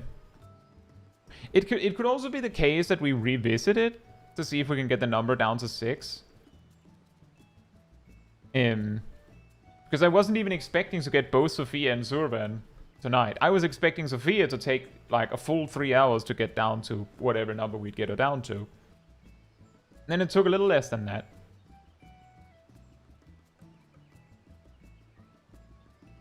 Right, now that I've probably talked you all to sleep. We can't test information functions from a decade in the past, unfortunately. We did Nidhogg unless that's true. We did do both. We did Ravana and Bismarck in the same one, right? Didn't we? Yes. And I'm pretty sure we did Thordan and Nidhogg in the same one. But I was specifically expecting Thordan to be... Well, sorry, not Thordan. Sephiroth. Because Sephiroth was so much harder, I expected Sophia to also be so much harder. But it's pretty funny, because Sophia's big gimmick is... Whoops! Tip you off the arena. Once you've figured that one out, she gets a lot easier. Yeah, that is unfortunately the reality not from Earth. The best we could do is look up old footage and try to, like, interpolate information from that. It's even possible that some of the ones where I said we can't go below, like we can't go lower, that some addition in Dawntrail or some change in Dawntrail has made it possible. But I don't think so. I don't think so for the Realm Reborn ones. But I do think it was hilarious that you can just kill one of the ads on Garuda Extreme. You can just kill her. Like, just kill them before it becomes a problem. Like, what do you mean split up the ads? Just burst them. Why would we do the mechanic correctly when we cannot do that? And just win anyway? Right then. With that said... If you enjoyed this particular stream, it helps me a lot if you leave a like on it here on YouTube. That tells the algorithm this was an enjoyable stream and you'd like other people to enjoy it as well. So thank you so much for the support. And if you'd like to be part of the Discord community server, there's a link there. There you'll find a schedule where you can see what else is coming up on the channel in the coming days. You will also find the announcement room with links to streams and videos when they come out. And if you go to the role assignments room and grab the reminder role, you'll get a notification whenever I post a video or a stream, as well as one extra one around 15 minutes before stream starts, so you don't miss a second. And yeah, if you would like to support the channel even more directly, you can become a member of the channel, you can gift memberships, you can use the super chat stuff. There's also a Ko-Fi link in the description if you'd rather use that. It all helps support me and the channel directly so that I can focus on doing crazy stuff like this for your entertainment. I feel like there's one more thing that I want to say. Right, tomorrow, a video on Tenacity. Did you know Tenacity got buffed pretty hard in Dawntrail? A little more than you might have noticed, because most people only notice the damage increase that was added, which wasn't nearly as impressive as you would have hoped. But it is impressive. So I hope you look forward to that. And then we have more Savage on Saturday, where hopefully we'll prog a little bit more on M4S. But we'll at least hopefully get clears on M1 to 3S. And I'm glad to hear that, Ronto. Thank you. But I think that'll be all from me. I'm sorry we didn't get Zurvan down to something more exciting than 7. But I think we tried really hard. So, good night, good morning, afternoon, or evening, depending on where you are in the world, and I hope to see you all very soon. Bye-bye.